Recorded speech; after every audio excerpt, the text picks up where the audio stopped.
The Autobiography of Benjamin Franklin, edited by Frank Woodworth Pine. Introduction.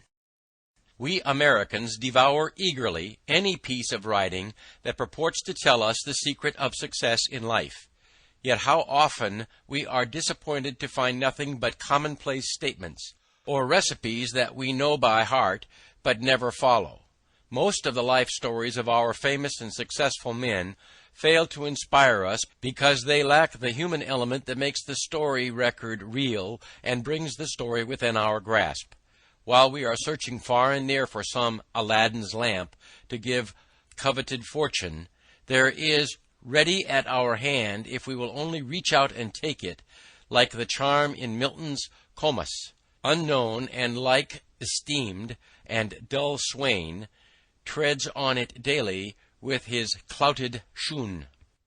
The interesting, human, and vividly told story of one of the wisest and most useful lives in our history, and perhaps in any history, in Franklin's Autobiography, is offered not so much a ready-made formula for success as the companionship of a real flesh-and-blood man of extraordinary mind and quality, whose daily walk and conversation will help us to meet our own difficulties, much as does the example of a wise and strong friend. While we are fascinated by the story, we absorb the human experience through which a strong and helpful character is building. The thing that makes Franklin's autobiography different from every other life story of a great and successful man is just this human aspect of the account. Franklin told the story of his life, as he himself says, for the benefit of his posterity. He wanted to help them by the relation of his own rise from obscurity and poverty to eminence and wealth. He is not unmindful of the importance of his public services and their recognition, yet his accounts of these achievements are given only as a part of the story, and the vanity displayed is incidental and in keeping with the honesty of the recital. There is nothing of the impossible in the method and practice of Franklin as he sets them forth. The youth who reads the fascinating story is astonished to find that Franklin in his early years struggled with the same everyday passions and difficulties that he himself experiences, and he loses the sense of discouragement that comes from a realization of his own shortcomings and inability to attain. There are other reasons why the autobiography should be an intimate friend of American young people. Here they may establish a close relationship with one of the foremost Americans, as well as one of the wisest men of his age. The life of Benjamin Franklin is of importance to every American, primarily because of the part he played in securing the independence of the United States and in establishing it as a nation. Franklin shares with Washington the honors of the Revolution and the events leading to the birth of the new nation. While Washington was the animating spirit of the struggle in the colonies, Franklin was its ablest champion abroad. To Franklin's cogent reasoning and keen satire we owe the clear and forcible presentation of the American case in England and France, while to his personality and diplomacy, as well as his facile pen, we are indebted for the foreign alliance and the funds without which Washington's work must have failed. His patience, fortitude, and practical wisdom, coupled with self-sacrificing devotion to the cause of his country, are hardly less noticeable than similar qualities displayed by Washington.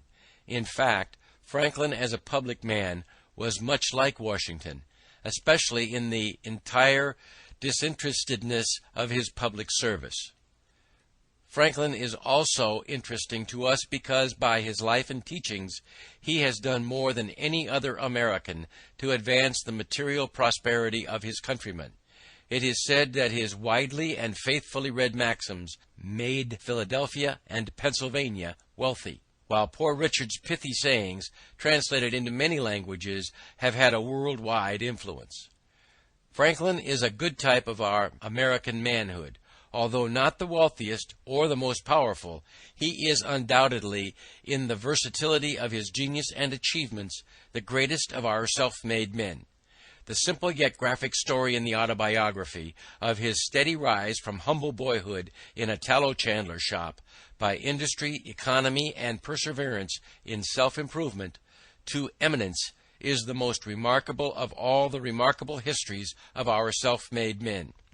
It is in itself a wonderful illustration of the results possible to be attained in a land of unequaled opportunity by following Franklin's maxims. Franklin's fame, however, was not confined to his own country. Although he lived in a century notable for the rapid evolution of scientific and political thought and activity, yet no less a keen judge and critic than Lord Jeffrey, the famous editor of the Edinburgh Review, a century ago, said that, in one point of view, the name of Franklin must be considered as standing higher than any of the others which illustrated the 18th century. Distinguished as a statesman, he was equally great as a philosopher, thus uniting in himself a rare degree of excellence in both these pursuits, to excel in either of which is deemed the highest praise. Franklin has indeed been aptly called many-sided. He was eminent in science and public service, in diplomacy and in literature. He was the Edison of his day, turning his scientific discoveries to the benefit of his fellow men. He perceived the identity of lightning and electricity and set up the lightning rod. He invented the Franklin stove, still widely used, and refused to patent it. He possessed a masterly shrewdness in business and practical affairs. Carlyle called him the father of all the Yankees. He founded a fire company, assisted in founding a hospital, and improved the cleaning and lighting of streets. He developed journalism, established the American Philosophical Society, the Public Library in Philadelphia, and the University of Pennsylvania. He organized a postal system for the colonies, which was the basis of the present United States Post Office. Bancroft, the eminent historian, called him the greatest diplomat of his century. He perfected the Albany Plan of Union for the colonies. He is the only statesman who signed the Declaration of Independence, the Treaty of Alliance with France, the Treaty of Peace with England, and the Constitution. As a writer, he has produced, in his Autobiography and in Poor Richard's Almanac, two works that are not surpassed by similar writing. He received honorary degrees from Harvard and Yale, from Oxford and St. Andrews, and was made a Fellow of the Royal Society, which awarded him the Copley Gold Medal for improving natural knowledge. He was one of the 8 foreign associates of the French Academy of Science. The careful study of the Autobiography is also valuable because of the style in which it is written. If Robert Louis Stevenson is right in believing that his remarkable style was acquired by imitation, then the youth who would gain the power to express his ideas clearly, forcibly, and interestingly cannot do better than to study Franklin's method. Franklin's fame in the scientific world was due almost as much to his modest, simple, and sincere manner of presenting his discoveries, and to the precision and clearness of the style in which he described his experiments, as to the results he was able to announce. Sir David Humphrey, the celebrated English chemist, himself an excellent literary critic, as well as a great scientist, said, "A singular felicity guided all Franklin's researches, and by very small means he established very grand truths. The style and manner of his publication on electricity are almost as worthy of admiration as the doctrine it contains." Franklin's place in literature is hard to determine because he was not primarily a literary man. His aim in his writings, as in his life work, was to be helpful to his fellow men. For him writing was never an end in itself, but always means to an end. Yet his success as a scientist, a statesman, and a diplomat, as well as socially, was in no little part due to his ability as a writer. His letters charmed all and made his correspondence eagerly sought. His political arguments were the joy of his party and the dread of his opponents. His scientific discoveries were explained in language at once so simple and so clear that plowboy and exquisite could follow his thought or his experiment to its conclusion. As far as American literature is concerned, Franklin has no contemporaries. Before the Autobiography, only one literary work of importance had been produced in this country. Cotton Mather's Magnalia, a church history of New England, in a ponderous, stiff style. Franklin was the first American author to gain wide and permanent reputation in Europe. The Autobiography, Poor Richard, Father Abraham's Speech, or The Way to Wealth, as well as some of the bagatelles, are as widely known abroad as any American writings. Franklin must also be classed as the first American humorist. English literature of the 18th century was characterized by the development of prose. Periodical literature reached its perfection early in the century in The Tatler and The Spectator of Addison and Steele. Pamphleteers flourished throughout the period. The homelier prose of Bunyan and Defoe gradually gave place to the more elegant and artificial language of Samuel Johnson, who set the standard for prose writing from 1745 onward. This century saw the beginnings of the modern novel in Fielding's Tom Jones, Richardson's Clarissa Harlowe, Sterne's Tristram Shandy, and Goldsmith's Vicar of Wakefield. Gibbon wrote The Decline and Fall of the Roman Empire, Hume his History of England, and Adam Smith The Wealth of Nations. In the simplicity and vigor of his style, Franklin more nearly resembles the earlier group of writers. In his first essay he was not an inferior imitator of Addison.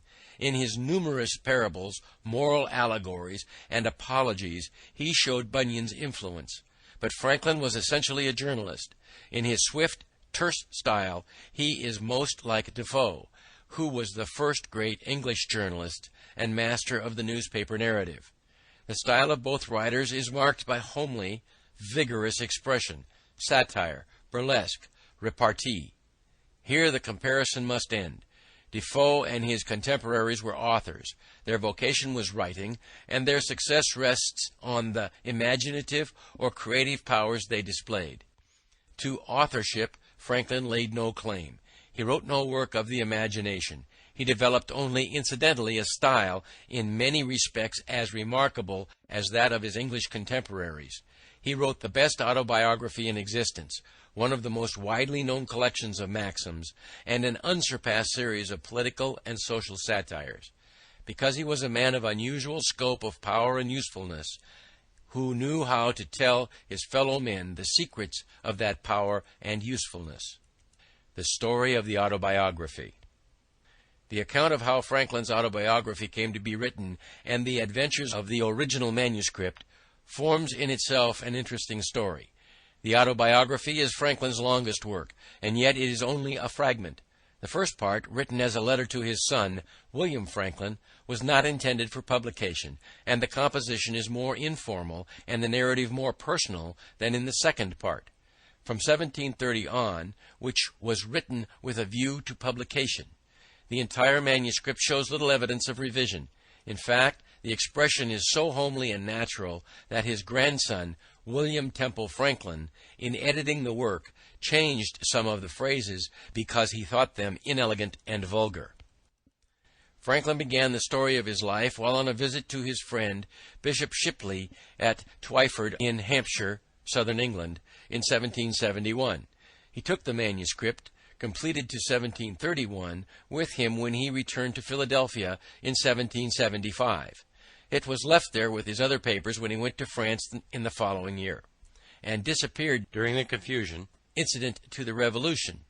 23 pages of closely written manuscript fell into the hands of Abel James, an old friend who sent a copy to Franklin at Passy, near Paris, urging him to complete the story. Franklin took up the work at Passy in 1784 and carried the narrative forward a few months. He changed the plan to meet his new purpose of writing to benefit the younger reader. His work was soon interrupted and was not resumed until 1788, when he was at home in Philadelphia. He was now old, infirm, and suffering, and was still engaged in public service. Under these discouraging conditions, the work progressed slowly. It finally stopped when the narrative reached the year 1757. Copies of the manuscript were sent to friends of Franklin in England and France, among others to Monsieur Le Villard at Paris. The first edition of the autobiography was published in French at Paris in 1791. It was clumsily and carelessly translated, and was imperfect and unfinished. Where the translator got the manuscript is not known. Le Veillard disclaimed any knowledge of the publication from this faulty French edition. Many others were printed, some in Germany, 2 in England, and another in France. So great was the demand for the work. In the meantime, the original manuscript of the Autobiography had started on a varied and adventurous career. It was left by Franklin with his other works to his grandson, William Temple Franklin, whom Franklin designated as his literary executioner. When Temple Franklin came to publish his grandfather's works in 1817, he sent the original manuscript of the Autobiography to the daughter of Le Veillard in exchange for her father's copy, probably thinking the clearer transcript would make better printer's copy. The original manuscript thus found its way to the Le Veillard family and connections, where it remained until sold in 1867 to Mr. John Bigelow, United States Minister to France. By him it was later sold to Mr. E. Dwight Church of New York, and passed, with the rest of Mr. Church's library, into the possession of Mr. Henry E. Huntington. The original manuscript of Franklin's Autobiography now rests in the vault in Mr. Huntington's residence at 5th Avenue and 57th Street, New York City.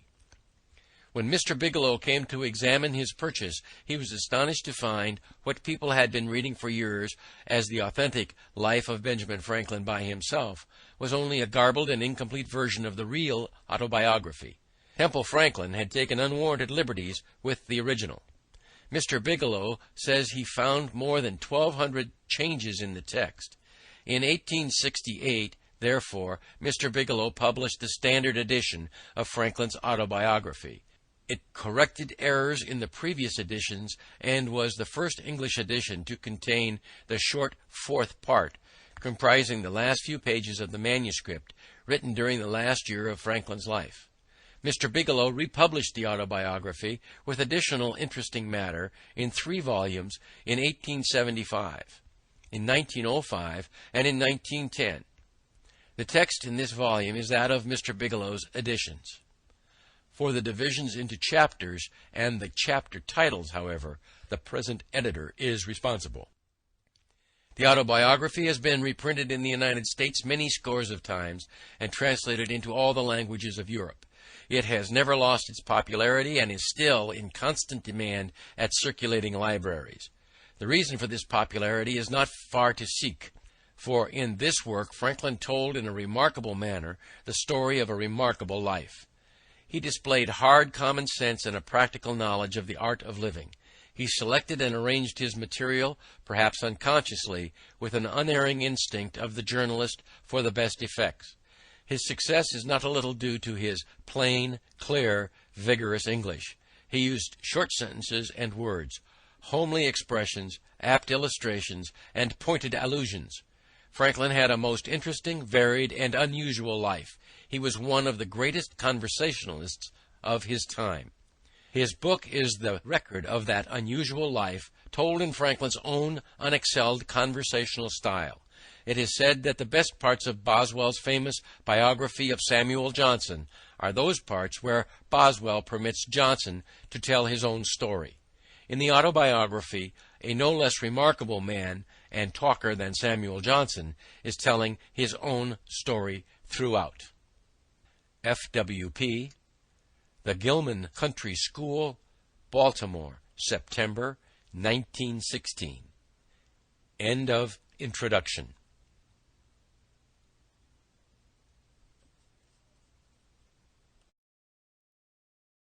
Chapter 1. Ancestry and Early Youth in Boston. Twyford at the Bishop of St. Asaph's, 1771.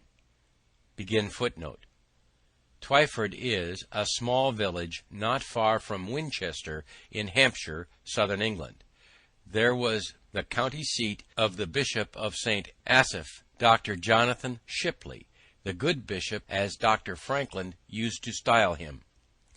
Their relations were intimate and confidential. In his pulpit and in the House of Lords, as well as in society, the bishop always opposed the harsh measures of the crown towards the colonies. End footnote. Dear son, I have ever had pleasure in obtaining any little anecdotes of my ancestors. You may remember the inquiries I made among the remains of my relations when you were with me in England, and the journey I undertook for that purpose. Imagining it may be equally agreeable to you to know the circumstances of my life, many of which you are yet unacquainted with, and expecting the enjoyment of a week's uninterrupted leisure in my present country retirement, I sit down to write them to you, for which I have besides some other inducements.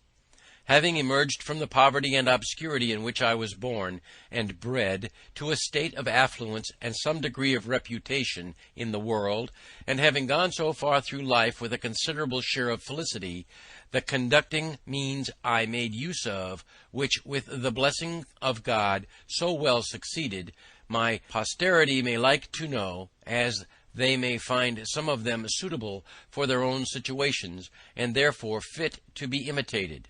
That felicity, when I reflect on it, has induced me sometimes to say, that were it offered to my choice, I would have no objection to a repetition of the same life from its beginning, only asking the advantages authors have in second edition to correct some faults of the first. So I might, besides correcting the faults, change some sinister accidents and events of it for others more favorable. But though this were denied, I should still accept the offer. Since such a reputation is not to be expected, the next thing most like living one's life over again seems to be a recollection of that life, and to make that recollection as durable as possible by putting it down in writing. Hereby, too, I shall indulge the inclination so natural in old men, to be talking of themselves and their own past actions, and I shall indulge it without being tiresome to others, who, through respect to age, might conceive themselves obliged to give me a hearing, since this may be read or not as anyone pleases. And lastly, I may as well confess it, since my denial of it will be believed by nobody, perhaps I shall a good deal gratify my own vanity. Begin footnote. In this connection Woodrow Wilson says, "And yet the surprising and delightful thing about this book is, that, take it all in all, it has not the low tone of conceit, but is a staunch man's sober and unaffected assessment of himself and the circumstances of his career." Gibbon and Hume, the great British historians who were contemporaries of Franklin, express in their autobiographies the same feeling about the propriety of just self-praise. End footnote. Indeed, I scarce ever heard or saw the introductory words, "Without vanity I may say," etc., with some vain thing immediately following. Most people dislike vanity in others, whatever share they have of it themselves, but I give it fair quarter whenever I meet with it, being persuaded that it is often productive to the good possessor, and to others that are within his sphere of action, and therefore, in many cases, it would not be altogether absurd if a man were to thank God for his vanity among the other comforts of life. And now I speak of thanking God, I desire with all humility to acknowledge that I owe the mentioned happiness of my past life to his kind providence, which led me to the means I used and gave them success. My belief of this induces me to hope, though I must not presume, that the same goodness will still be exercised toward me in continuing that happiness, or enabling me to bear a fatal reverse, which I may experience as others have done, the complexion of my future fortune being known to him only in whose power it is to bless to us even our afflictions. The notes one of my uncles, who had the same kind of curiosity in collecting family anecdotes, once put into my hands, furnished me with several particulars relating to our ancestors. From these notes I learned that the family had lived in the same village, Ecton, in Northamptonshire, for 300 years, and how much longer he knew not, perhaps from the time when the name of Franklin, that before was the name of an order of people, begin footnote, a small landowner, end footnote, was assumed by then as a surname, when others took surnames all over the kingdom. On a freehold of about 30 acres, aided by the smith's business, which had continued in the family till his time, the eldest son being always bred to that business, a custom which he and my father followed as to their eldest sons. When I searched the registers at Ecton, I found an account of their births, marriages, and burials from the year 1555 only, and there being no registers kept in that parish at any time preceding. By that register I perceived that I was the youngest son of the youngest son for 5 generations back. My grandfather Thomas, who was born in 1598, lived in Ecton until he grew too old to follow business longer, when he went to live with his son John, a dyer at Branbury in Oxfordshire, and whom my father served as an apprentice. There my grandfather died and lies buried. We saw his gravestone in 1758. His eldest son, Thomas, lived in the house at Ecton, and left it, with the land, to his only child, a daughter, who, with her husband, one Fisher, of Wellingborough, sold it to Mr. Isted, now lord of the manor there. My grandfather had 4 sons that grew up, viz., Thomas, John, Benjamin, and Josiah. I will give you what account I can of them at this distance from my papers, and if these are not lost in my absence, you will among them find many more particulars. Thomas was bred a smith under his father, but, being ingenious and encouraged in learning, as all my brothers were, by an Esquire Palmer, then the principal gentleman in that parish, he qualified himself for the business of scrivener, became a considerable man in the county, was a chief mover of all public spirited undertakings for the county or town of Northampton, and his own village, of which many instances are related of him, and which taken notice of and patronized by the then Lord Halifax. He died in 1702, January 6th, Old Style, just 4 years to the day before I was born. Begin footnote. January 17th, New Style. This change in the calendar was made in 1582 by Pope Gregory XIII and adopted in England in 1752. Every year whose number in the common reckoning since Christ is not divisible by 4, as well as every year whose number is divisible by 100, but not by 4, shall have 365 days, and all other years shall have 366 days. In the 18th century there was a difference of 11 days between the old and new style of reckoning, which the English Parliament cancelled by making the 3rd of September 1752 the 14th. The Julian calendar, or Old Style, is still retained in Russia and Greece, whose dates consequently are now 13 days behind those of other Christian countries. End footnote. The account we received of his life and character from some old people at Ecton, I remember, struck you as something extraordinary, from its similarity to what you knew of mine. Had he died on the same day, you said, one might have supposed a transmigration. John was bred a dyer, I believe of woolens. Benjamin was bred a silk dyer, serving an apprenticeship at London. He was an ingenious man. I remember him well, for when I was a boy he came over to my father in Boston and lived in the house with us some years. He lived to a great age. His grandson, Samuel Franklin, now lives in Boston. He left behind him 2 quarto volumes, manuscripts of his own poetry, consisting of little occasional pieces addressed to his friends and relations, of which the following, sent me, is a specimen. He had formed a shorthand of his own, which he taught me, but never practised. I have now forgot it. I was named after this uncle, there being a particular affection between him and my father. He was very pious, a great attendee of sermons of the best preachers, which he took down in his shorthand, and had with him many volumes of them. He was also much of a politician, too much perhaps for his station. There fell lately into my hands in London a collection he made of all the principal pamphlets relating to public affairs from 1641 to 1717. Many of the volumes are wanting, as appears by the numbering, but there still remain 8 volumes in folio, and 24 in quarto and in octavo. A dealer in old books met with them, and knowing me by my sometimes buying of him, he brought them to me. It seems my uncle must have left them here when he went to America, which was about 50 years since. There are many of his notes in the margins.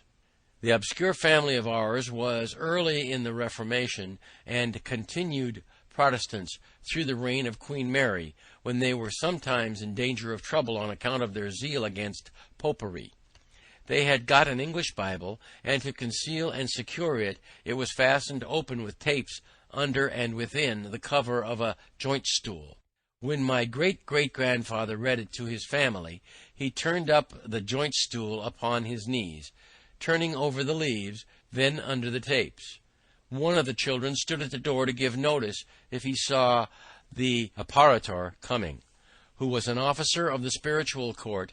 In that case the stool was turned down again upon its feet, when the Bible remained concealed under it as before. This anecdote I had from my uncle Benjamin. The family continued all of the Church of England till about the end of Charles II's reign, when some of the ministers had been outed for nonconformity, holding conventicles in North Hampshire. Benjamin and Joshua adhered to them, and so continued all their lives. The rest of the family remained with the Episcopal Church. Conventicles were secret gatherings of dissenters from the established church. Joshua, my father, married young, and carried his wife and 3 children into England about 1682. The conventicles, having been forbidden by law and frequently disturbed, induced some considerable men of his acquaintance to remove to that country, and he was prevailed with them to accompany them thither, where they expected to enjoy their mode of religion with freedom. By the same wife he had 4 children more born there, and by a second wife 10 more, in all 17, of which I remember 13 sitting at one time at his table, who all grew up to be men and women, and married. I was the youngest son, and the youngest child but 2, and was born in Boston, New England. My mother, the second wife, was Abbeth Folger, daughter of Peter Folger, one of the first settlers of New England, of whom honorable mention is made by Cotton Mather in his church history of that country, entitled Magnalia Christi Americana, as a godly, learned Englishman. If I remember the words rightly, I have heard that he wrote sundry small occasional pieces, but only one of them was printed, which I saw now many years since.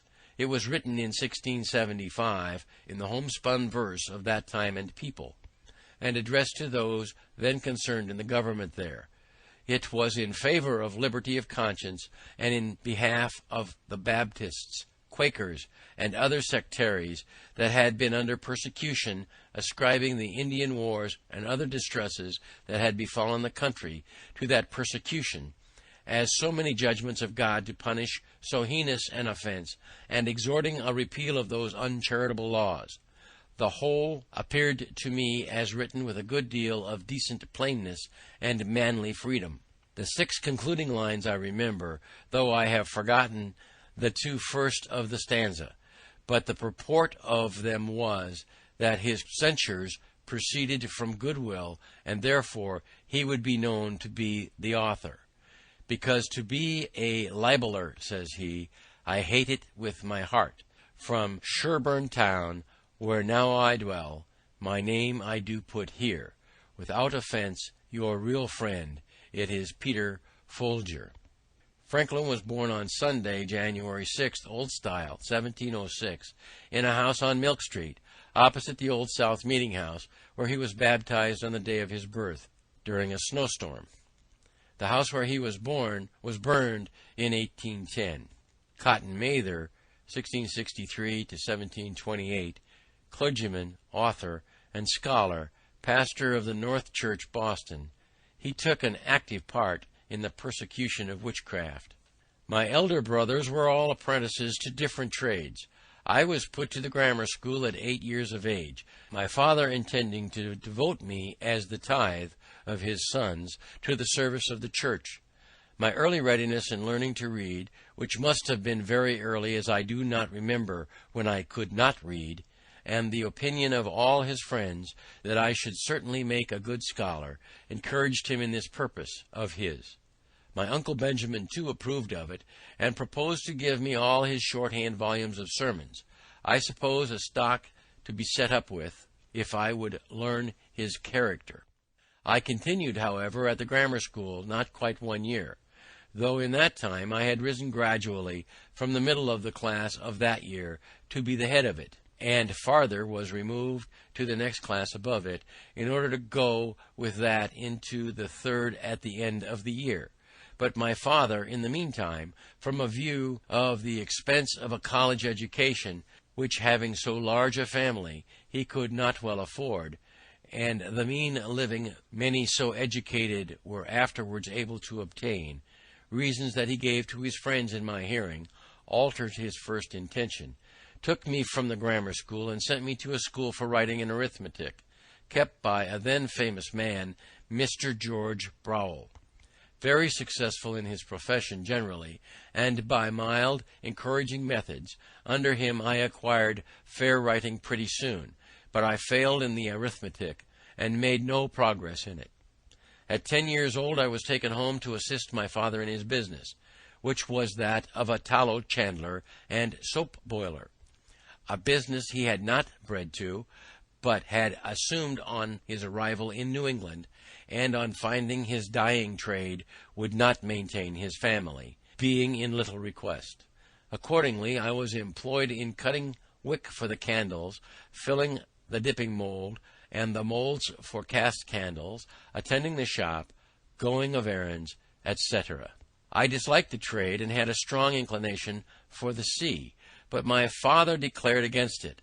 However, living near the water, I was much in and about it, learned early to swim well, and to manage boats, and when in a boat or canoe with other boys, I was commonly allowed to govern, especially in any case of difficulty, and upon other occasions I was generally a leader among the boys, and sometimes led them into scrapes, of which I will mention one instance, as it shows an early projecting public spirit, though not then justly conducted.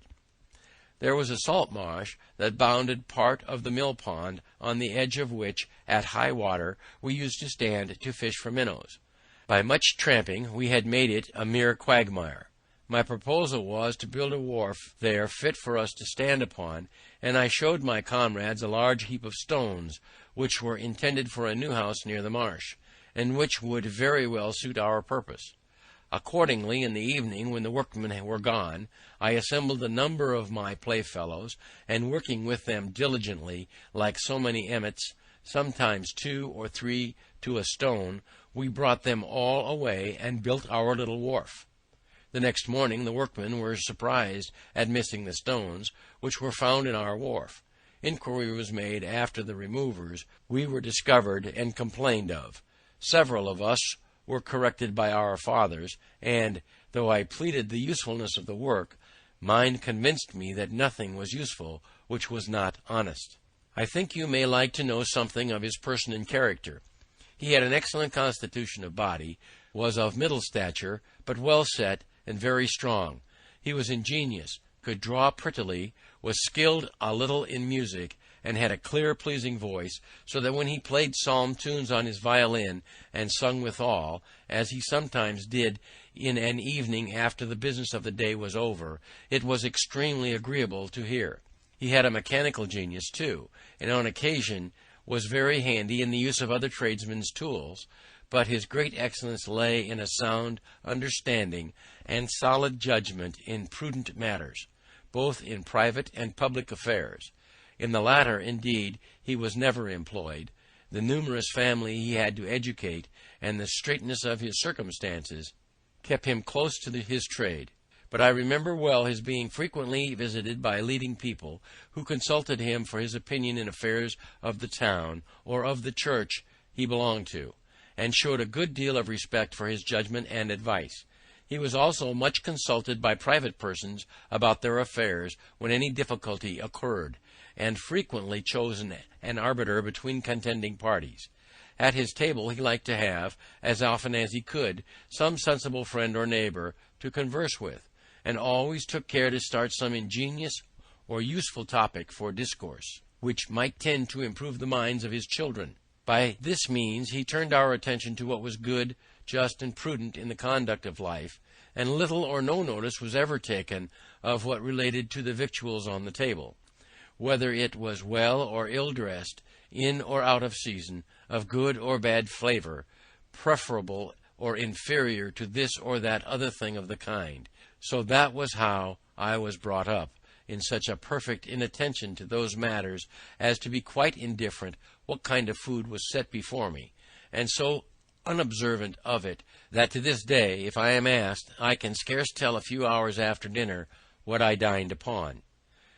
This has been a convenience to me in travelling, where my companions have been sometimes very unhappy for want of a suitable gratification of their more delicate, because better instructed, tastes and appetites.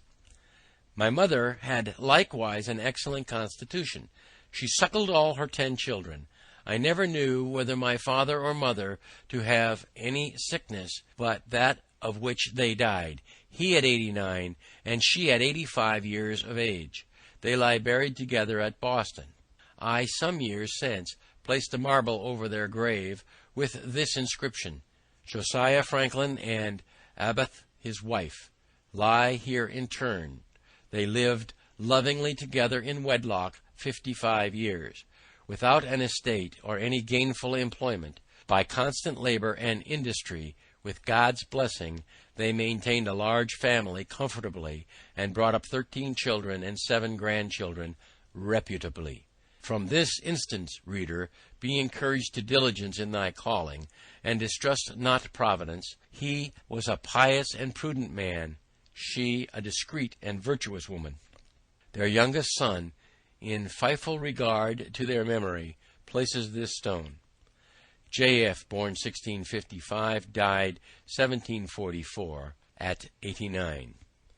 A.F., born 1667, died 1752, 85.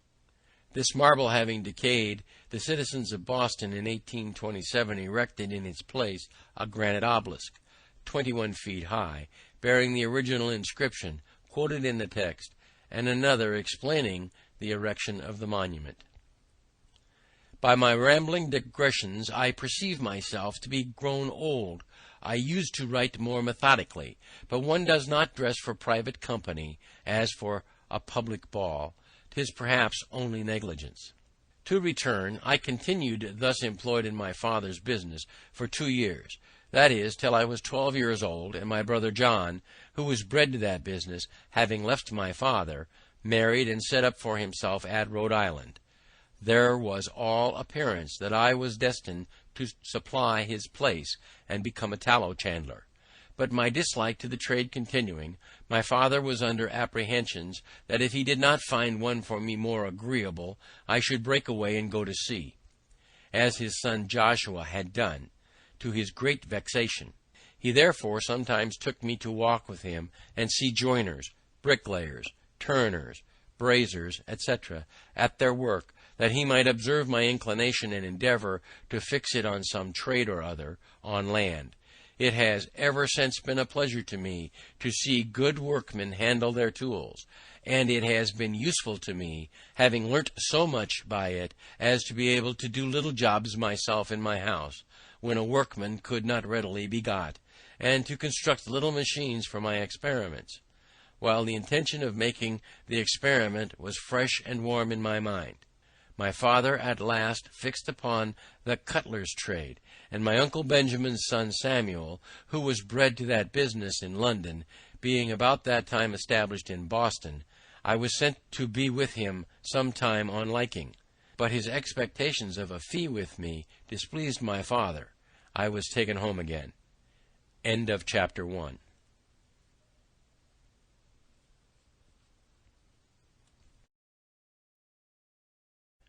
Chapter 2. Beginning Life as a Printer.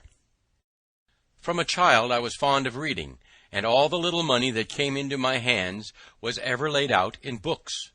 Pleased with the Pilgrim's Progress, my first collection was of John Bunyan's works in separate little volumes. I afterward sold them to enable me to buy R. Burton's Historical Collections. They were small Chapman's books, and cheap, 40 or 50 in all. My father's little library consisted chiefly of books in polemic divinity, most of which I read, and have since often regretted that, at a time when I had such a thirst for knowledge, more proper books had not fallen in my way, since it was now resolved I should not be a clergyman. Plutarch's Lives there was, in which I read abundantly, and I still think that time spent to great advantage. There was also a book of Defoe's called An Essay on Projects, and another of Dr. Mather's called Essays to Do Good, which perhaps gave me a turn of thinking that had an influence on some of the principal future events of my life. This bookish inclination at length determined my father to make me a printer, though he had already one son, James, of that profession. In 1717 my brother James returned from England with a press and letters to set up his business in Boston. I liked it much better than that of my father, but still had a hankering for the sea. To prevent the apprehended effect of such an inclination, my father was impatient to have me bound to my brother. I stood out some time, but at last was persuaded, and signed the indentures when I was yet but 12 years old. I was to serve as an apprentice till I was 21 years of age, only I was to be allowed journeyman's wages during the last year. In a little time I made great proficiency in the business, and became a useful hand to my brother. I now had access to better books. An acquaintance with the apprentice of booksellers enabled me sometimes to borrow a small one, which I was careful to return soon and clean. Often I sat up in my room reading the greatest part of the night, when the book was borrowed in the evening, and to be returned early in the morning, lest it should be missed or wanted. After some time an ingenious tradesman, Mr. Matthew Adams, who had a pretty collection of books, and who frequented our printing house, took notice of me, invited me to his library, and very kindly lent me such books as I chose to read. I now took a fancy to poetry, and made some little pieces. My brother, thinking it might turn to account, encouraged me, and put me on composing occasional ballads.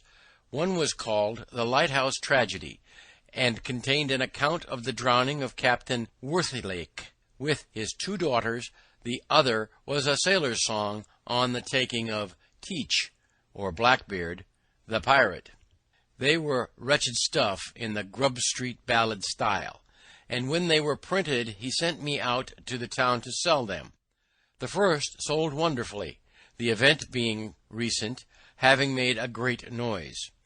This flattered my vanity, but my father discouraged me by ridiculing my performances, and telling me verse-makers were generally beggars. So I escaped being a poet, most probably a very bad one, but as prose writing had been of great use to me in the course of my life, and was a principal means of my advancement, I shall now tell you how in such a situation I acquired what little ability I have in that way. There was another bookish lad in the town, John Collins by name, with whom I was intimately acquainted. We sometimes disputed, and very fond we were of argument, and very desirous of confuting one another, with disputatious turn. By the way, is apt to become a very bad habit, making people often extremely disagreeable in company, by the contradiction that is necessary to bring it into practice, and thence, besides souring and spoiling the conversation, is productive of disgusts and, perhaps, enmities, where you may have occasion for friendship. I had caught it by reading my father's books of dispute about religion. Persons of good sense, I have since observed, seldom fall into it, except lawyers, university men, and men of all sorts that have been bred at Edinburgh. A question was once somehow or other started between Collins and me of the propriety of educating the female sex in learning, and their abilities for study. He was of the opinion that it was improper, and that they were naturally unequal to it. I took the contrary side, perhaps a little for the dispute's sake. He was naturally more eloquent, and had already plenty of words, and sometimes, as I thought, bore me down more by his fluency than by the strength of his reasons. As we parted without settling the point, and were not to see one another again for some time, I sat down to put my arguments in writing, which I copied fair and sent to him. He answered, and I replied. 3 or 4 letters of aside had passed when my father happened to find my papers and read them. Without entering into the discussion, he took occasion to talk to me about the manner of my writing, observed that, though I had the advantage of my antagonist in correct spelling and pointing, which I owed to the printing house, I fell far short in elegance of expression, in method, and in perspicuity, of which he convinced me by several instances. I saw the justice of his remarks, and hence grew more attentive to the manner in writing, and determined to endeavour at improvement. About this time I met with an odd volume of the Spectator. It was the third. I had never before seen any of them. I bought it, read it over and over, and was much delighted with it. I thought the writing excellent, and wished, if possible, to imitate it. With this view, I took some of the papers, and making short hints of the sentiment in each sentence, laid them by a few days, and then, without looking at the book, tried to complete the papers again, by expressing each hinted sentiment at length, and as fully as it had been expressed before, in any subtle words which should come to hand. Then I compared my Spectator with the original, discovered some of my faults, and corrected them. But I found I wanted a stock of words, or a readiness in recollecting and using them, which I thought I should have acquired before that time if I had gone on making verses, since the continual occasion for words of the same import but of different length to suit the measure, or of different sound for the rhyme, would have laid me under a constant necessity of searching for variety, and also have tended to fix that variety in my mind and make me master of it. Therefore I took some of the tales and turned them into verse, and after a time, when I had pretty well forgotten the prose, turned them back again. I also sometimes jumbled my collections of hints into confusion, and after some weeks endeavoured to reduce them into the best order, before I began to form the full sentences and complete the paper. This was to teach me method in the arrangement of thoughts. By comparing my work afterwards with the original, I discovered many faults and amended them.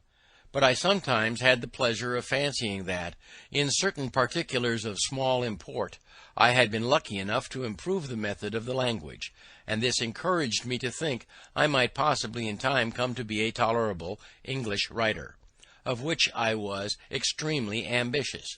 My time for these exercises and for reading was at night, after work, or before it began, in the morning, or on Sundays, when I contrived to be in the printing house alone, evading as much as I could the common attendance on pulpit worship which my father used to extract of me when I was under his care, and which indeed I still thought a duty, though I could not, as it seemed to me, afford time to practice it.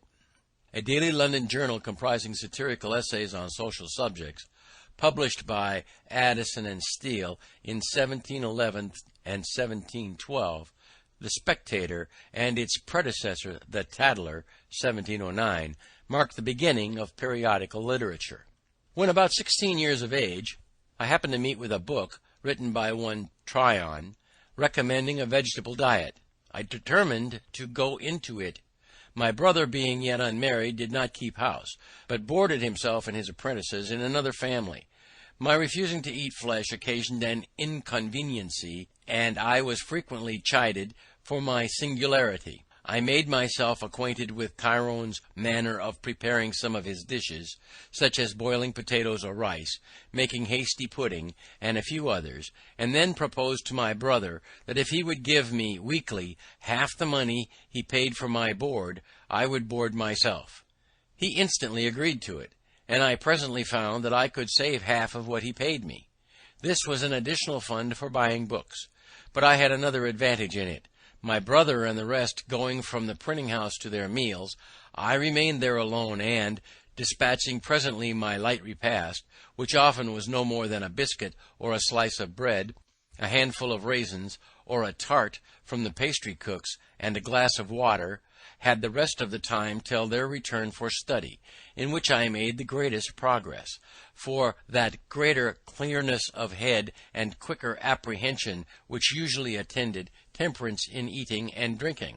And now it was being on some occasion made ashamed of my ignorance in figures, which I had twice failed in learning when at school, I took Crocker's book of arithmetic, and went through the whole by myself with great ease. I also read Seller and Shemmy's book of navigation, and became acquainted with the little geometry they contained, but never proceeded farther in that science. And I read about this time Locke on Human Understanding, and the Art of Thinking by Monsieur du Pont Royal.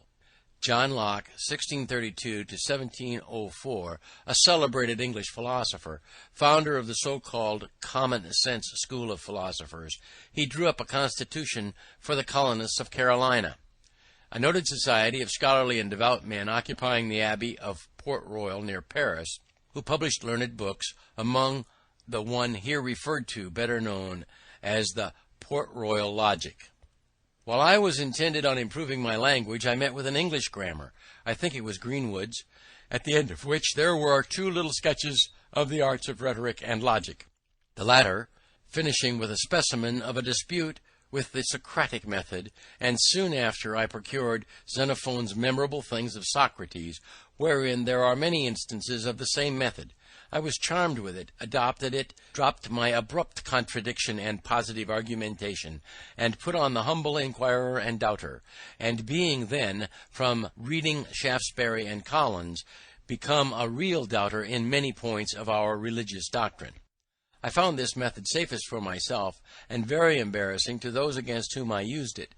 Therefore I took a delight in it, practised it continually, and grew very artful and expert in drawing people, even of superior knowledge, into concessions, the consequence of which they did not foresee, entangling them in difficulties out of which they could not extricate themselves, and so obtaining victories that neither myself nor my cause always deserved.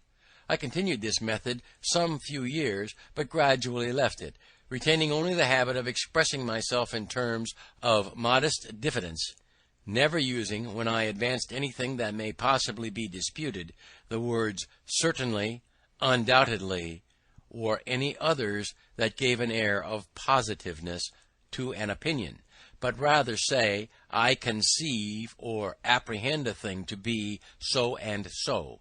It appears to me, or I should think it so or so, for such and such reasons, or I imagine it to be so, or it is so if I am not mistaken. This habit, I believe, has been of great advantage to me when I have had occasion to inculcate my opinions and persuade men into measures that I have been from time to time engaged in promoting. And as the chief ends of conversation are to inform, or to be informed, to please, or to persuade, I wish well-meaning, sensible men would not lessen their power of doing good by a positive, assuming manner that seldom fails to disgust, tends to create opposition, and to defeat every one of those purposes for which speech was given to us, to wit, giving or receiving information or pleasure.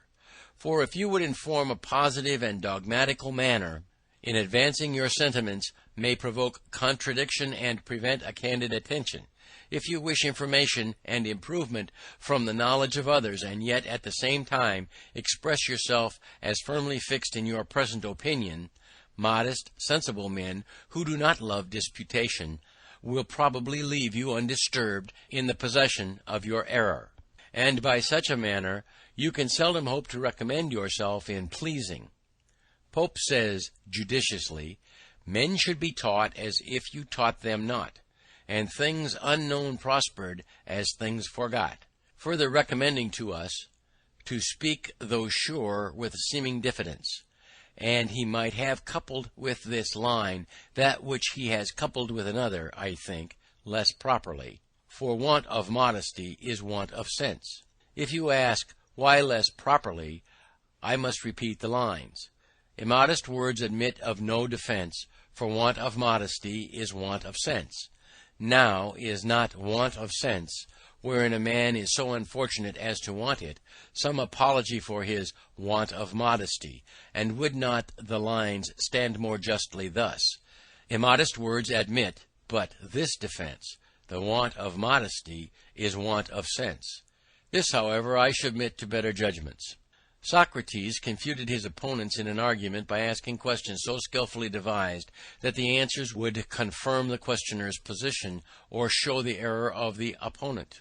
Alexander Pope, 1688 to 1744, the greatest English poet of the first half of the 18th century. My brother had, in 1720 or 1721, begun to print a newspaper. It was the second that appeared in America, and was called the New England Courant. The only one before it was the Boston News Letter. I remember his being dissuaded by some of his friends from the undertaking, as not likely to succeed, one newspaper being in their judgment enough for America. At this time, 1771, there were not less than 25. He went on, however, with the undertaking, and after having worked in composing the types and printing off the sheets, I was employed to carry the papers through the streets to the customers. Franklin's memory does not serve him correctly here. The Courant was really the fifth newspaper established in America, although generally called the fourth because the first, Public Occurrences, published in Boston in 1690, was suppressed after the first issue. Following is the order in which the other four papers were published. Boston News Letter, 1704. Boston Gazette, December 21st, 1719. The American Weekly Mercury, Philadelphia, December 22nd, 1719. The New England Courant, 1721. He had some ingenious men among his friends who amused themselves by writing little pieces for this paper, which gained it credit and made it more in demand, and these gentlemen often visited us. Hearing their conversations and their account of the approbation their papers were received with, I was excited to try my hand among them. But being still a boy, and suspecting that my brother would object to printing anything of mine in his paper, if he knew it to be mine, I contrived to disguise my hand, and, writing an anonymous paper, I put it in at night under the door of the printing house. It was found in the morning, and communicated to his writing friends when they called in as usual. They read it, commented on it in my hearing, and I had the exquisite pleasure of finding it met with their approbation, and that their different guesses at the author, none were named but men of some character among us for learning and ingenuity. I suppose now that I was rather lucky in my judges, and that perhaps they were not really so very good ones as I then esteemed them. Encouraged, however, by this, I wrote and conveyed in the same way to the press several more papers, which were equally approved, and I kept my secret till my small fund of sense for such performances was pretty well exhausted. And then I discovered it, when I began to be considered a little more by my brother's acquaintances, and in a manner that did not quite please him, as he thought probably with reason, that it tended to make me too vain, and perhaps this might be one occasion of the differences that we began to have about this time. Though a brother, he considered himself as my master, and me as his apprentice, and accordingly expected the same services from me as he would from another, while I thought he deemed me too much in some he required of me, who, from a brother, expected more indulgence. Our disputes were often brought before our father, and I fancy I was either generally in the right, or else a better pleader, because the judgment was generally in my favour. But my brother was passionate, and had often beaten me, which I took extremely amiss, and, thinking my apprenticeship very tedious, I was continually wishing for some opportunity of shortening it, which at length offered in a manner unexpected. One of the pieces in our newspaper on some political point, which I have now forgotten, gave offence to the Assembly. He was taken up, censured, and imprisoned for a month by the Speaker's warrant. I suppose because he would not discover his author. I too was taken up and examined before the Council, but though I did not give them any satisfaction, they contented themselves with admonishing me, and dismissed me, considering age, perhaps, as an apprentice, who was bound to keep his master's secrets.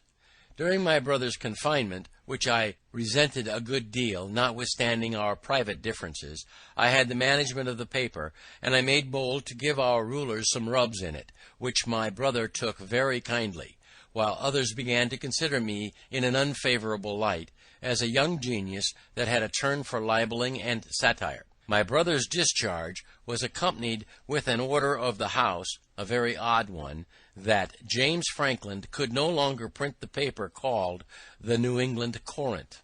There was a consultation held in our printing house among his friends what should be done in this case. Some proposed to evade the order by changing the name of the paper, but my brother, seeing inconveniences in that, it was finally concluded on as a better way, to let it be printed for the future under the name of Benjamin Franklin, and to avoid the censure of the Assembly that might fall on him as still printing it by his apprentice.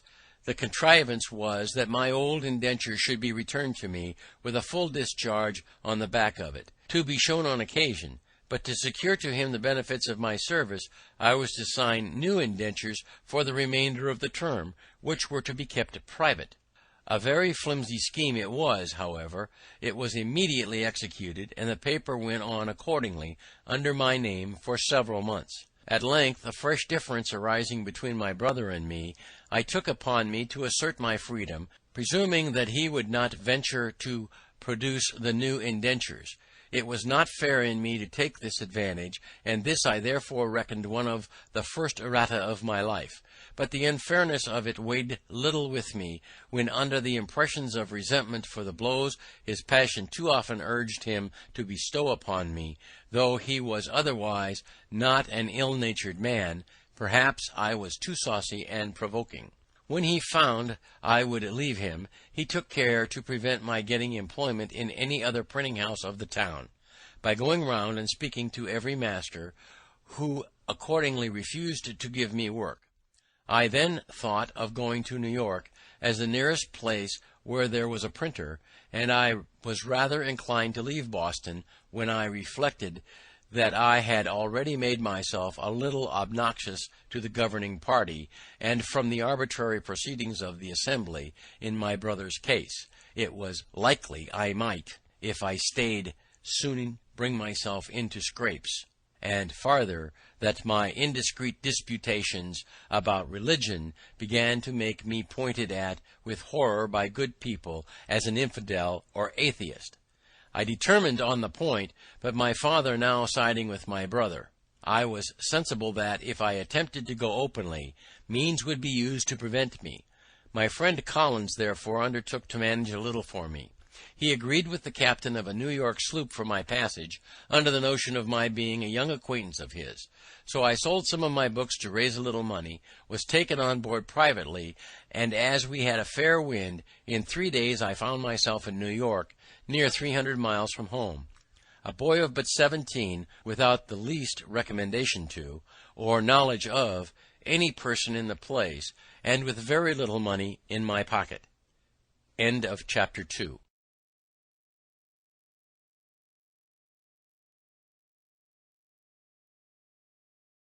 Chapter 3. Arrival in Philadelphia. My inclinations for the sea were by this time worn out, or I might now have gratified them.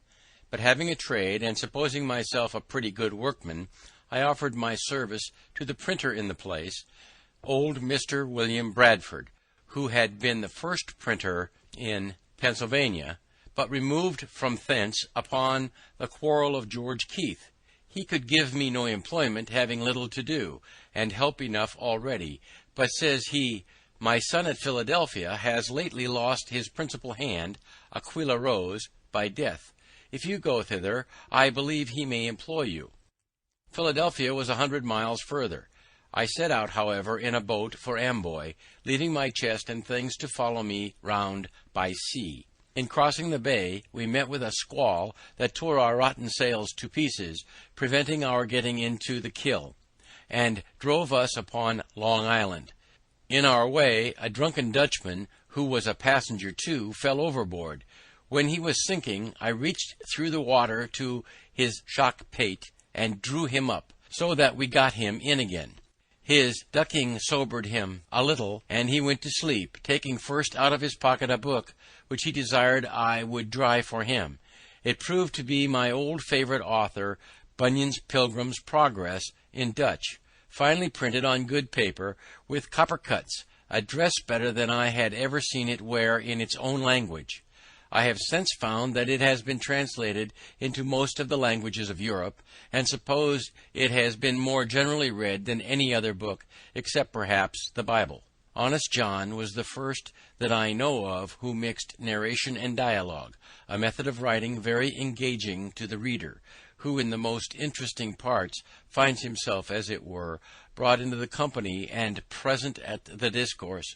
Defoe in his Crusoe, his Moll Flanders, Religious Courtship, Family Instructor, and other pieces, has imitated it with success, and Richardson has done the same in his Pamela, etc. Kill Van Kill, the channel separating Staten Island from New Jersey on the north.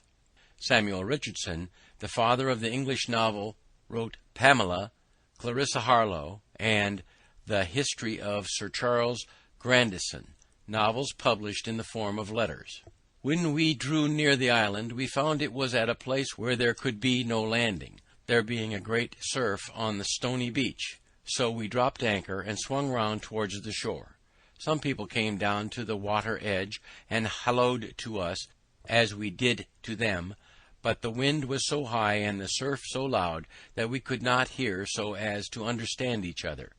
There were canoes on the shore, and we made signs and hallooed that they should fetch us, but they either did not understand us or thought it impracticable, so they went away, and night coming on, we had no remedy but to wait till the wind should abate, and, in the meantime, the boatman and I concluded to sleep, if we could, and so crowded into the scuttle, with the Dutchman, who was still wet, and the spray beating over the head of our boat leaked through to us, so that we were soon almost as wet as he. In this manner we lay all night with very little rest, but the wind abating the next day, we made a shift to reach Amboy before night, having been 30 hours on the water without victuals or any drink but a bottle of filthy rum, the water we'd sailed on being salt. In the evening I found myself very feverish and went to bed, but having read somewhere that cold water drank plentifully was good for a fever, I followed the prescription, sweat plentifully most of the night. My fever left me, and in the morning, crossing the ferry, I proceeded on my journey on foot, having 50 miles to Burlington, where I was told I could find boats that would carry me the rest of the way to Philadelphia. It rained very hard that day. I was thoroughly soaked, and by noon a good deal tired, so I stopped at a poor inn, where I stayed all night, beginning now to wish that I had never left home. I cut so miserable a figure, too, that I found by some questions asked me I was suspected to be some runaway servant, and in danger of being taken up on that suspicion. However, I proceeded the next day, and got in the evening to an inn within 8 or 10 miles of Burlington, kept by one Dr. Brown. He entered into conversation with me while I took some refreshment, and, finding I had read a little, became very sociable and friendly. Our acquaintance continued as long as he lived. He had been, I imagine, an itinerant doctor, for there was no town in England, or country in Europe, of which he could not give a very particular account. He had some letters, and was ingenious, but much of an unbeliever, and wickedly undertook, some years after, to travesty the Bible in a doggerel verse, as Cotton had done Virgil.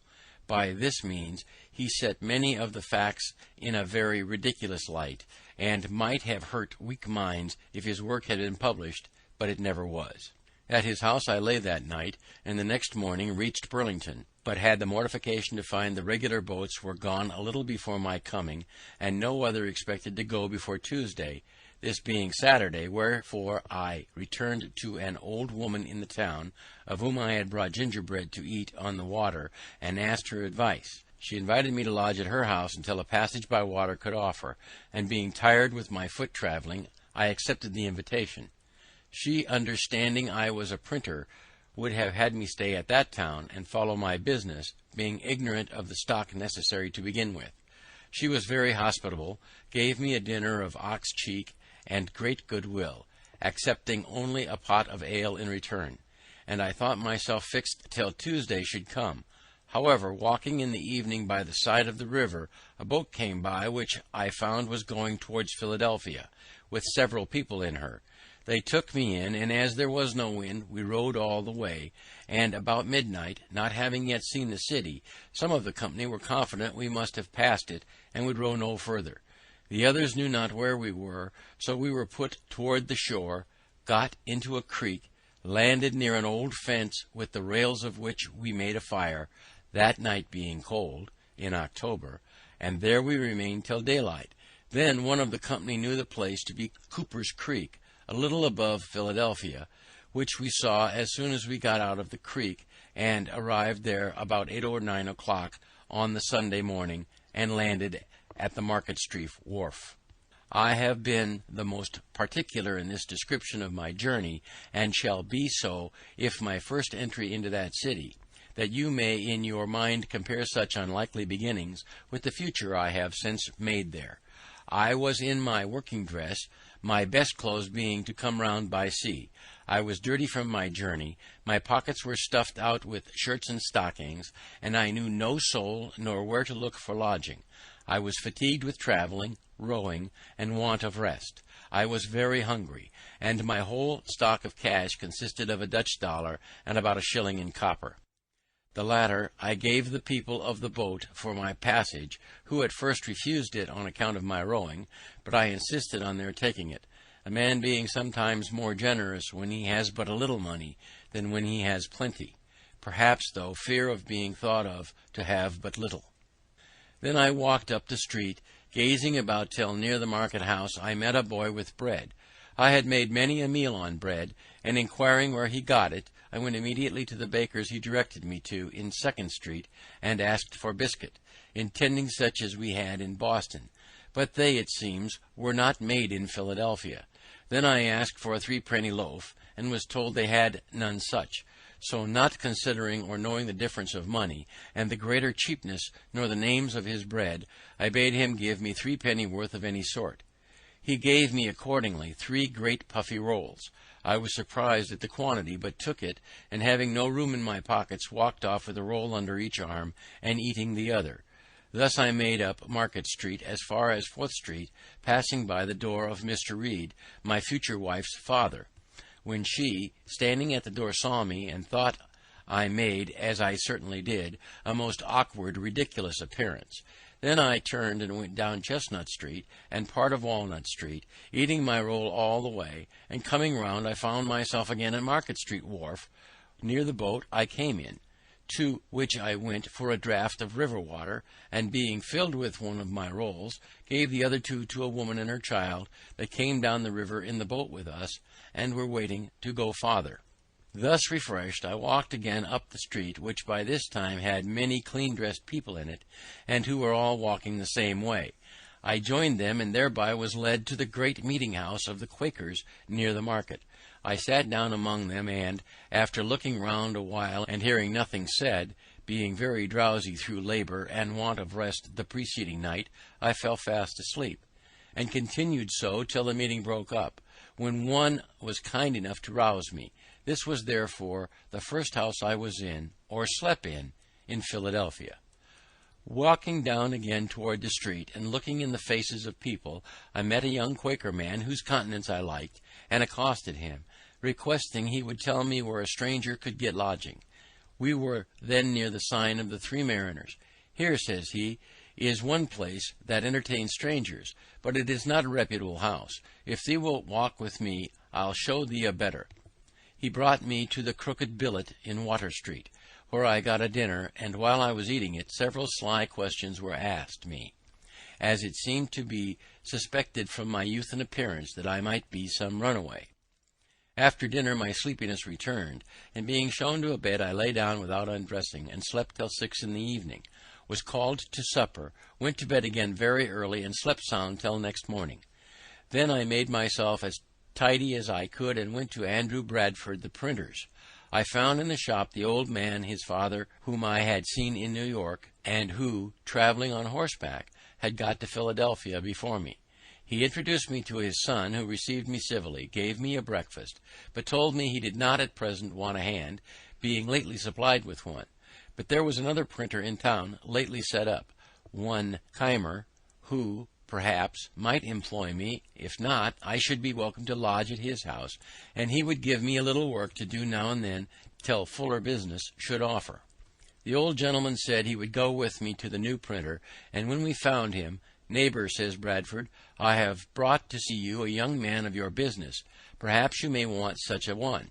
He asked me a few questions, put a composing stick in my hand to see how I worked, and then said he would employ me soon, though he had just then nothing for me to do, and, taking old Bradford, whom he had never seen before, to be one of the townspeople that had a good will for him, entered into a conversation on his present undertaking and prospects, while Bradford, not discovering that he was the other printer's father, on Keimer's saying he expected soon to get the greatest part of the business into his own hands, drew him on by artful questions and starting little doubts, to explain all his views, what interest he relied on, and in what manner he intended to proceed. I, who stood by and heard all, saw immediately that one of them was a crafty old sophister, and the other a mere novice. Bradford left me with Keimer, who was greatly surprised when I told him who the old man was. Keimer's printing house, I found, consisted of an old shattered press and one small worn-out font of English, which he was using himself, composing an elegy on Aquilla Rose, before mentioned, an ingenious young man of excellent character, much respected in the town, clerk of the Assembly, and a pretty poet. Keimer made verses too, but very indifferently. He could not be said to write them, for his manner was to compose them in the types directly out of his head. So there being no copy, but one pair of cases, and the elegy likely to require all the letter, no one could help him. I endeavoured to put his press, which he had not yet used, and of which he understood nothing, into order fit to be worked with, and promised to come and print off his elegy as soon as he should have got it ready. I returned to Bradford's, who gave me a little job to do for the present, and there I lodged and dieted. A few days after, Keimer sent for me to print off the elegy, and now he had got another pair of cases, and a pamphlet to reprint, on which he set me to work. These two printers I found poorly qualified for their business. Bradford had not been bred to it, and was very illiterate, and Keimer, though something of a scholar, was a mere compositor, knowing nothing of presswork. He had been one of the French prophets, and could act their enthusiastic agitations. At the time he did not profess any particular religion, but something of all on occasion, was very ignorant of the world, and had, as I afterward found, a good deal of the knave in his composition. He did not like my lodging at Bradford's while I worked with him. He had a house, indeed, but without furniture, so he could not lodge me. But he got me a lodging at Mr. Reed's before mentioned, who was the owner of this house, and my chest and clothes being come by this time, I made rather a more respectable appearance in the eyes of Miss Reed than I had done when she first happened to see me eating my roll in the street. Protestants of the south of France, who became fanatical under the persecutions of Louis XIV, and though they had the gift of prophecy, as they had mottos, no taxes, and liberty of conscience. I began to have some acquaintance among the young people of the town, that were lovers of reading, with whom I spent my evenings very pleasantly, and gained money by my industry and frugality. I lived very agreeably, forgetting Boston as much as I could, and not desiring that any there should know where I resided, except my friend Collins, who was in my street, and kept it when I wrote to him. At length an incident happened that sent me back again much sooner than I had intended. I had a brother-in-law, Robert Holmes, master of a sloop that traded between Boston and Delaware. He, being at Newcastle, 40 miles below Philadelphia, heard thereof me, and wrote me a letter, mentioning the concerns of my friends in Boston at my abrupt departure, assuring me of their good will to me, and that everything would be accommodated to my mind if I would return, to which he exhorted me very earnestly. I wrote an answer to this letter, thanked him for his advice, but stated that my reasons for quitting Boston fully and in such a light as to convince him I was not so wrong as he had apprehended. End of chapter 3.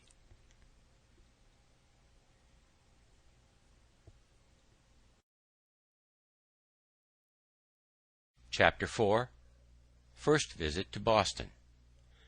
Sir William Keith, governor of the province, was then at Newcastle, and Captain Holmes, happening to be in company with him when my letter came to hand, spoke to him of me, and showed him the letter. The governor read it, and seemed surprised when he was told my age. He said I appeared a young man of promising parts, and therefore should be encouraged.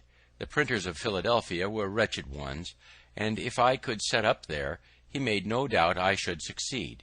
For his part, he would procure me the public business, and do me every other service in his power.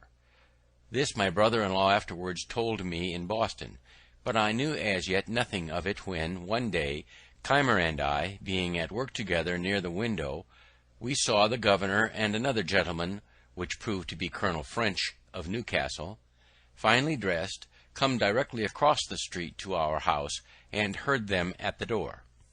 Keimer ran down immediately, thinking it a visit to him, but the governor inquired for me, came up, and with a condescension and politeness I had been quite unused to, made me many compliments, desired to be acquainted with me, blamed me kindly for not having made myself known to him when I first came to the place, and would have me away with him to the tavern, where he was going with Colonel French, to taste, as he said, some excellent Madeira.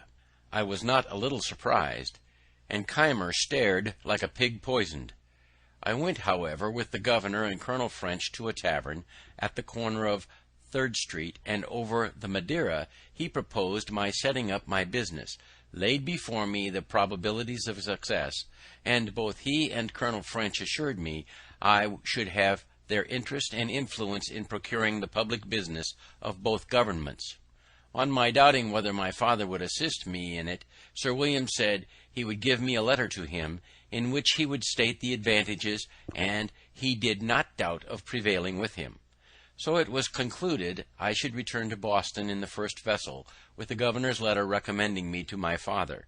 In the meantime, the intention was to keep a secret, and I went on working with Keimer as usual, the governor sending for me now and then to dine with him, a very great honor I thought it, and conversing with me in the most affable, familiar, and friendly manner imaginable.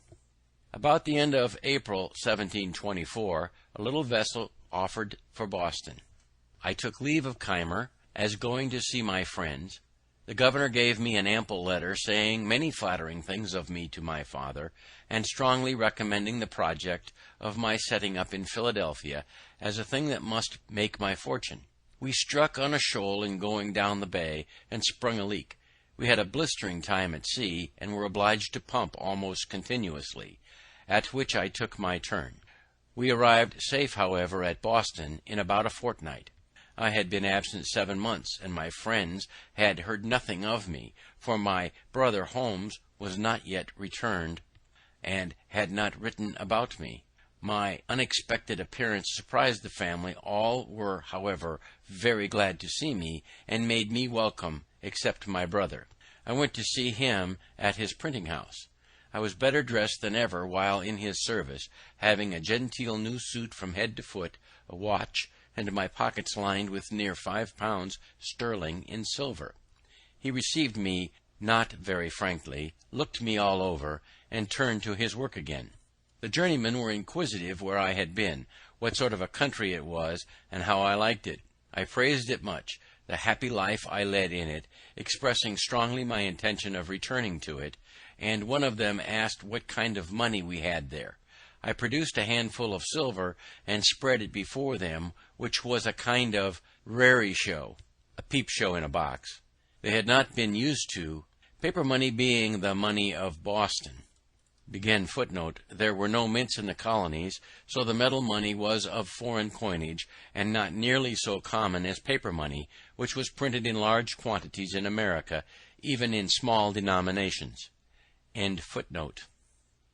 Then I took the opportunity of letting them see my watch, and lastly my brother still glum and sullen, I gave them a piece of 8 Spanish dollar, about equivalent to our dollar, to drink, and took my leave.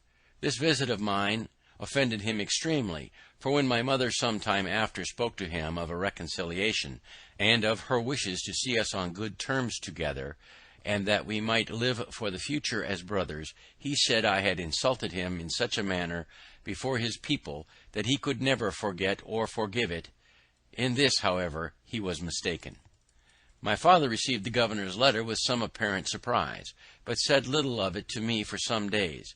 When Captain Holmes returned, he showed it to him and asked him if he knew Keith and what kind of man he was, adding his opinion that he must be of small discretion to think of setting a boy up in a business who wanted yet 3 years of being a man's estate. Holmes said what he could in favor of the project, but my father was clear in the impropriety of it, and at last gave a flat denial to it. Then he wrote a civil letter to Sir William, thanking him for the patronage he had so kindly offered me, but declining to assist me as yet in setting up, I being, in his opinion, too young to be trusted with the management of a business so important, and for which the preparation must be so expensive. My friend and companion Collins, who was a clerk in the post office, pleased with the account I gave him of my new country, determined to go thither also, and while I waited for my father's determination, he set out before me by land to Rhode Island, leaving his books, which were a pretty collection of mathematics and natural philosophy, to come with mine and me to New York, where he proposed to wait for me. My father, though he did not approve Sir William's proposition, was yet pleased that I had been able to obtain so advantageous a character from a person of such note where I had resided, and that I had been so industrious and careful as to equip myself so handsomely in so short a time. Therefore, seeing no prospect of an accommodation between my brother and me, he gave his consent to my returning again to Philadelphia, advised me to behave respectfully to the people there, endeavouring to obtain the general esteem, and avoid lampooning and libelling, to which he thought I had too much inclination, telling me that by steady industry and a prudent parsimony I might save enough by the time I was 21 to set me up, and that if I came near the matter he would help me out with the rest. This was all I could obtain, except some small gifts as tokens of his and my mother's love, when I embarked again for New York, now with their approbation and their blessing. The sloop putting in at Newport, Rhode Island, I visited my brother John, who had been married and settled there some years. He received me very affectionately, for he always loved me. A friend of his, one Vernon, having some money due him in Philadelphia, about 35 pounds currency, desired that I would receive it for him, and keep it till I had his directions what to remit it in. Accordingly he gave me an order. This afterwards occasioned me a good deal of uneasiness.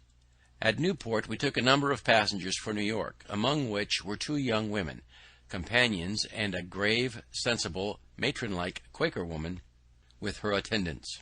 I had shown an obliging readiness to do her some little services, which impressed her, I suppose, with a degree of goodwill toward me. Therefore, when she saw a daily growing familiarity between me and the 2 young women, which they appeared to encourage, she took me aside and said, "Young man, I am concerned for thee, as thou hast no friend in thee, and seems not to know much of the world, or of the snares youth is exposed to. Depend upon it, those are very bad women. I can see it in all their actions, and if thee art not upon thy guard, they will draw thee into some danger. They are strangers to thee, and I advise thee, in a friendly concern for thy welfare, to have no acquaintance with them." As I seemed at first not to think so ill of them as she did, she mentioned some things she had observed and heard that had escaped my notice, but now convinced me she was right.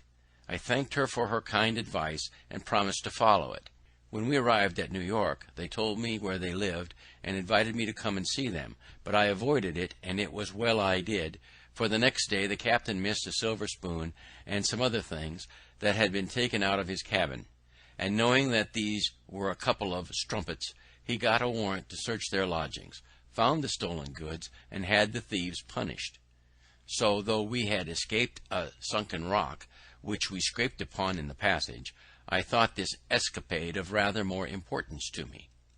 At New York I found my friend Collins, who had arrived there some time before me. We had been intimate from children, and had read the same books together, but he had the advantage of more time for reading and studying, and a wonderful genius for mathematical learning, in which he far outstripped me. While I lived in Boston, most of my hours of leisure for conversation were spent with him, and he continued a sober as well as an industrious lad, was much respected for his learning by several of the clergy and other gentlemen, and seemed to promise making a good figure in life. But during my absence he had acquired a habit of sotting with brandy, and I found by his own account, and what I heard from others, that he had been drunk every day since his arrival in New York, and behaved very oddly.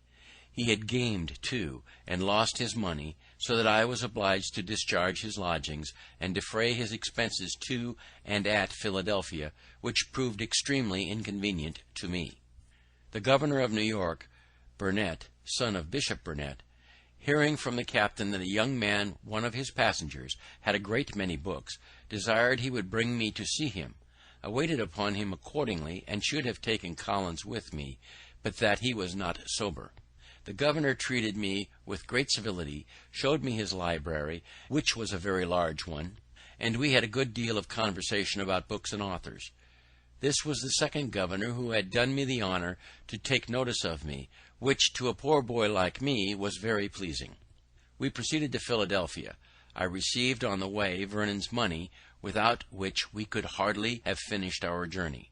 Collins wished to be employed in some counting-house, but whether they discovered his dramming by his breath or by his behaviour, though he had some recommendations, he met with no success in any application, and continued lodging and boarding at the same house with me, and at my expense. Knowing I had that money of Vernon's, he was continually borrowing of me, still promising repayment as soon as he should be in business. At length he had got so much of it that I was distressed to think what I should do in case of being called on to remit it. His drinking continued, about which we sometimes quarrelled, for when a little intoxicated he was very fractious. Once, in a boat on the Delaware with some other young men, he refused to row in his turn. "I will be rowed home," says he. "We will not row for you," says I. "You must, or stay all night on the water," says he, "just as you please." The others said, "Let us row, what signifies it?" But my mind being soured with his other conduct, I continued to refuse. So he swore he would make me row, and throw me overboard, and coming along, stepping on the thwarts towards me, when he came up and struck at me, I clapped my hand under his crutch, and rising, pitched him head foremost into the river. I knew he was a good swimmer, and so was under little concern about him, but before he could get round to lay hold of the boat, we had a few strokes pulled her out of his reach, and ever when he drew near the boat, we asked if he would row, striking a few strokes to slide her away from him. He was ready to die with vexation, and obstinately would not promise to row. However, seeing him at last beginning to tire, we lifted him and brought him home dripping wet in the evening. We hardly exchanged a civil word afterward, and a West Indian captain, who had a commission to procure a tutor for the sons of a gentleman at Barbados, happening to meet with him, agreed to carry him thither. He left me then, promising to remit the first money he should receive in order to discharge the debt, but I never heard of him after. Breaking into this money of Vernon's was one of the first great errata of my life, and this affair showed that my father was not much out in his judgment when he supposed me too young to manage business of importance. But Sir William, on reading his letter, said he was too prudent. There was great difference in persons, and discretion did not always accompany years, nor was youth always without it. And since he will not set you up, says he, I will do it myself. Give me an inventory of the things necessary to be had from England, and I will send for them. You shall repay me when you are able. I am resolved to have a good printer here, and I am sure you must succeed. This was spoken with such an appearance of cordiality that I had not the least doubt of his meaning and what he said. I had hitherto kept the proposition of my setting up a secret in Philadelphia, and I still kept it. Had it been known that I depended on the governor, probably some friend that knew him better would have advised me not to rely on him, as I afterwards heard it was his known character to be liberal of promises which he never meant to keep. Yet, unsolicited as he was by me, how could I think his generous offer insincere? I believed him one of the best men of the world. I presented him an inventory of a little print house, amounting to my computing to about £100 sterling. He liked it, but asked me if my being on the spot in England to choose the types and see that everything was good of the kind might not be of some advantage. Then says he, when there you may make acquaintances and establish correspondence in the bookselling and stationery way. I agreed that this might be advantageous. Then says he, get yourself ready to go with Annis, which was the annual ship and the only one at that time usually passing between London and Philadelphia. But it would be some months before Annis sailed, so I continued working with Keimer, fretting about the money Collins had got from me, and in daily apprehension of being called upon by Vernon, which, however, did not happen for some years after. I believe I have omitted mentioning that in my first voyage from Boston, being becalmed off Block Island, our people set about catching cod, and hauled up a great many. Hitherto I had stuck to my resolution of not eating animal food, and on this occasion I considered it with my master Tyrone the taking every fish as a kind of unprovoked murder, since none of them had or ever could do us any injury that might justify the slaughter. All this seemed to be reasonable, but I had formerly been a great lover of fish, and when this came hot out of the frying pan, it smelt admirably well. I balanced some time between principle and inclination, till I reckoned that, when the fish were opened, I saw smaller fish taken out of their stomachs. Then thought I, if you eat one another, I don't see why we mayn't eat you. So I dined upon cod very heartily, and continued to eat with other people, returning now only and then occasionally to a vegetable diet. So convenient a thing is it to be a reasonable creature, since it enables one to find or make a reason for everything one has a mind to do. End of chapter 4.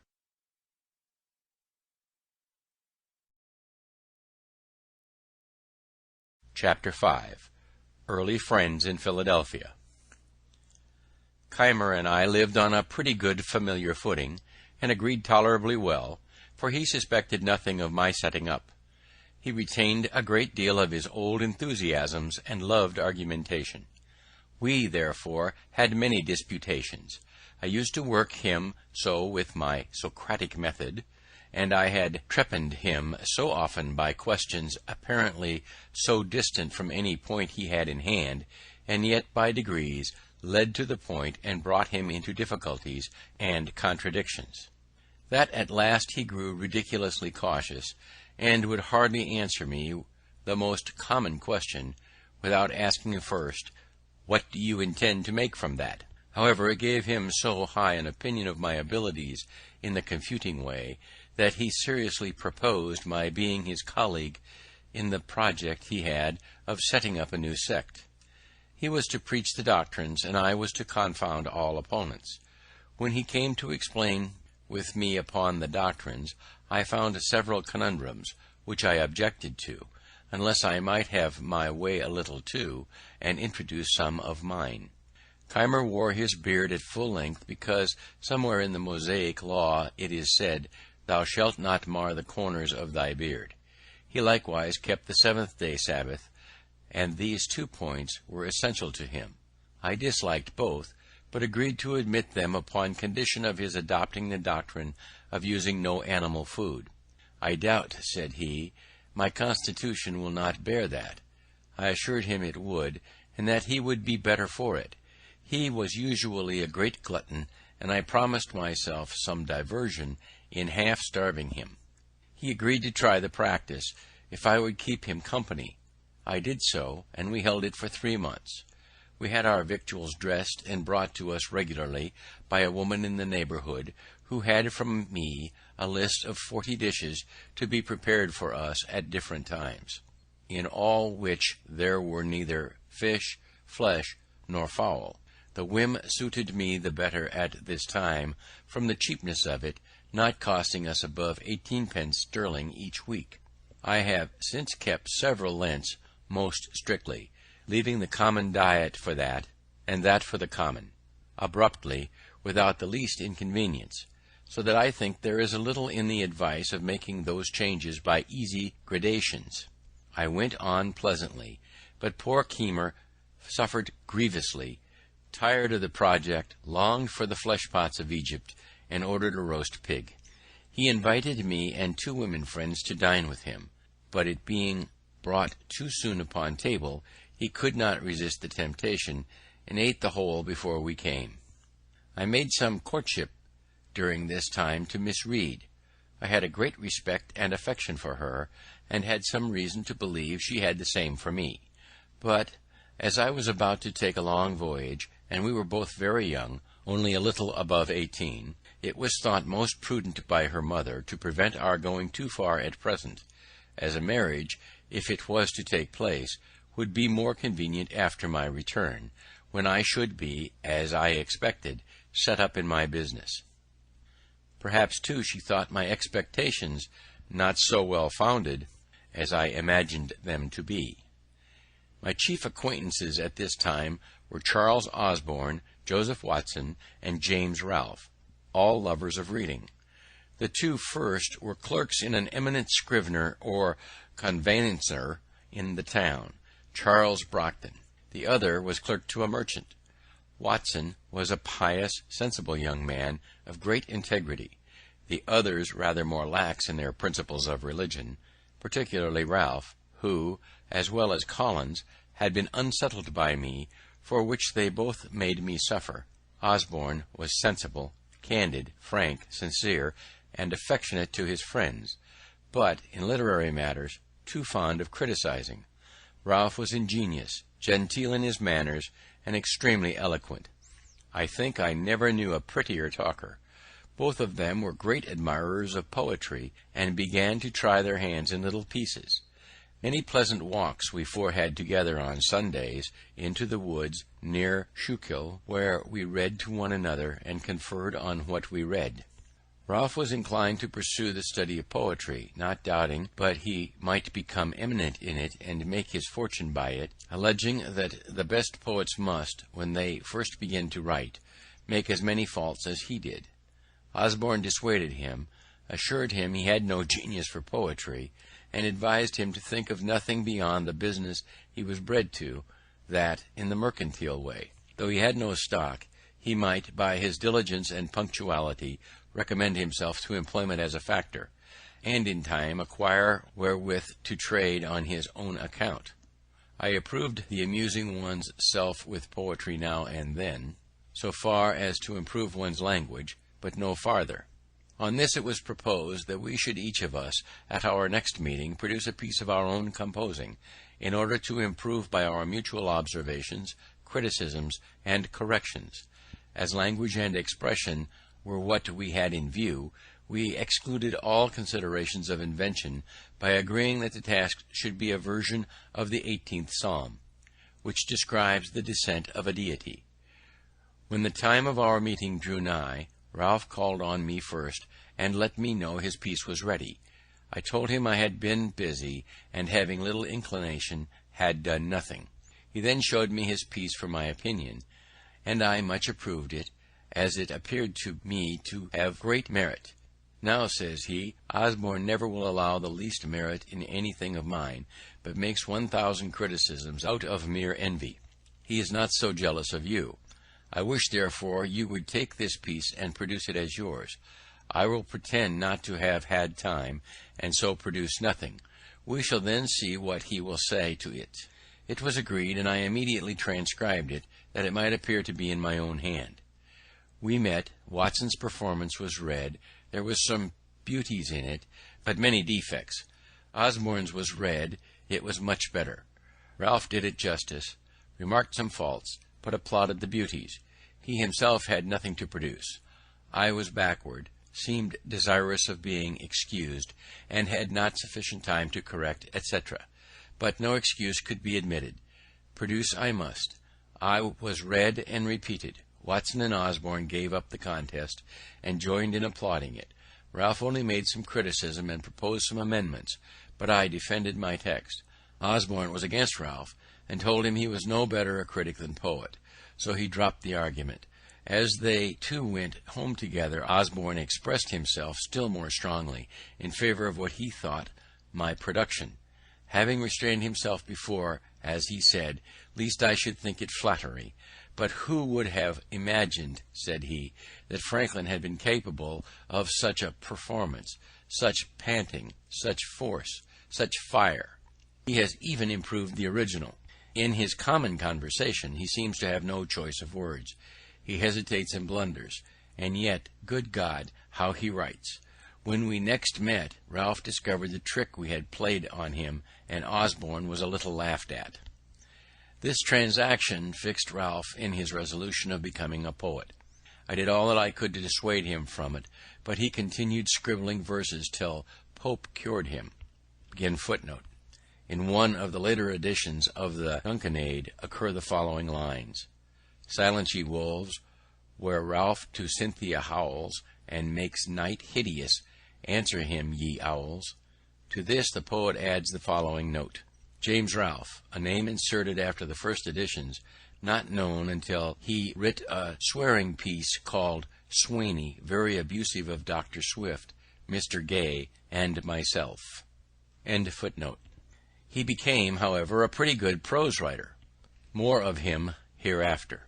But as I may not have occasion again to mention the other two, I shall just remark here that Watson died in my arms a few years after, much lamented, being the best of our set. Osborne went to the West Indies, where he became an eminent lawyer, and made money, but died young. He and I made a serious agreement that the one who happened first to die should, if possible, make a friendly visit to the other, and acquaint him of how he found things in that separate state. But he never fulfilled his promise. Chapter 5.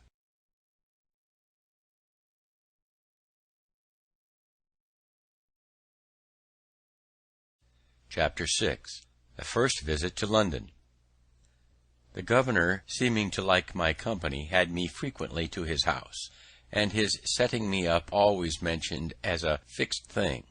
I was to take with me letters recommendatory to a number of his friends, besides the letter of credit, to furnish me with the necessary money for purchasing the press and types, paper, etc.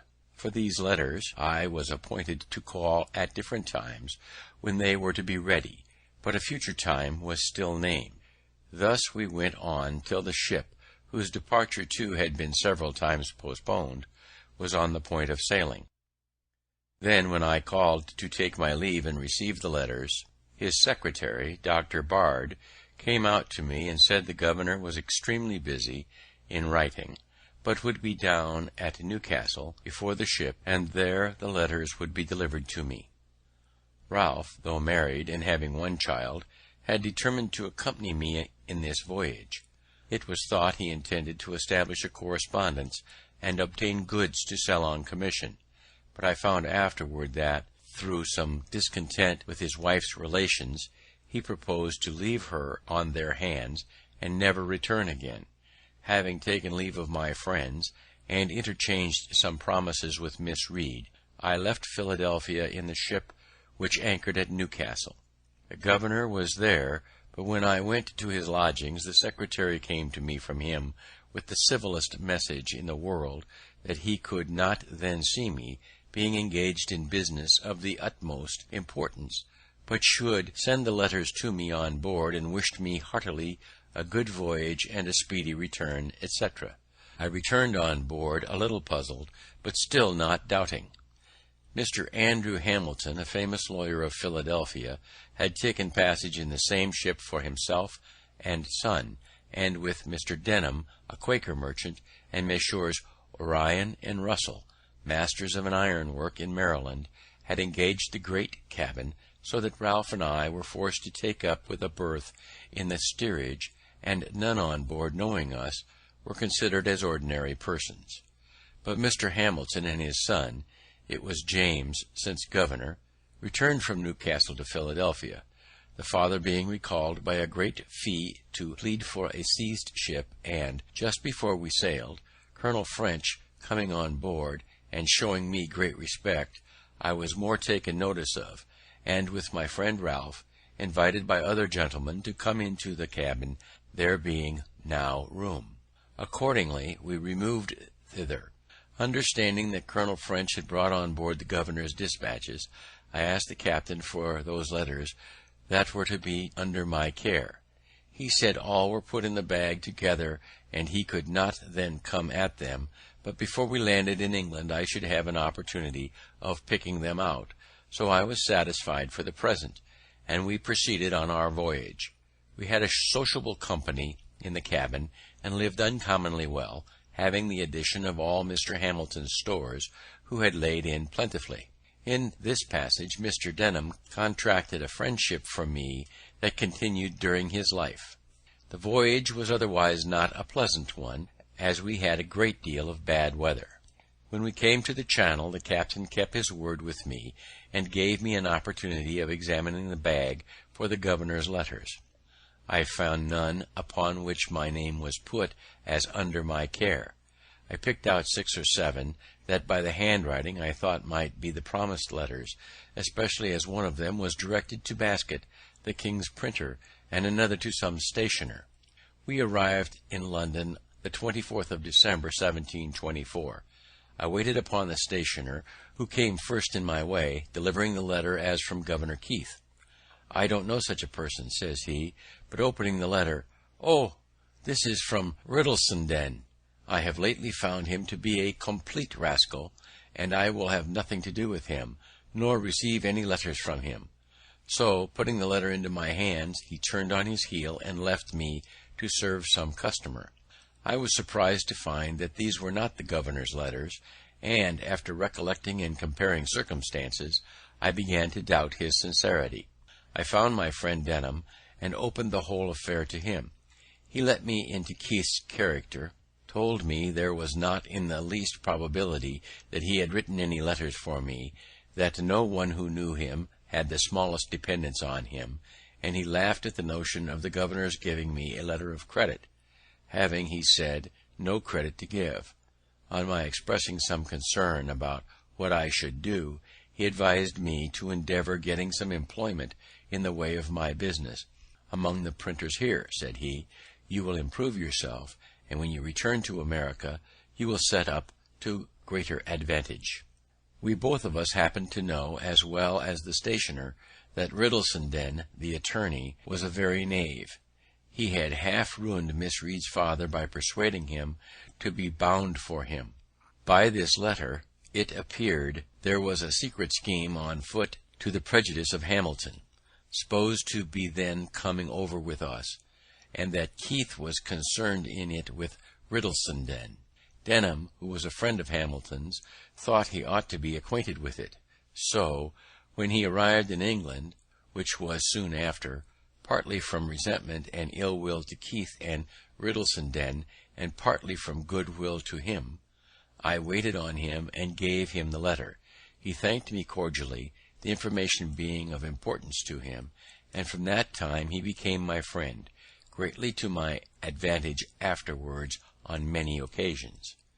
But what shall we think of a governor's playing such pitiful tricks and imposing so grossly on a poor ignorant boy? It was a habit he had acquired. He wished to please everybody, and, having little to give, he gave expectations. He was otherwise an ingenious, sensible man, a pretty good writer, and a good governor for the people, though not for his constituents. The proprieties, whose instructions he sometimes disregarded, several of our best laws, were of his planning and passed during his administration. Ralph and I were inseparable companions. We took lodgings together in Little Britain, at 3 shillings and 6 pence a week, as much as we could then afford. He found some relations, but they were poor and unable to assist him. He now let me know his intentions of remaining in London, and that he never meant to return to Philadelphia. He had brought no money with him, the whole he could muster having been expended paying his passage. I had 15 pistoles, so he borrowed occasionally of me to subsist while he was looking out for business. He first endeavoured to get into the playhouse, believing himself qualified for an actor; but Wilkes, to whom he applied, advised him candidly not to think of that employment, as it was impossible he should succeed in it. Then he proposed to Roberts, a publisher in Paternoster Row, to write for him a weekly paper like the Spectator, on certain conditions, which Roberts did not approve. Then he endeavoured to get employment as a hackney writer, to copy for the stationers and lawyers about the Temple, but could find no vacancy. I immediately got into work at Palmer's, then a famous printing house in Bartholomew Close, and there I continued near a year. I was pretty diligent, but spent with Ralph a good deal of my earnings in going to plays and other places of amusement. We had together consumed all of my pistoles, and now just rubbed on from hand to mouth. He seemed quite to forget his wife and child, and I by degrees my engagements with Miss Reed, to whom I never wrote more than one letter, and that was to let her know I was not likely soon to return. That was another of the great errata of my life, which I should wish to correct if I were to live it over again. In fact, by our expenses, I was constantly kept unable to pay my passage. At Palmer's I was employed in composing for the second edition of Wollaston's Religion of Nature. Some of his reasonings not appearing to me well founded, I wrote a little metaphysical piece in which I made remarks on them. It was entitled A Dissension on Liberty and Necessity, Pleasure and Pain. I inscribed it to my friend Ralph. I printed a small number. It occasioned my being more considered by Mr. Palmer as a young man of some ingenuity, though he seriously expostulated with me upon the principles of my pamphlet, which to him appeared abominable. My printing this pamphlet was another erratum. While I lodged in Little Britain, I made an acquaintance with one Wilcox, a bookseller, whose shop was at the next door. He had an immense collection of second-hand books. Circulating libraries were not then in use, but we agreed that, on certain reasonable terms, which I have now forgotten, I might take, read, and return any of his books.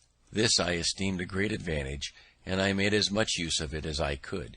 My pamphlet, by some means falling into the hands of one Lyons, a surgeon, author of a book entitled The Infallibility of Human Judgment, it occasioned an acquaintance between us. He took great notice of me, called on me often to converse on those subjects, carried me to the house, a pale ale house in a lane, Cheapside, and introduced me to Mr. Manderville, author of the Fable of the Bees, who had clubbed there, of which he was the soul, being a most facetious man, entertaining companion. Lyons, too, introduced me to Dr. Pemberton at Bastion's Coffee House, who promised to give me an opportunity, some time or other, of seeing Sir Isaac Newton, of which I was extremely desirous, but this never happened. I had brought over a few curiosities, among which the principal was a purse made of the asbestos which purifies by fire.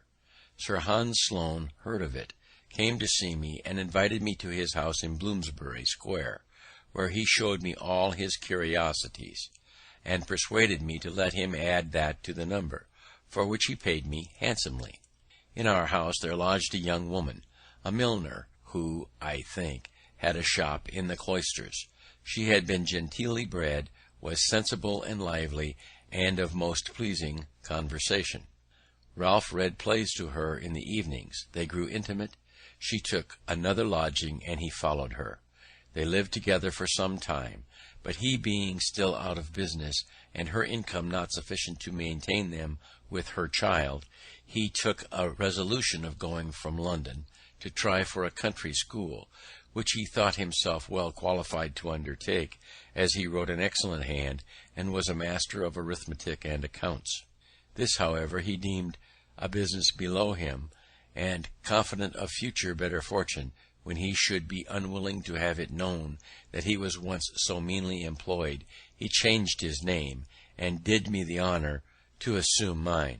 For I soon after had a letter from him, acquainting me that he was settled in a small village, in Berkshire I think it was, where he taught reading and writing to 10 or a dozen boys at 6 per week, recommending Mrs. T to my care, and desiring me to write to him, directing for Mr. Franklin, schoolmaster at such a place. He continued to write frequently, sending me large specimens of an epic poem which he was then composing, and desiring my remarks and corrections. These I gave him from time to time, but endeavoured rather to discourage his proceeding. One of Young's satires was just then published.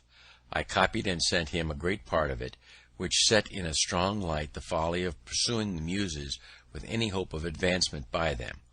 All this was in vain. Sheets of the poem continued to come by every post. In the meantime, Mrs. T, having on his account lost her friends in business, was often in distress, and used to send for me and borrow what I could spare to help her out of them. I grew fond of her company, and being at that time under no religious restraint, and presuming upon my importance to her, I attempted familiarities, another erratum, which she repulsed with a proper resentment, and acquainted him with my behaviour.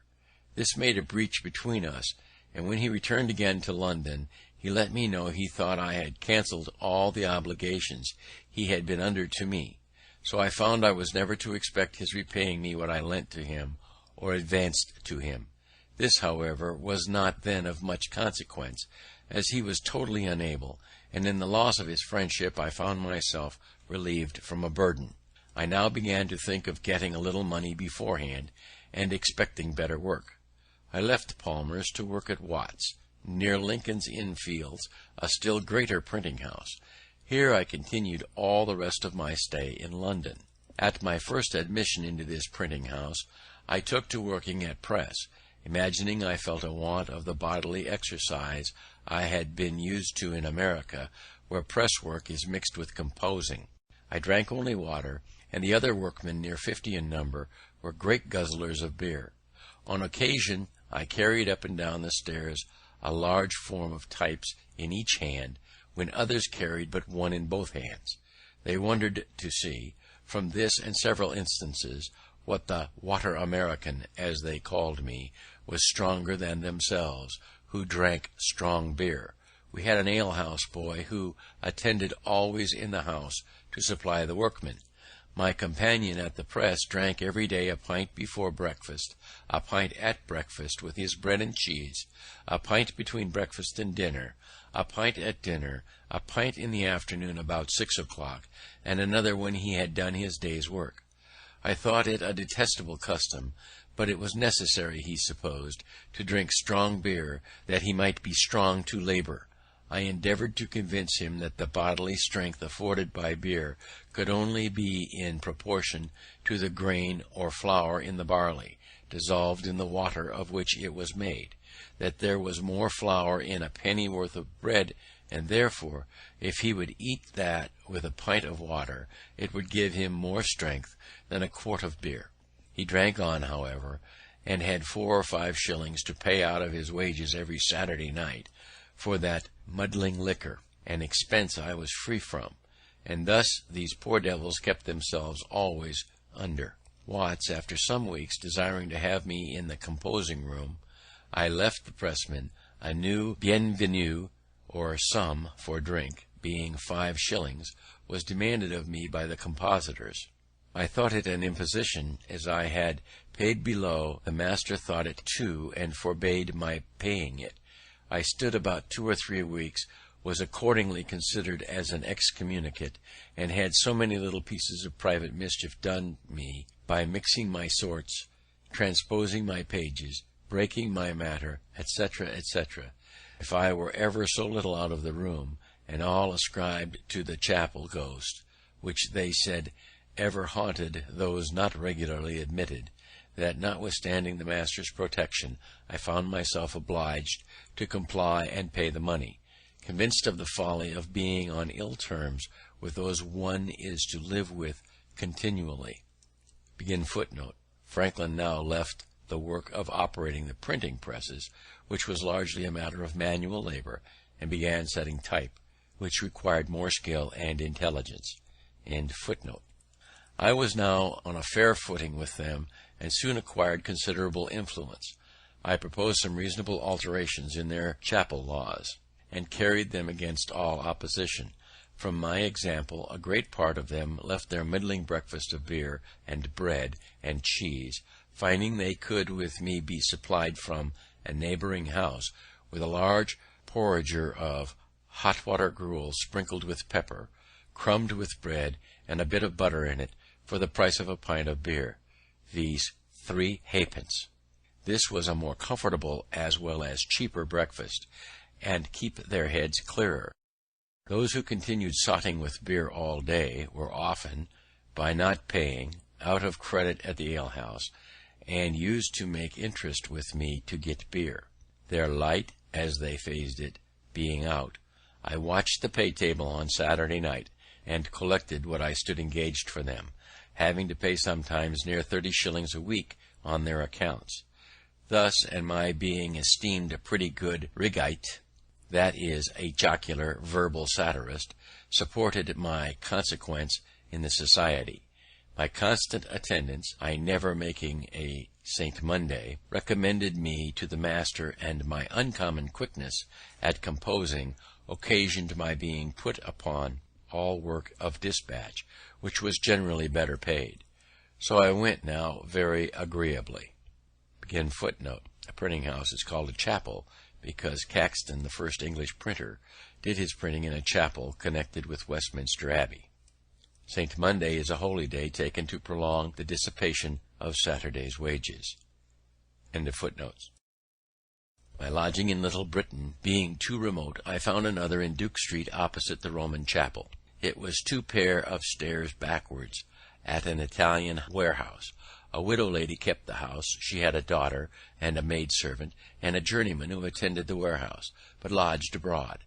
After sending to inquire my character at the house where I had last lodged, she agreed to take me at the same rate, 3 shillings 6pence per week, cheaper, as she said, from the protection she expected in having a man lodge in the house.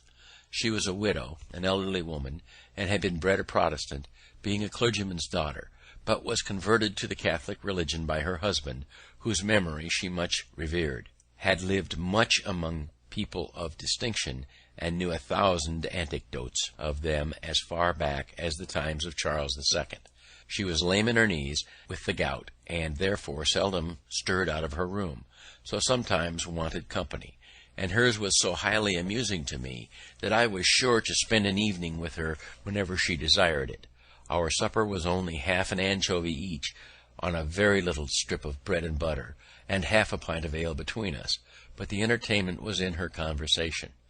My always keeping good hours and giving little trouble in the family made her unwilling to part with me, so that when I talked of a lodging I had heard of nearer my business for 2 shillings a week, which meant I was now on saving money, made some difference, she bid me not think of it, for she would abate me 2 shillings a week for the future, so I remained with her at 1 shilling and 6pence as long as I stayed in London. In a garret of her house there lived a maiden lady of 70, in the most retired manner, of which my landlady gave me this account, that she, being a Roman Catholic, had been sent abroad when young, and lodged in a nunnery with the intent of becoming a nun. But the country not agreeing with her, she returned to England, where, there being no nunnery, she had vowed to lead a life of a nun as near as might be done in those circumstances. Accordingly, she had given all her estate to charitable uses, reserving only £12 a year to live on, and out of this sum she still gave a great deal to charity, living herself on water gruel only, and using no fire but to boil it. She had lived many years in that garret, being permitted to remain there gratis by successive Catholic tenants of the house below, as they deemed it a blessing to have her there. A priest visited her to confess her every day. I have asked her, said my landlady, how she, as she lived, could possibly find so much employment for a confessor. Oh, she said, it is impossible to avoid vain thoughts. I was permitted once to visit her. She was cheerful and polite, and conversed pleasantly. The room was clean, but had no other furniture than a maltus, a table with a crucifix and a book, a stool which she gave me to sit on, and a picture over the chimney of Saint Veronica, displaying her handkerchief with the miraculous figure of Christ's bleeding face on it, which she explained to me with great seriousness. She looked pale, but was never sick, and I gave it as another instance on how small an income, life and health, may be supported.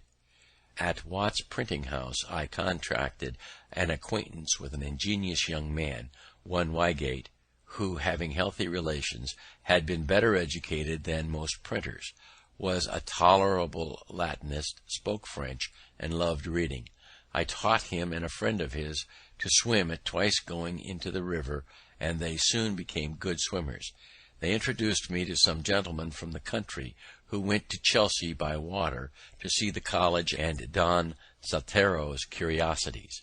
In our return, at the request of the company whose curiosity Wygate had excited, I stripped and leapt into the river and swam from near Chelsea to Blackfriars, performing on the way many feats of activity, both upon and under water, that surprised and pleased those to whom they were novelties. The story is that she met Christ on his way to crucifixion, and offered him her handkerchief to wipe the blood from his face, after which the handkerchief always bore the image of Christ's bleeding face. James Salter, a former servant of Hans Sloane, lived in Cheyne Walk, Chelsea. His house, a barber shop, was known as Don Salarto's coffee house. The curiosities were in glass cases, and constituted an amazing and motley collection: a petrified crab from China, a liquefied hog, Job's tears, Madagascar lances, William the Conqueror's flaming sword, and Henry VIII's coat of mail. The swim was of about 3 miles.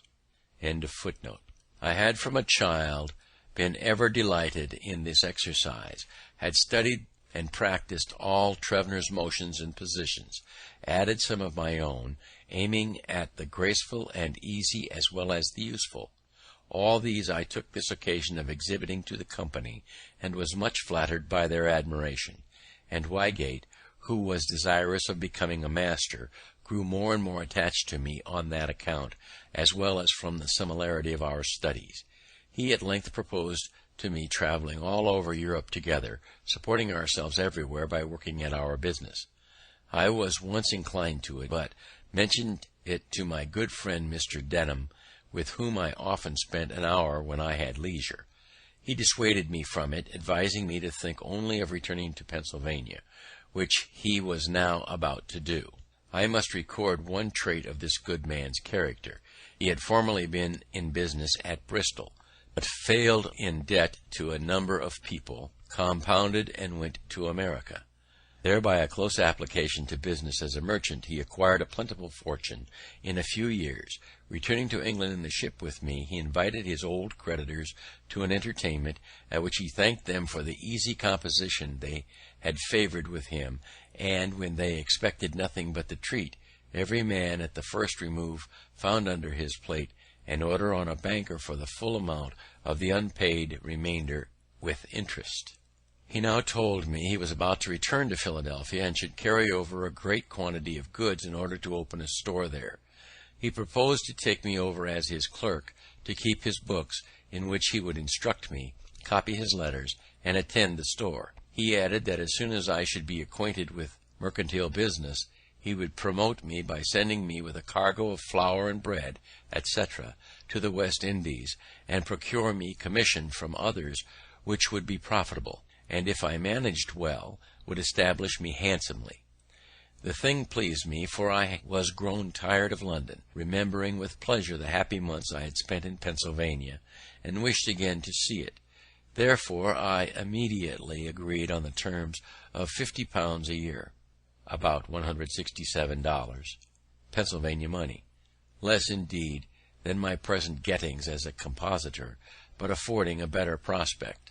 I took leave of printing as though for ever, and was daily employed in the new business, going about it with Mr. Denham among the tradesmen to purchase various articles and seeing them packed up, doing errands, calling upon workmen to dispatch, etc. And when all was on board, I had a few days' leisure. On one of these days I was, to my surprise, sent for by a great man I knew only by name, a Sir William Wyndham, and I waited upon him. He had heard by some means or other of my swimming from Chelsea to Blackfriars, and my teaching Wygate and another young man to swim in a few hours. He had 2 sons about to set out on their travels. He wished to have them first taught swimming, and proposed to gratify me handsomely if I would teach them. They were not yet come to town, and my stay was uncertain, so I could not undertake it. But from this incident I thought it likely that if I were to remain in England and open a swimming school, I might get a good deal of money, and it struck me so strongly that the overture seemed sooner made me, perhaps I should not so soon have returned to America. After many years, you and I had something of more importance to do with one of these sons of Sir William Wyndham, become Earl of Egmont, which I shall mention in its place. Thus I spent about 18 months in London. Most part of the time I worked hard at my business, and spent but little upon myself, except in seeing plays and in books. My friend Ralph had kept me poor. He owed me about £27, which I was now never likely to receive, a great sum out of my small earnings. I loved him, notwithstanding, for he had many admirable qualities. I had by no means improved my fortune, but I had picked up some very ingenious acquaintance, whose conversation was of great advantage to me, and I had read considerably. Chapter 6.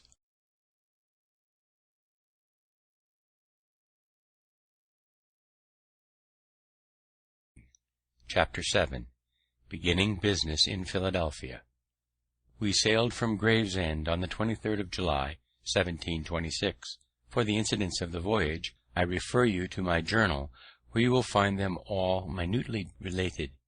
Perhaps the most important part of that journal is the plan to be found in it, which I formed at sea for regulating my future conduct in life. It is the more remarkable as being formed when I was so young, and yet being pretty faithfully adhered to quite through to old age. Footnote: the journal is not found in the manuscript journal, which was left among Franklin's papers. End of footnote. We landed in Philadelphia on the 11th of October, where I found sundry alterations. Keith was no longer governor, being superseded by Mayor Gordon. I met him walking the streets as a common citizen. He seemed a little ashamed at seeing me, but passed without saying anything. I should have been as much ashamed at seeing Miss Reed, had not her friends, despairing with reason of my return after the receipt of my letter, persuaded her to marry another, one Rogers, a potter, which was done in my absence.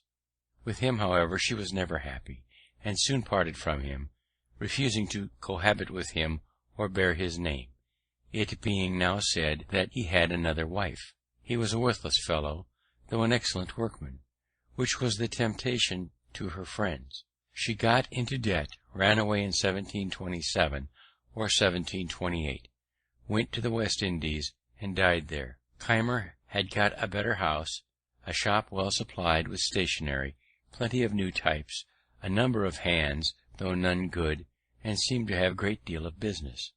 Mr. Denham took a store in Water Street, where we opened our goods. I attended the business diligently, studied accounts, and grew in a little time expert at selling. We lodged and boarded together. He counselled me as a father, having a sincere regard for me. I respected and loved him, and we might have gone on together very happy. But in the beginning of February, 1726-1727, when I had just passed my 21st year, we both were taken ill. My distemper was a pleurisy, which very nearly carried me off. I suffered a good deal, gave up the point in my own mind, and was rather disappointed when I found myself recovering, regretting in some degree that I must now some time or other have all that disagreeable work to do over again. I forgot what his distemper was. It held him a long time, and at length carried him off. He left me a small legacy in a nuncupative will, as a token of his kindness for me, and he left me once more to the wide world, for the store was taken into the care of his executors, and my employment under him ended. My brother-in-law Holmes, being now in Philadelphia, advised my return to my business, and Keimer tempted me with an offer of large wages by the year to come and take the management of his printing house, that he might better attend his stationer's shop. I had heard a bad character of him in London from his wife and her friends, and was not fond of having any more to do with him. I tried for further employment as a merchant's clerk, but not readily meeting with any, I closed again with Keimer. I found in his house these hands: Hugh Meredith, a Welsh Pennsylvanian, 30 years of age, bred to country work, honest, sensible, had a great deal of solid observation, was something of a reader, but given to drink. Stephen Potts, a young countryman of full age, bred to the same, of uncommon natural parts, and great wit and humour, but a little idle. These he had agreed with at extreme low wages per week, to be raised a shilling every 3 months, as they would deserve by improving in their business, and the expectation of these high wages to come on hereafter was what he had drawn them in with. Meredith was to work at press, Potts at bookbinding, which he by agreement was to teach them, though he knew neither one nor t'other. John, a wild Irishman, brought up to no business, whose service for 4 years Keimer had purchased from the captain of a ship, he too was to be made a pressman. George Webb, an Oxford scholar, whose time for 4 years he had likewise bought, intending him for a compositor, of whom more presently, and David Harry, a country boy, whom he had taken apprentice. I soon perceived that the intention of engaging me at wages so much higher than he had been used to give was to have these raw, cheap hands formed through me, and as soon as I had instructed them, then they being all articled to him, he should be able to do without me. I went on, however, very cheerfully, put his printing house in order, which had been in great confusion, and brought his hands by degree to mind their business and to do it better. It was an odd thing to find an Oxford scholar in the situation of a bought servant. He was not more than 18 years of age, and gave me this account of himself, that he was born in Gloucester, educated at grammar school there, had been distinguished among the scholars for some apparent superiority in performing his part when they exhibited plays, belonged to the Whitty Club there, and had written some pieces in prose and verse, which were printed in the Gloucester newspaper. Thence he was sent to Oxford, where he continued about a year, but not well satisfied, wishing of all things to see London, and become a player. At length, receiving his quarterly allowance of 15 guineas, instead of discharging his debts, he walked out of town, hid his gown in a furze bush, and footed it to London, where, having no friend to advise him, he fell into bad company, soon spent his guineas, found no means of being introduced among the players, grew necessitous, pawned his clothes, and wanted bread. Walking the street very hungry, and not knowing what to do with himself, a crimp's bill was put into his hand. A crimp was the agent of a shipping company. Crimps were sometimes employed to decoy men into such service as is here mentioned. Offering immediate entertainment and encouragement to such as would bind themselves to serve in America. He went directly, signed the indenture, was put into the ship, and came over, never writing a line to acquaint his friends what was become of him.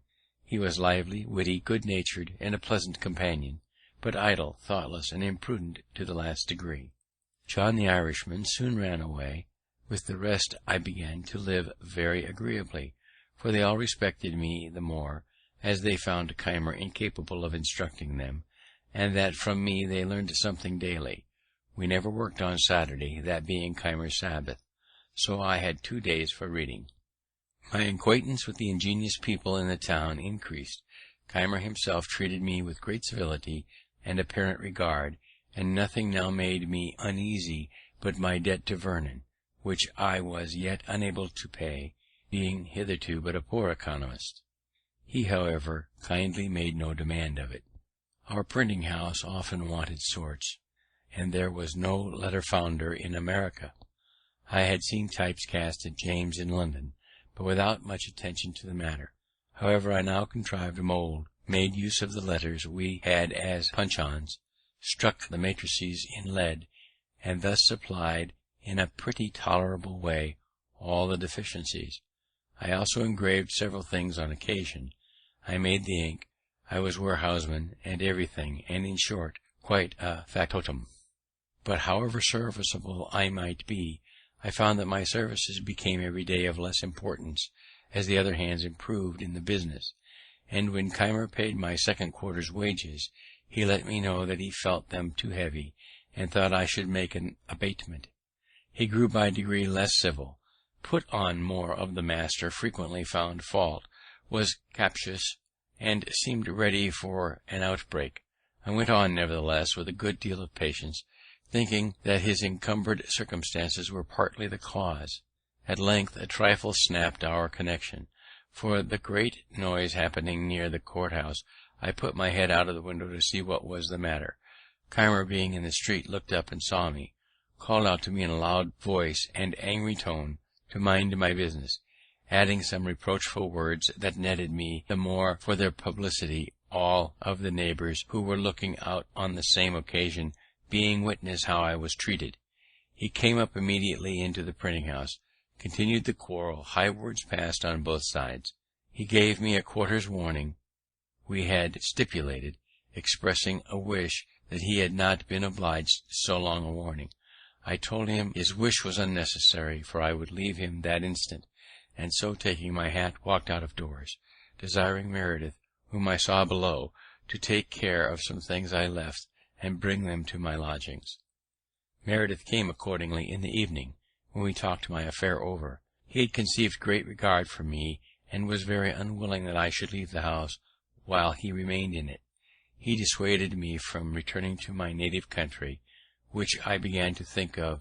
He reminded me that Keimer was in debt for all he possessed, that his creditors began to be uneasy, that he kept his shop miserably, sold often without profit for ready money, and often trusted without keeping accounts, that he must therefore fail, which would make a vacancy I might profit of. I objected my want of money. He then let me know how his father had a high opinion of me, and from some discourse that had passed between them, he was sure he would advance money to set me up, if I would enter into partnership with him. My time, says he, will be out with Keimer in the spring. By that time we may have our press and types in from London. I am sensible I am no workman, if you like it. Your skill in the business shall be set against the stock I furnish, and we will share the profits equally. The provision was agreeable, and I consented. His father was in town, and approved of it, the more as he saw I had great influence with his son, had prevailed on him to abstain long from dram drinking, and he hoped might break him of that wretched habit entirely. When we came to be so closely connected, I gave an inventory to the father, who carried it to a merchant. The things were sent for. The secret was to be kept until they should arrive, and in the meantime I was to get work, if I could, at the other printing house. But I found no vacancy there, and so remained idle a few days, while Keimer, on a prospect of being employed to print some paper money in New Jersey, which would require cuts and various types that I only could supply, and apprehending Bradford might engage me and get the job from him, sent me a very civil message, that old friends should not part for a few words, the effect of sudden passion, and wishing me to return.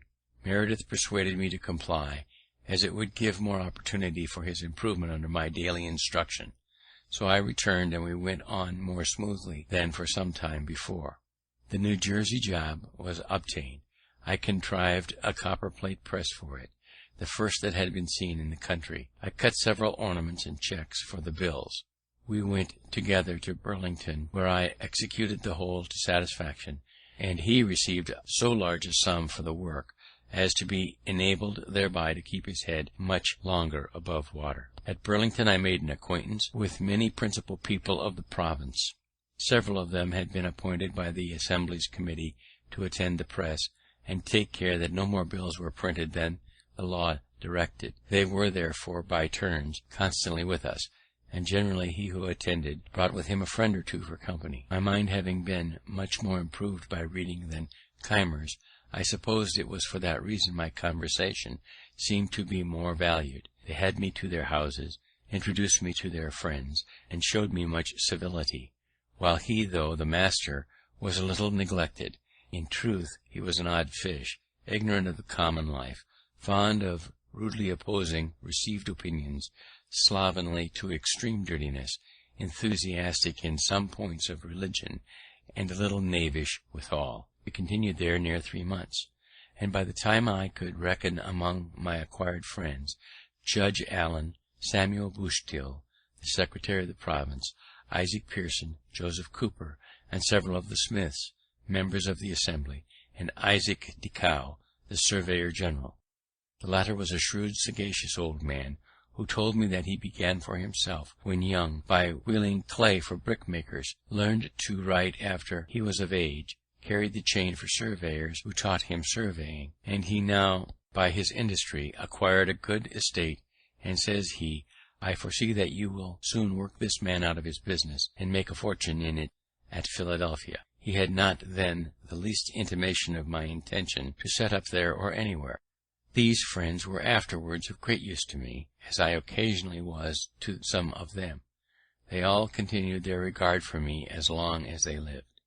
Before I enter upon my public appearance in business, it may be well to let you know the then state of my mind with regard to my principles and morals, that you may see how far those influenced the future events of my life. My parents had early given me religious impressions, and brought me through my childhood piously in the dissenting way. But I was scarce 15 when, after doubting by turns of several points, as I found them disputed in the different books I read, I began to doubt of revelation itself. Some books against deism fell into my hands. They were said to be the substance of sermons preached by Boyle's lecturers. It happened that they wrought an effect on me quite contrary to what was intended by them, for the arguments of the deists, which were quoted to be refuted, appeared to me much stronger than the refutations. In short, I soon became a thorough deist. My arguments perverted some others, particularly Collins and Ralph, but each of them having afterwards wronged me greatly without the least compunction, and recollecting Keith's conduct toward me, who was another freethinker, and my own towards Vernon and Miss Reed, which at times gave me great trouble, I began to suspect that this doctrine, though it might be true, was not very useful. My London pamphlet, which had for its motto these lines of Dryden, "Whatever is right, though purblind man sees but a part o' the chain, the nearest link, his eyes not carried to the equal beam that poses all above," and from the attributes of God, his infinite wisdom, goodness, and power, concluded that nothing could possibly be wrong in the world, and that vice and virtue were empty distinctions, no such things existed, appeared now not so clever a performance as I once thought it, and I doubted whether some error had not insinuated itself unperceived into my argument, so as to inflict all that follows as is common in metaphysical reasonings. I grew convinced that truth, sincerity, integrity in dealings between man and man were of the utmost importance to the felicity of life, and I formed written resolutions, which still remain in my journal book, to practice them ever while I lived. Revelation had indeed no weight with me as such, but I entertained an opinion that, though certain actions might not be bad because they were forbidden by it, or good because it commanded them, yet probably these actions might be forbidden because they were bad for us, or commanded because they were beneficial to us in their own natures, all the circumstances of things being considered, and this persuasion with the kind hand of Providence, or some other guardian angel, or accidental favourable circumstances and situations, or all together, preserved me through this dangerous time of youth, and the hazardous situations I was sometimes in among strangers, remote from the eye and advice of my father, without my wilful gross immorality or injustice that might have been expected from my want of religion. I say wilfully, because the instances I have mentioned had something of necessity in them. From my youth, inexperience, and the naivety of others, I had therefore a tolerable character to begin the world with. I valued it properly, and determined to perceive it. We had not been long returned to Philadelphia before the new types arrived from London. We settled with Keimer, and left him by his consent before he heard of it. We found a house to hire near the market, and took it. To lessen the rent, which was then but £24 a year, though I have since known it to let for 70, we took in Thomas Godfrey, a glazier, and his family, who were to pay a considerable part of it to us, and we boarded with them. We had scarce opened our letters and put our press in order, before George House, an acquaintance of mine, brought a countryman to us whom he had met in the street inquiring for a printer. All our cash was now expended in the variety of particulars we had been obliged to procure, and this countryman's 5 shillings, being our first fruits, and coming so seasonably, gave me more pleasure than any crown I have ever since earned, and the gratitude I felt toward House has made me often more ready than perhaps I should otherwise have been to assist young beginners.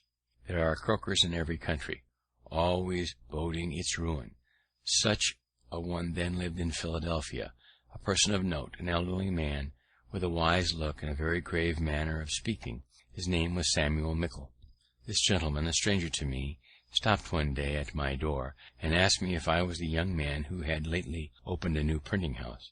Being answered in the affirmative, he said he was sorry for me, because it was an expensive undertaking, and the expense would be lost, for Philadelphia was a sinking place, the people already half bankrupt or near being so, all appearances to the contrary, such as new buildings and the rise of rents, being to his certain knowledge fallacious, for they were in fact among the things that would soon ruin us. And he gave me a detail of misfortunes now existing, or that were soon to exist, that he left me half melancholy. Had I known him before I engaged in this business, probably I should never have done it. This man continued to live in this decaying place, and to declaim in the same strain, refusing for many years to buy a house there, because all was going to destruction. And at last I had the pleasure of seeing him give 5 times as much for one as he might have bought it for when he first began his croaking. I should have mentioned before that in the autumn of the preceding year I had formed most of my ingenious acquaintance into a club of mutual improvement, which was called the Junto. We met on Friday evenings. The rules that I drew up required that every member, in his turn, should produce 1 or more queries on any point of morals, politics, or natural philosophy, to be discussed by the company, and once in 3 months produce and read an essay of his own writing, on any subject he pleased. Our debates were to be under the direction of a president, and to be conducted in the sincere spirit of inquiry after truth, without fondness for dispute or desire of victory, and to prevent warmth, all expressions of positiveness in opinions, or direct contradictions, were after some time made contraband, and prohibited under small pecuniary penalties. The first members were Joseph Brithnall, a copier of deeds for the Scrivener, a good-natured, friendly, middle-aged man, a great lover of poetry, reading all he could meet with, and writing some that was tolerable, very ingenious in many of the little nicknames, and of sensible conversation. Thomas Godfrey, a self-taught mathematician, great in his way, and afterwards inventor of what is now called Hadley's Quadrant, but he knew little out of his way, and was not a pleasing companion, as, like most great mathematicians I have met with, he expected universal precision in everything said, or was forever denying or distinguishing upon trifles, to the disturbance of all conversation. He soon left us. Nicholas Scull, a surveyor, afterwards surveyor general, who loved books and sometimes made a few verse. William Parson, bred a shoemaker, but loving reader, had acquired a considerable share of mathematics, which he first studied with a view to astrology, that he afterwards laughed at it. He also became surveyor general. William Moggridge, a joiner, a most exquisite mechanic, and a solid, sensible man. Hugh Meredith, Stephen Potts, and George Webb I have characterized before. Robert Grace, a young gentleman of some fortune, generous, lively, and witty, a lover of punning and of his friends. And William Coleman, then a merchant's clerk, about my age, who had the coolest, clearest head and best heart, and the exactest morals of almost any man I ever met with.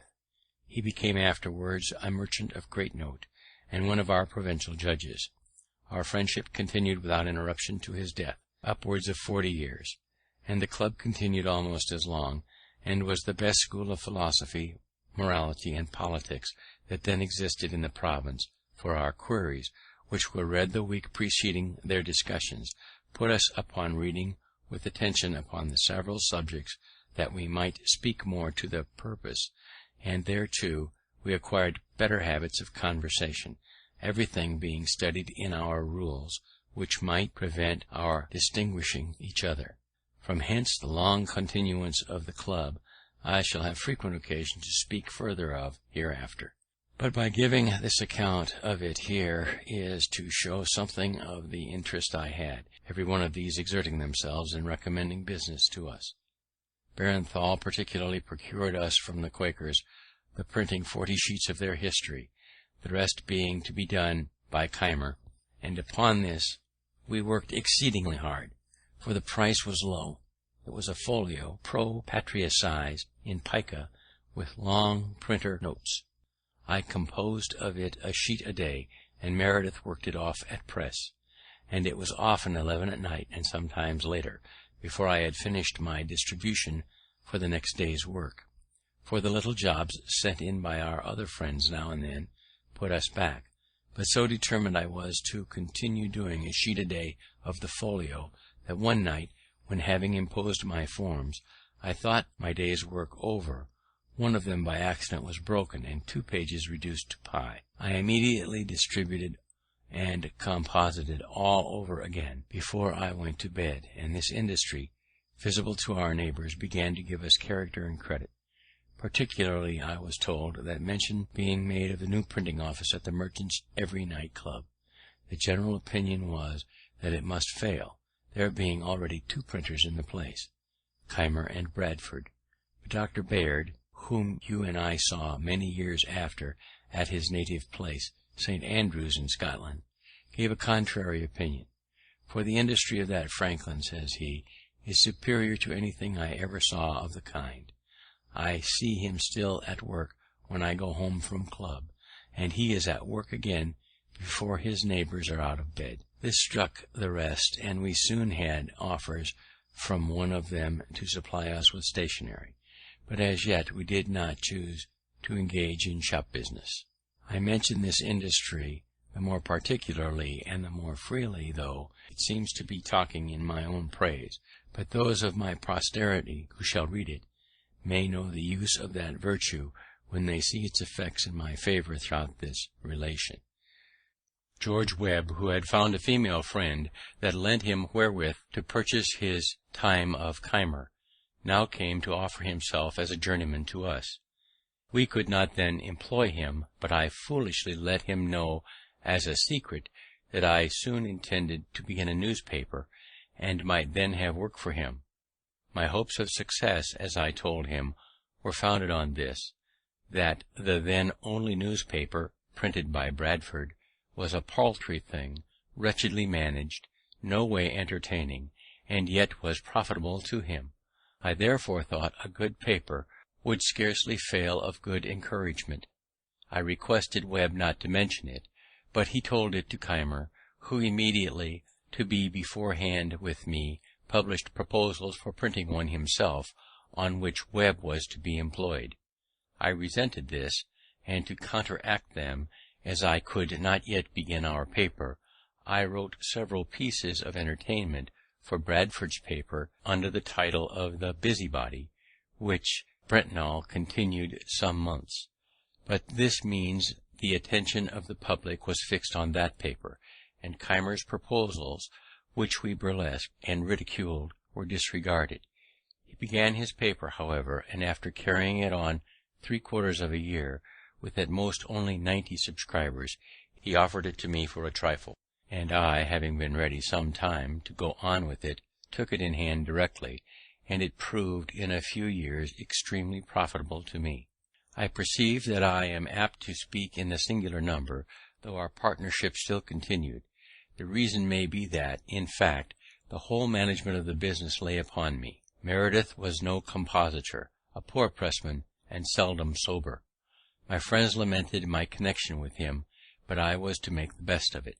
Our first papers made a quite different appearance from any before in the province, a better type and better printed, but some spirited remarks of my writing on the dispute then going on between Governor Burnet and the Massachusetts Assembly struck the principal people, occasioned the paper and the manager of it to be talked of, and in a few weeks brought them all to be our subscribers. The example was followed by many, and our number went on growing continually. This was one of the first good effects of my having learnt a little scribble. Another was, that the leading men, seeing a newspaper now in the hands of one who could also handle a pen, thought it convenient to oblige and encourage me. Bradford still printed the votes and laws and other public business. He had printed an address of the House to the Governor in a coarse, blundering manner. We reprinted it elegantly and correct, and sent out to every member. They were sensible to the difference. It strengthened the hands of our friends in the House, and they voted us their printers for the year ensuing. Among my friends in the House, I must not forget Mr. Hamilton, before mentioned, who was then returned from England, and had a seat in it. He interested himself for me strongly in that instance, as he did in many others afterwards, continuing his patronage until his death. Mr. Vernon about this time put me in mind of the debt I owed him, but did not press me. I wrote him an ingenious letter of acknowledgment, craved his forbearance a little longer, which he allowed me, and as soon as I was able, I paid the principal with interest, and many thanks, so that erratum was in some degree corrected. But now another difficulty came upon me, which I had never the least reason to expect. Mr. Meredith's father, who was to have paid for our printing house, according to the expectations given me, was able to advance only £100 currency, which had been paid, and 100 more was due to the merchant, who grew impatient, and sued us all. We gave bail, but saw that, if the money could not be raised in time, the suit must soon come to judgment and execution, and our hopeful prospects must with us be ruined, as the press and letters must be sold for payment, perhaps at half price. In this distress, two true friends, whose kindness I have never forgotten, nor ever shall forget while I can remember anything, came to me separately, unknown to each other, and without any application from me, offering each of them to advance me all the money that should be necessary to enable me to take the whole business upon myself, if that should be practicable. But they did not like my continuing the partnership with Meredith, who, as they said, was often seen drunk in the streets, and playing at low games in alehouses, much to our discredit. These two friends were William Coleman and Robert Grace. I told them I could not propose a separation while any prospect remained of the Merediths fulfilling their part of our agreement, because I thought myself under great obligation to them for what they had done, and would do if they could.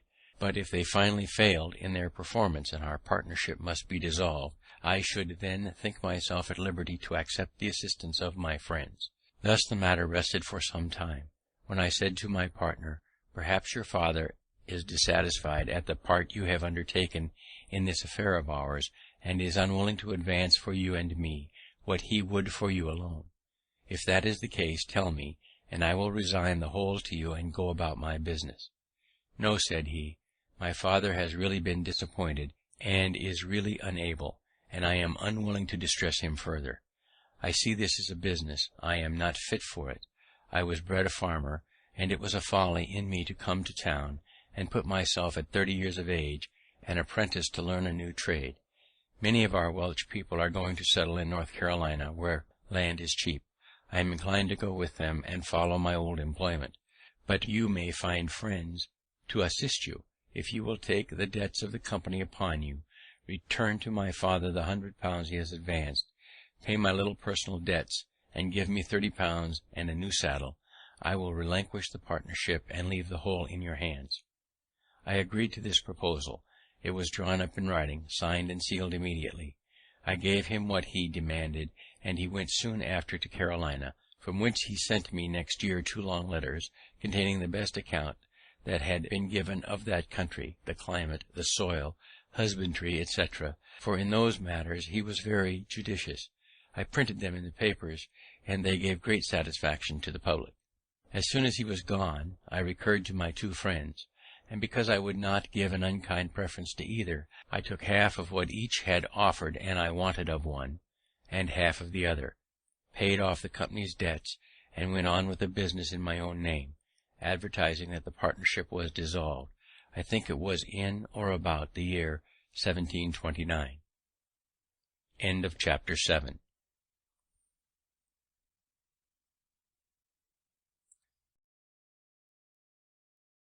Chapter 8.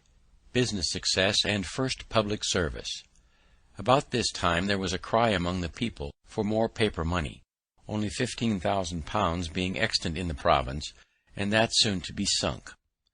The wealthy inhabitants opposed any addition, being against all paper currency, from an apprehension that it would depreciate, as it had done in New England, to the prejudice of all creditors. We had discussed this point in our junta, where I was on the side of an addition, being persuaded that the first small sum, struck in 1723, had done much good by increasing the trade, employment, and number of inhabitants in the province. Since I now saw all the old houses inhabited, and many new ones building, whereas I remembered well that when I first walked about the streets of Philadelphia, eating my roll, I saw most of the houses on Walnut Street, between Second and Front Streets, with bills on their doors, to be let, and many likewise in Chestnut Street, and other streets, which made me think the inhabitants of the city were deserting it one after another. Our debates possessed me so fully of the subject that I wrote and printed an anonymous pamphlet on it, entitled The Nature and Necessity of a Paper Currency. It was well received by the common people in general, but the rich men disliked it, for it increased and strengthened the clamour for more money, and they, happening to have no writers among them that were able to answer it, their opposition slackened, and the point was carried by a majority in the House. My friends there, who conceived I had been of some service, thought fit to reward me by employing me in printing the money, a very profitable job, and a great help to me. This was another advantage gained by my being able to write. The utility of this currency became by time and experience so evident as never afterward to be much disputed, so that it grew soon to £55,000, and in 1739 to £80,000, since which it rose during war to upwards of £350,000. Trade, building, and inhabitants all the while increased, though I now think there are limits beyond which the quantity may be hurtful. Paper money is a promise to pay its face value in gold or silver. When a state or nation issues more such promises than there is likelihood of its being able to redeem, the paper representing the promises depreciates in value. Before the success of the colonies in the Revolution was assured, it took hundreds of dollars of their paper money to buy a pair of boots. I soon after obtained, through my friend Hamilton, the printing of the Newcastle paper money, another profitable job, as I then thought it, small things appearing great to those in small circumstances, and these to me were really great advantages, as they were great encouragements. He procured for me also the printing of the laws and votes of the government, which continued in my hand as long as I followed the business. I now opened a little stationer's shop. I had in it blanks of all sorts, the correctest that ever appeared among us being assisted in that by my friend Brennetnall. I had also paper, parchment, chapman's books, etc. One Whitemarsh, a compositor I had known in London, an excellent workman, now came to me and worked with me continuously and diligently, and I took an apprentice, the son of Aquilla Rose. I began gradually to pay off the debt I was under for the printing house.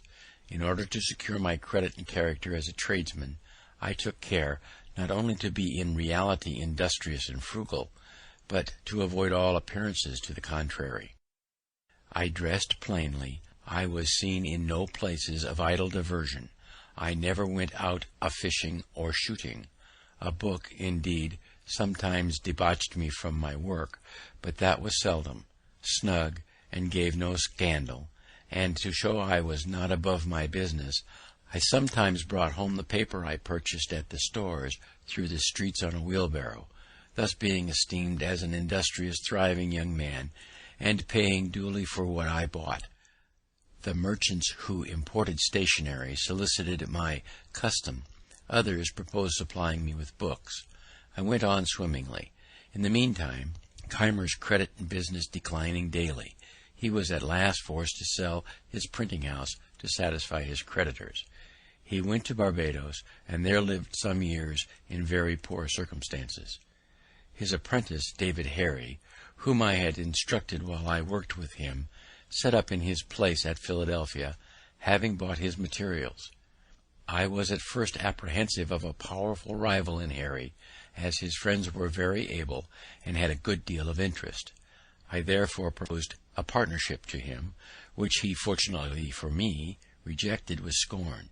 He was very proud, dressed like a gentleman, lived expensively, took much diversion and pleasure abroad, ran in debt, and neglected his business, upon which all business left him, and finding nothing to do, he followed Keimer to Barbados, taking the printing house with him. There this apprentice employed his former master as a journeyman. They quarrelled often. Harry went continually behindhand, and at length was forced to sell his types and return to his country work in Pennsylvania. The person that bought them employed Keimer to use them, but in a few years he died. There remained now no competitor with me in Philadelphia, but the old one, Bradford, who was rich and easy, did a little printing now and then by straggling hands, but was not very anxious about the business. However, he kept the post office. It was imagined he had better opportunities of obtaining news. His paper was thought a better distributor of advertisements than mine, and therefore had many more, which was a profitable thing to him, and a disadvantage to me. For though I did indeed receive and send papers by the post, yet the public opinion was otherwise. For what I did send was by bribing the writers, who took them privately, Bradford being unkind enough to forbid it, which occasioned some resentment on my part, and I thought so meanly of him for it, that, when I afterward came into his situation, I took care never to imitate it. I had hitherto continued to board with Godfrey, who lived in part of my house with his wife and children, and had one side of the shop for his glazier's business, though he worked little, being always absorbed in his mathematics. Mrs. Godfrey projected a match for me with a relation's daughter, took opportunities of bringing us often together, till a serious courtship on my part ensued, the girl being in herself very deserving. The old folks encouraged me by continual invitations to supper, and by leaving us together, till at length it was time to explain. Mrs. Godfrey managed our little treaty. I let her know that I expected as much money with their daughter as would pay off my remaining debt for the printing house, which I believe was not then above £100. She brought me word they had no such sum to spare. I said they might mortgage their house in the loan office, The answer to this, after some days, was, that they did not approve the match; that on inquiry of Bradford, they had been informed the printing business was not a profitable one; that types would soon be worn out, and more wanted; that S. Keimer and D. Harry had failed one after the other, and I should probably soon follow them, and therefore I was forbidden the house, and the daughter shut up. Whether this was a real change of sentiment, or only artifice, on a supposition of our being too far engaged in affection to retract, and therefore that we should steal a marriage, which would leave them at liberty to give or withhold what they pleased, I know not, but I suspect the latter, resented it, and went no more. Mrs. Godfrey brought me afterwards some more favourable accounts of their disposition, and would have drawn me on again, but I declared absolutely my resolution to have nothing more to do with that family. This was resented by the Godfreys. We differed, and they removed, leaving me the whole house, and I resolved to take no more inmates. But this affair having turned my thoughts to marriage, I looked round me and made overtures of acquaintances in other places, but soon found that, the business of a printer being generally thought a poor one, I was not to expect money with a wife, unless with such a one as I should not otherwise think agreeable. A friendly correspondence, as neighbours and old acquaintances, had continued between me and Mrs. Reed's family, who all had a regard for me from the time of my first lodging in their house. I was often invited there, and consulted in their affairs, wherein I sometimes was of service. I pitied poor Miss Reed's unfortunate situation, who was generally dejected, seldom cheerful, and avoided company. I considered my giddiness and inconsistency when in London as a great degree the cause of her unhappiness, though the mother was good enough to think the fault more her own than mine, as she had prevented our marrying before I went thither, and persuaded the other match in my absence. Our mutual affection was revived, but there was now great objections to our union. The match was indeed looked upon as invalid, a preceding wife being said to be living in England, but this could not easily be proved because of the distance, and though there was a report of his death, it was not certain. Then, though it should be true, he had left many debts, which his successor might be called upon to pay. We ventured, however, over all these difficulties, and I took her to wife. September 1st, 1730. None of the inconveniences happened that we had apprehended. She proved a good and faithful helpmate, assisted me much by attending the shop. We throve together, and have ever mutually endeavoured to make each other happy. Thus I corrected that great erratum as well as I could. Mrs. Franklin survived her marriage over 40 years. Franklin's correspondence abounds with evidence that their union was a happy one. We are grown old together, and if she has any faults, I am so used to them that I don't perceive them. The following is a stanza from one of Franklin's own songs written for the junta. Of their Chloes and Phyllises poets may prate, I sing my plain country Joan. These 12 years my wife, still the joy of my life, blessed day that I made her my own.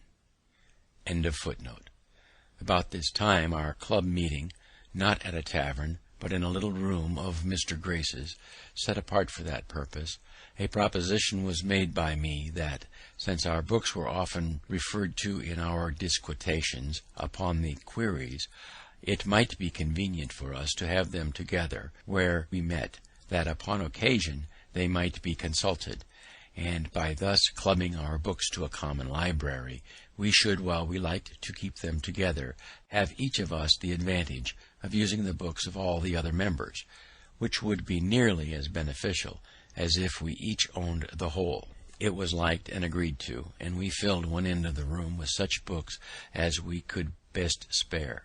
The number was not so great as we expected, and though they had been of great use, yet some inconveniences occurring for want of due care of them, the collection, after about a year, was separated, and each took his books home again. And now I set on foot my first project of a public nature, that for a subscription library. I drew up the proposals, got them put into the form by our great scrivener Brockton, and, by the help of my friends in the Junta, procured 50 subscribers of 40 shillings each to begin with, and 10 shillings a year for 50 years, the term our company was to continue. We afterwards obtained a charter, the company being increased to 100, thus the mother of all the North American subscription libraries, now so numerous. It is become a great thing itself, and continually increasing. These libraries have improved the general conversation of the Americans, made the common tradesmen and farmers as intelligent, and most gentlemen from other countries, and perhaps have contributed in some degree to the stand so generally made through the colonies in defense of their privileges. Thus far was written with the intention expressed in the beginning, and therefore contains several little family anecdotes of no importance to others. What follows was written many years after, in compliance with the advice contained in these letters, and accordingly intends for the public. The affairs of the Revolution occasioned the interruption. Begin footnote. Here the first part of the autobiography, written at Twyford in 1771, ends. The second part, which follows, was written in Passy in 1784. After this memorandum, Franklin inserted letters from Abel James and Benjamin Vaughan, urging him to continue his autobiography. End of footnote. It is some time since I received the above letters, but I have been too busy till now to think of complying with the request they contain. It might too be much better done if I were at home among my papers, which would aid my memory and help to ascertain dates. But my return being uncertain, and having just now a little leisure, I will endeavour to recollect and write what I can. If I live to get home, it may be corrected and improved. Not having any copy here of what is already written, I know not whether an account is given of the means I used to establish the Philadelphia Public Library, which, from a small beginning, is now become so considerable, though I remember to have come down to near the time of that transaction. I will therefore begin here an account of it, which may be struck out if found to have been already given. At the time I established myself in Philadelphia, there was not a good bookseller's shop in any of the colonies to the southward of Boston. In New York and Philadelphia the printers were indeed stationers. They sold only paper, etc., almanacs, ballads, and a few common school books. Those who loved reading were obliged to send for their books from England, and members of the Junta had each a few. We had left the alehouse where we first met, and hired a room to hold our club in. I proposed that we should all of us bring our books to that room, where they would not only be ready to consult in our conferences, but become a common benefit, each of us being at liberty to borrow such as he wished to read at home. This was accordingly done, and for some time contented us. Finding the advantage of this little collection, I proposed to render the benefit from books more common by commencing a public subscription library. I drew a sketch from the plan and rules that would be necessary, and got a skilful conveyancer, Mr. Charles Brockton, to put the whole in form of articles of agreement to be subscribed, by which each subscriber engaged to pay a certain sum down for the first purchase of books, and an annual contribution for increasing them. So few were the readers at that time in Philadelphia, and the majority of us so poor, that I was not able, with great industry, to find more than 50 persons, mostly young tradesmen, willing to pay down for this purpose 40 shillings each, and 10 shillings per annum.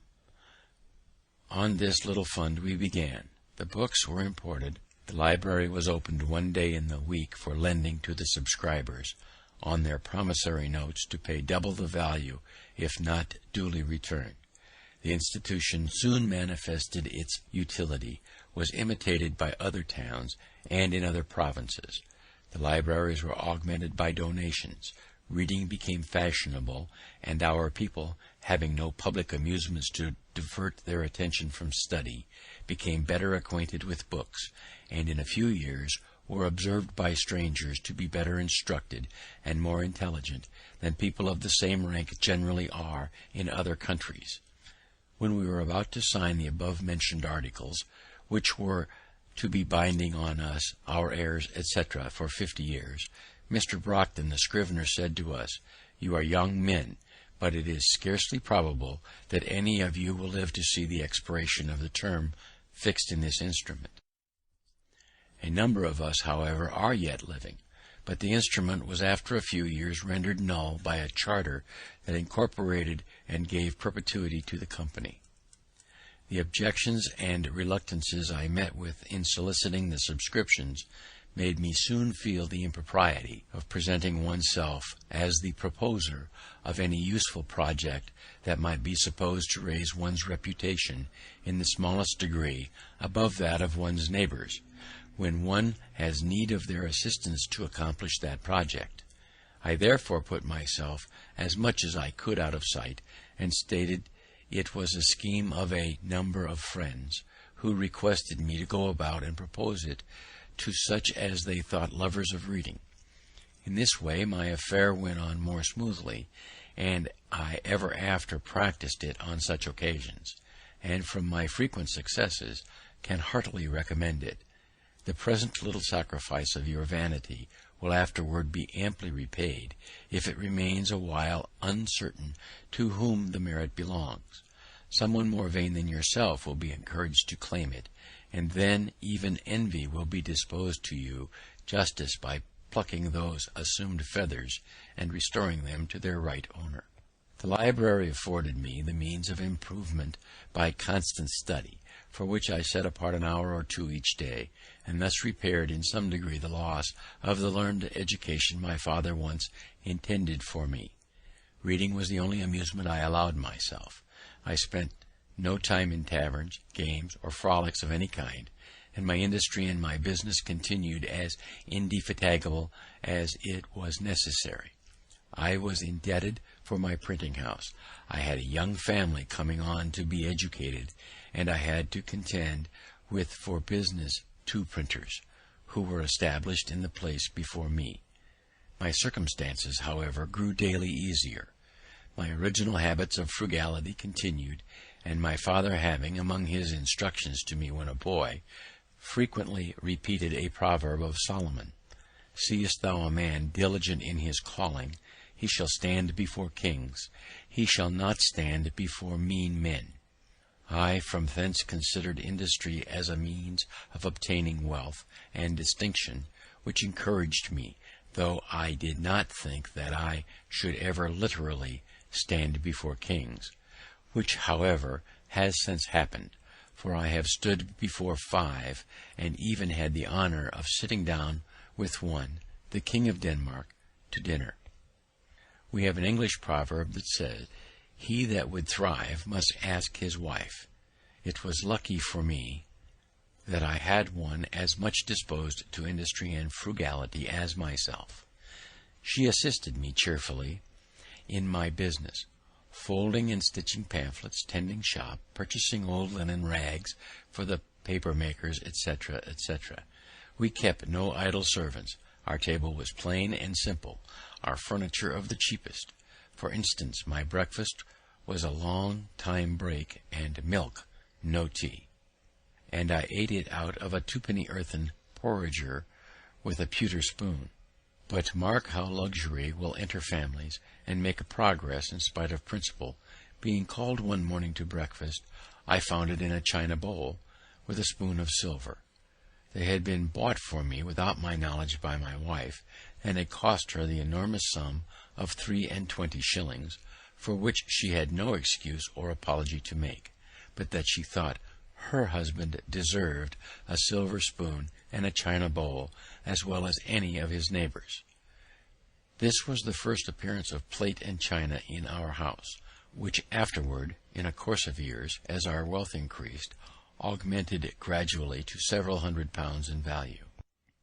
I had been religiously educated as a Presbyterian, and thought some of the dogmas of that persuasion, such as the eternal decrees of God, election, reprobation, etc., appeared to me unintelligible, others doubtful, and I early absented myself from the public assemblies of the sect.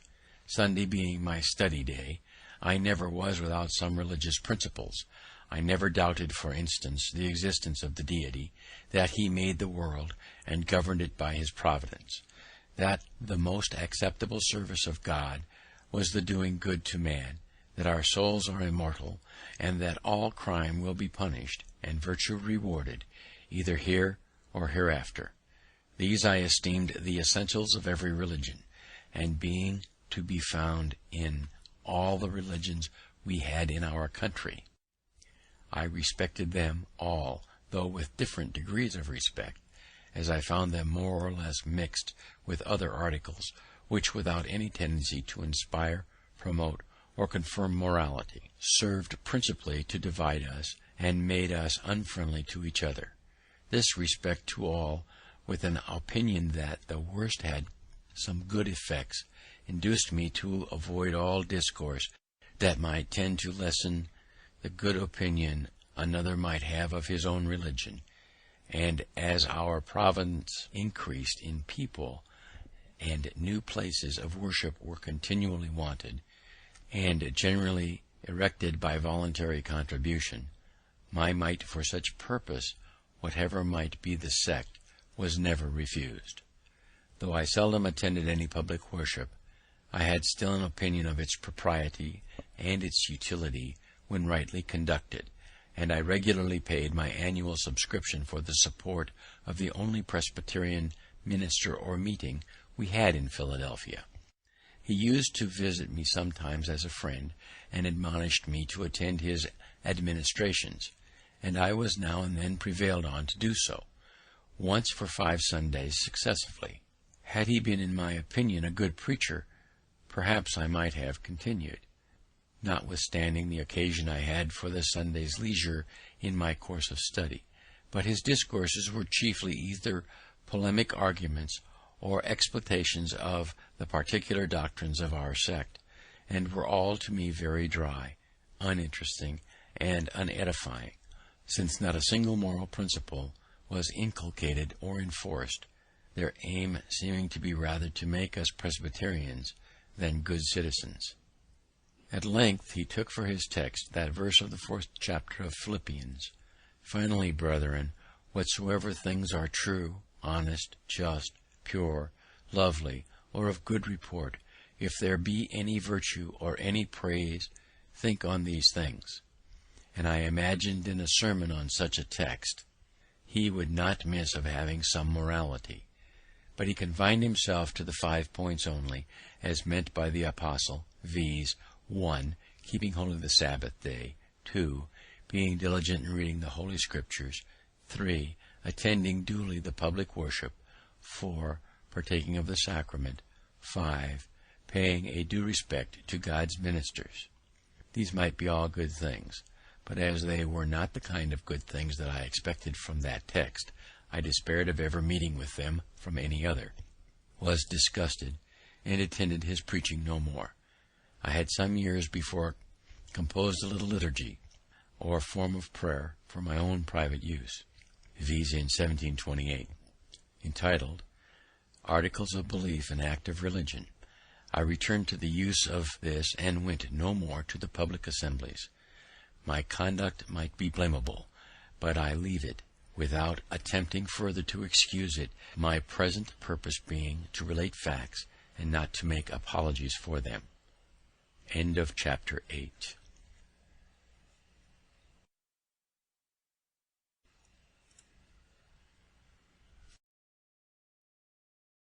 Chapter 9. Plan for attaining moral perfection. It was about this time I conceived the bold and arduous project of arriving at moral perfection. I wished to live without committing any fault at any time. I would conquer all that either natural inclination, custom, or company might lead me into. As I knew, or thought I knew, what was right and wrong, I did not see why I might not always do the one and avoid the other. but I soon found that I had undertaken a task more difficult than I had imagined. While my care was employed in guarding against one fault, I was often surprised by another. Habit took the advantage of inattention. Inclination was sometimes too strong for reason. I concluded at length that the mere speculative conviction that it was our interest to be completely virtuous was not sufficient to prevent our slipping, and that the contrary habits must be broken and good ones acquired and established before we can have any dependence on a steady, uniform vicissitude of conduct. For this purpose I therefore contrived the following method. In the various enumerations of the moral virtues I had met with in my reading, I found the catalogue more or less numerous, as different writers included more or fewer ideas under the same name. Temperance, for example, was by some confined to eating and drinking, while by others it was extended to mean the moderating every other pleasure, appetite, inclination, or passion, bodily or mental, even to our avarice and ambition.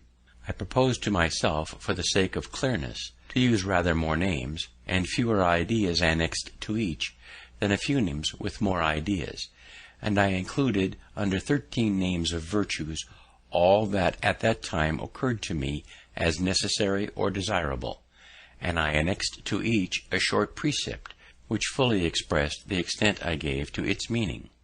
These names of virtues, with their precepts, were: 1. Temperance. Eat not to dullness, drink not to elevation. 2. Silence. Speak not but what may benefit others or yourself. Avoid trifling conversation. 3. Order. Let all your things have their place. Let each part of your business have its time. 4. Resolution. Resolve to perform what you ought. Perform without fail what you resolve. 5. Frugality. Make no expense but to do good to others or yourself, i.e., waste nothing. 6. Industry. Lose no time. Be always employed in something useful. Cut off all unnecessary actions. 7. Sincerity. Use no hurtful deceit. Think innocently and justly, and if you speak, speak accordingly. 8. Justice. Wrong done by doing injuries or omitting the benefits that are your duty. 9. Moderation. Avoid extremes. Forbear resenting injuries so much as you think they deserve. 10. Cleanliness. Tolerate no uncleanliness in body, clothes, or habitation. 11. Tranquillity. Be not disturbed at trifles, or at accidents common or unavoidable. 12. Chastity. 13. Humility. Imitate Jesus and Socrates. My intention being to acquire the habitude of all these virtues, I judged it would be well not to distract my attention by attempting the whole at once, but to fix it on one of them at a time, and when I should be master of that, then to proceed to another, and so on, till I should have gone through the 13, and, as the previous acquisition of some might facilitate the acquisition of certain others, I arranged them with that in view, as they stand above. Temperance first, as it tends to produce that coolness and clearness of head which is so necessary when constant vigilance has to be kept up, and guard maintained against the unremitting attraction of ancient habits and the force of perpetual temptations. This being acquired and established, silence would be more easy, and my desire being to gain knowledge at the same time that I improved in virtue, and considering that in conversation it was obtained rather by the use of the ears than of the tongue, and therefore wishing to break the habit I was getting into of prattling, punning, and joking, which only made me acceptable to trifling company, I gave silence the second place. This and the next, order, I expected would allow me more time for attending to my project and my studies. Resolution once become habitual, would keep me firm in my endeavours to obtain all the subsequent virtues. Frugality and industry, freeing me from my remaining debt, and producing affluence and independence, would make more easily the practice of sincerity and justice, etc., etc. Conceiving then that, agreeably to the advice of Pythagoras in his golden verses, daily examination would be necessary, I contrived the following method for conducting that examination. I made a little book, in which I allotted a page for each of the virtues. I ruled each page with red ink, so as to have 7 columns, one for each day of the week, marking each column with a letter for the day. I crossed these columns with 13 red lines, marking the beginning of each line with the first letter of one of the virtues, on which line, and in its proper column, I might mark, by a little black spot, every fault I found upon examination to have been committed respecting that virtue upon that day. Footnote: Pythagoras was a famous Greek philosopher who lived about 582 to 500 B.C. The golden verses here ascribed to him are probably of later origin. The time which he recommends for this work is about even or bedtime, that we may conclude the action of the day with the judgment of conscience, making the examination of our convention an evening song to God. End of footnote. I determined to give a week's strict attention to each of the virtues successively. Thus, in the first week, my great guard was to avoid the least offence against temperance, leaving the other virtues to their ordinary chance, only marking every evening the faults of the day. Thus, if in the first week I could keep my first line marked T, clear of spots, I supposed the habit of that virtue so much strengthened, and its opposite weakened, that I might venture extending my attention to include the next, and for the following week keep both lines clear of spots. Proceeding thus to the last, I would go through a course complete in 13 weeks, and 4 courses in a year. And like him who, having a garden to weed, does not attempt to eradicate all the bad herbs at once, which would exceed his reach and his strength, but works on one of the beds at a time, and having accomplished the first, proceeds to a second, so I should have, I hoped, the encouraging pleasure of seeing on my pages the progress I made in virtue by clearing successively my lines of their spots, till at the end, by a number of courses, I should be happy in viewing a clean book after a 13 weeks' daily examination.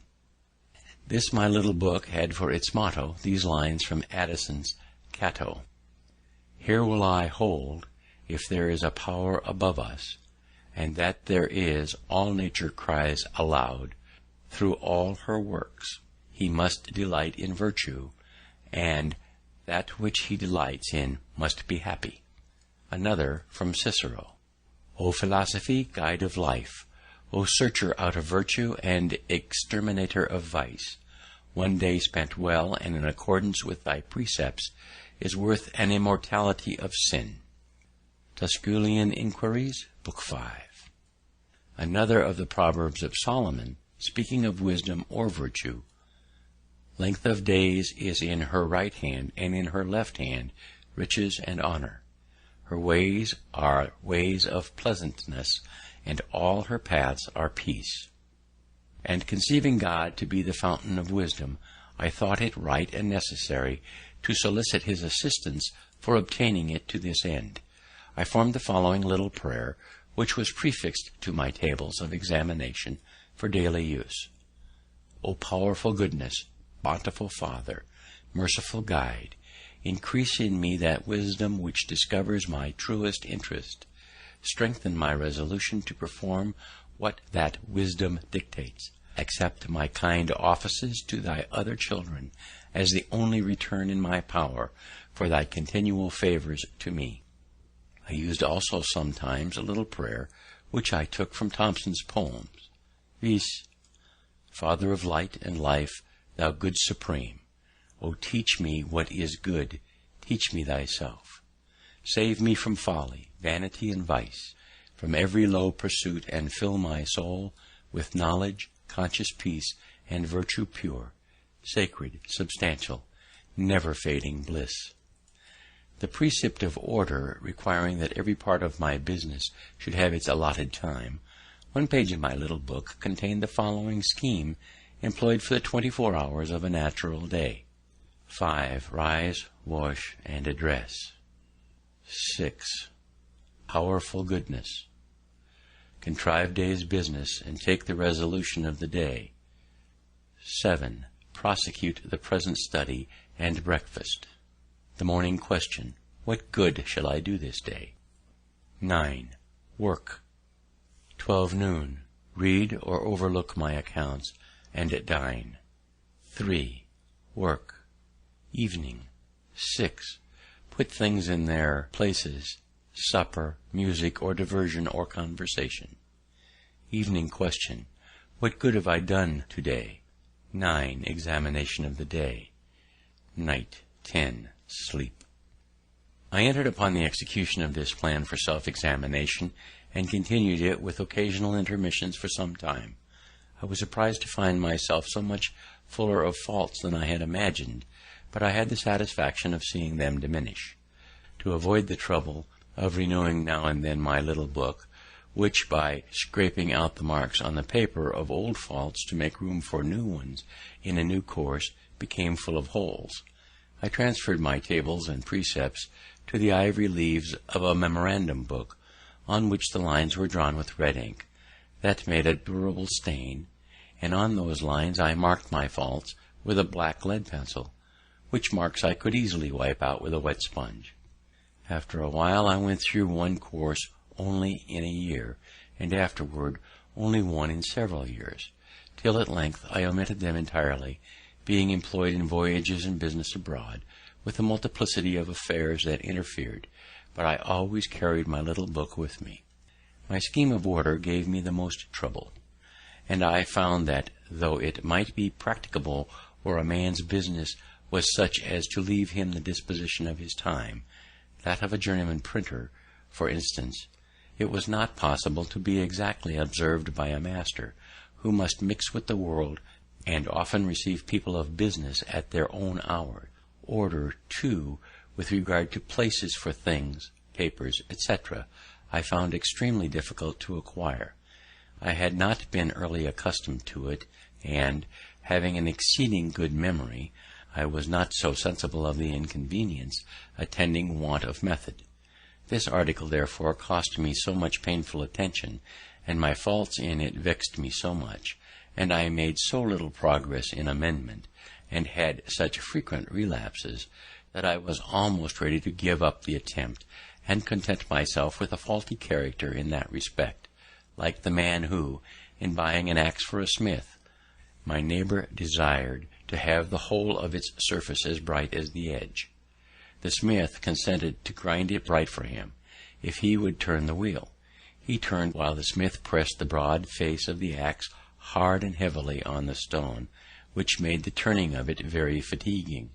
The man came every now and then from the wheel to see how the work went on, and at length would take his axe as it was, without further grinding. "No," said the smith, turn on, we shall have it bright by and by, as yet it is only speckled." "Yes," says the man, "but I think I like a speckled axe best."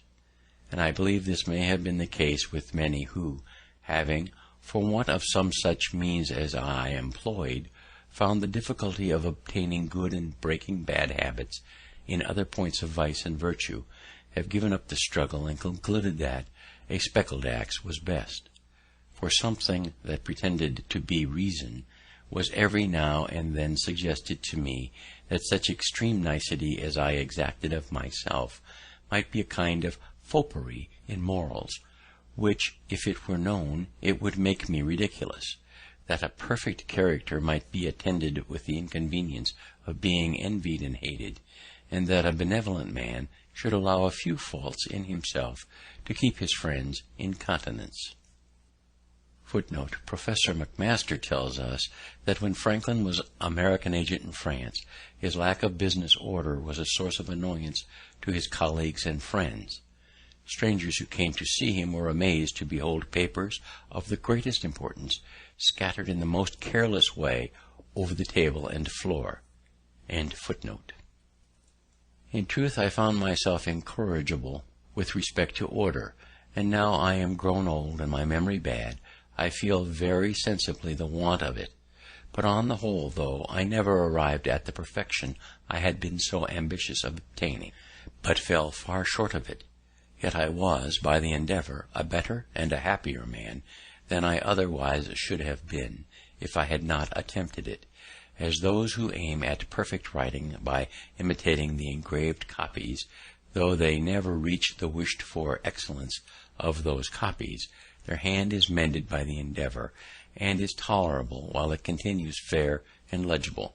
It may be well my posterity should be informed that to this little artifice, with the blessing of God, their ancestor owed the constant felicity of his life down to his 79th year, in which this is written: "What reverses may attend the remainder is in the hand of Providence, but if they arrive, the reflection on past happiness enjoyed ought to help his bearing them with more resignation."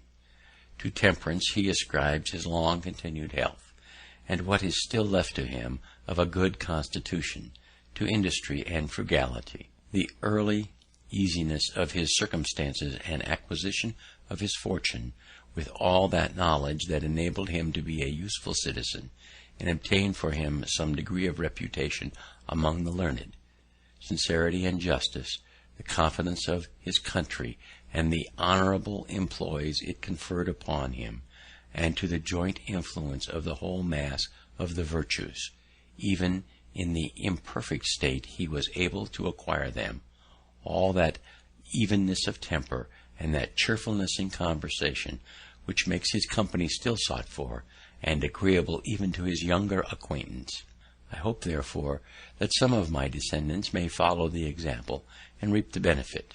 Footnote: While there can be no question that Franklin's moral improvement and happiness were due to the practice of these virtues, yet most people will agree that we shall have to go back of his plan for the impelling motive to a virtuous life. Franklin's own suggestion that the scheme smacks of foppery in morals seems justified. Woodrow Wilson well puts it: "Men do not take fire from such thoughts unless something deeper, which is missing here, shines through them." What may have seemed to the 18th century a system of morals seems to us nothing more vital than a collection of the precepts of good sense and sound conduct. What redeems it from pettiness in this book is the scope of power and of usefulness to be seen in Franklin himself, who set these standards up in all seriousness and candor for his own life. See Galatians chapter 5 for the Christian plan of moral perfection. End footnote. It will be remarked that though my scheme was not wholly without religion, there was in it no mark of any of the distinguishing tenets of any particular sect. I had purposely avoided them, for being fully persuaded of the utility and excellency of my method, and that it might be serviceable to people in all religions, and intending some time or other to publish it, I would not have anything in it that should prejudice anyone of any sect against it. I proposed writing a little comment on each virtue, in which I would have shown the advantages of possessing it, and the mischiefs attending to its opposite vice, and I should have called my little book The Art of Virtue, because it would have shown the means and manner of obtaining virtue, which would have distinguished it from the mere exhortation to be good, that does not instruct and indicate the means, but is like the apostle's man of verbal charity, who only without showing to the naked and hungry how or where they might clothe or victual, exhorted them to be fed and clothed. James chapter 2 verses 15 and 16. Footnote: Nothing so likely to make a man's fortune as virtue. But it so happened that my intention of writing and publishing this comment was never fulfilled. I did indeed from time to time put down short hints of the sentiments, reasonings, etc., to be made use of in it, some of which I have still by me, but the necessary close attention to private business in the earlier part of my life, and public business since, have occasioned my postponing it, for it being connected to my mind with a great and extensive project that required the whole man to execute, and which an unforeseen succession of employs prevented my attending to, it has hitherto remained unfinished. In this piece it was my design to explain and enforce this doctrine, that vicious actions are not hurtful because they are forbidden, but forbidden because they are hurtful. The nature of man alone considered, that it was therefore everyone's interest to be virtuous who wished to be happy, even in this world, and I should, from this circumstance, there being always in the world a number of rich merchants, nobility, states, and princes, who have need of honest instruments for the management of their affairs, and such being so rare, have endeavoured to convince young persons that no qualities were so likely to make a poor man's fortune as those of probity and integrity. My list of virtues contained at first but 12, but a Quaker friend having kindly informed me that I was generally thought proud, that my pride showed itself frequently in conversation, that I was not content in being in the right when discussing any point, but was overbearing and rather insolent, of which he convinced me by mentioning several instances, I determined, endeavouring to cure myself, if I could, of this vice or folly among the rest, and I added humility to my list, giving an extensive meaning to the word. I cannot boast of much success in acquiring the reality of this virtue, but I had a good deal with regard to the appearance of it. I made it a rule to forbear all direct contradictions to the sentiments of others, and all positive assertion of my own. I even forbid myself, agreeably to the old laws of our junto, the use of every word or expression in the language that imported a fixed opinion, such as certainly, undoubtedly, etc., and I adopted instead of them I conceive, I apprehend, or I imagine a thing to be so and so, or it so appears to me at present. When another asserted something that I thought an error, I denied myself the pleasure of contradicting him abruptly, and of showing immediately some absurdity in his proposition, and in answering I began by observing that in certain cases or circumstances his opinion would be right, but in the present case there appeared or seemed to me some differences, etc. I soon found the advantage of this change in my manner. The conversations I engaged in went more pleasantly.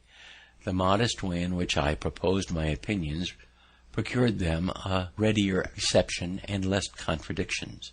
I had less mortifications when I was found to be in the wrong, and I more easily prevailed with others to give up their mistakes and join with me when I happened to be in the right.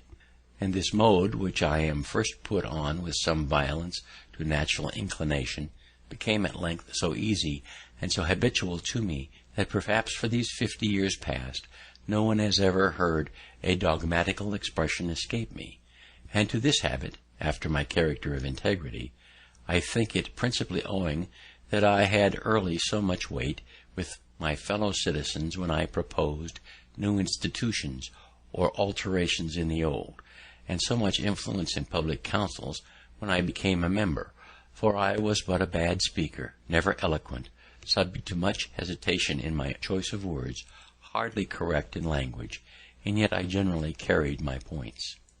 In reality, there is perhaps no one of our natural passions so hard to subdue as pride.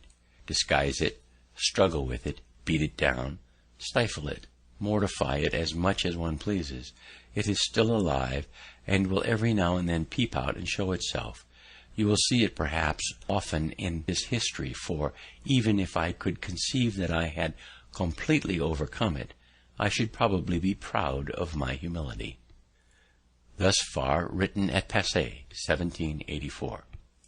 Footnote: I am now about to write at home, August 1788, but cannot have the help expected from my papers, many of them being lost in the war.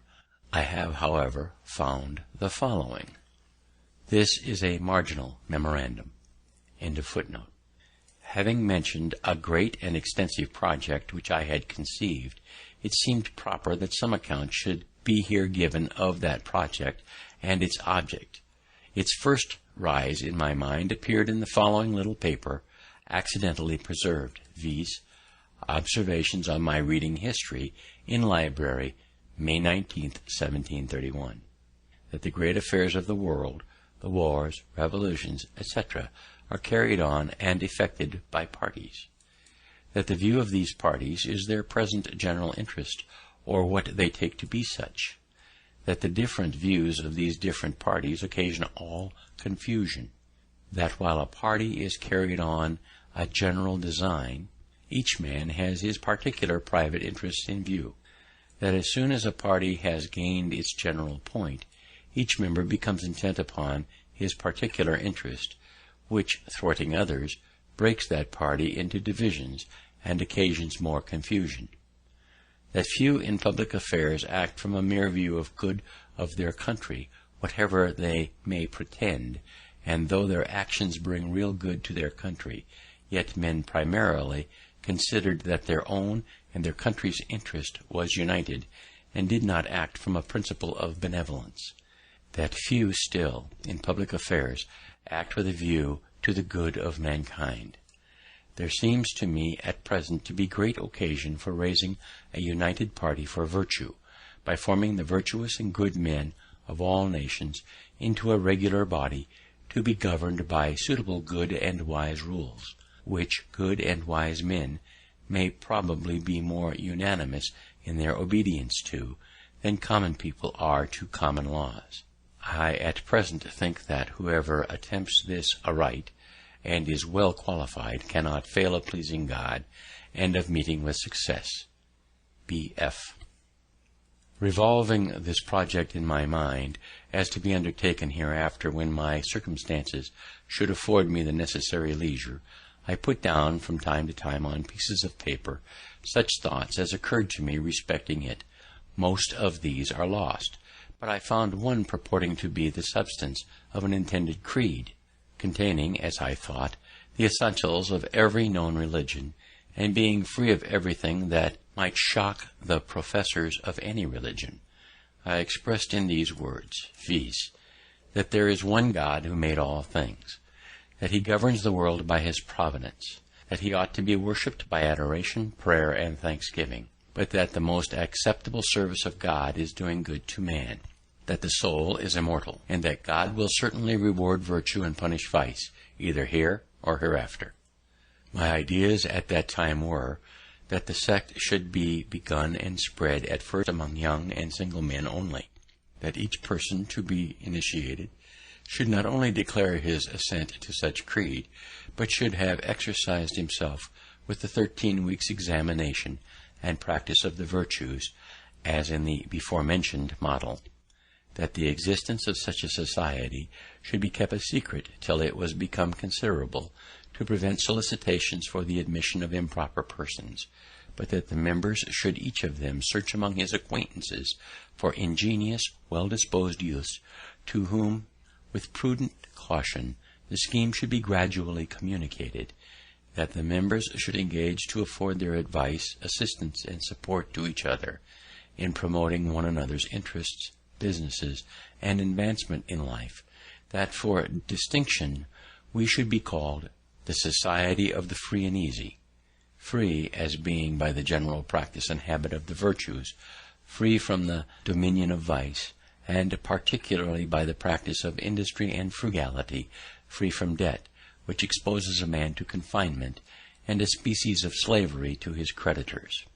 This is as much as I can now recollect of the project, except that I communicated it in parts to 2 young men, who adopted it with some enthusiasm, but my then narrow circumstances, and the necessity I was under of sticking close to my business, occasioned my postponing the further prosecution of it at that time, and my multifarious occupations, public and private, induced me to continue postponing, so that it has been omitted till I have no longer strength or activity left sufficient for such an enterprise, though I am still of opinion that it was a practicable scheme and might have been very useful by forming a great number of good citizens, and I was not discouraged by the seeming magnitude of the undertaking, as I have always thought that one man of tolerable abilities may work great changes and accomplish great affairs among mankind, if he first forms a good plan, and, cutting off all amusements or other employments that would divert his attention, makes the execution of that same plan his sole study and business. End of Chapter 9. Chapter 10. Poor Richard's Almanac and Other Activities.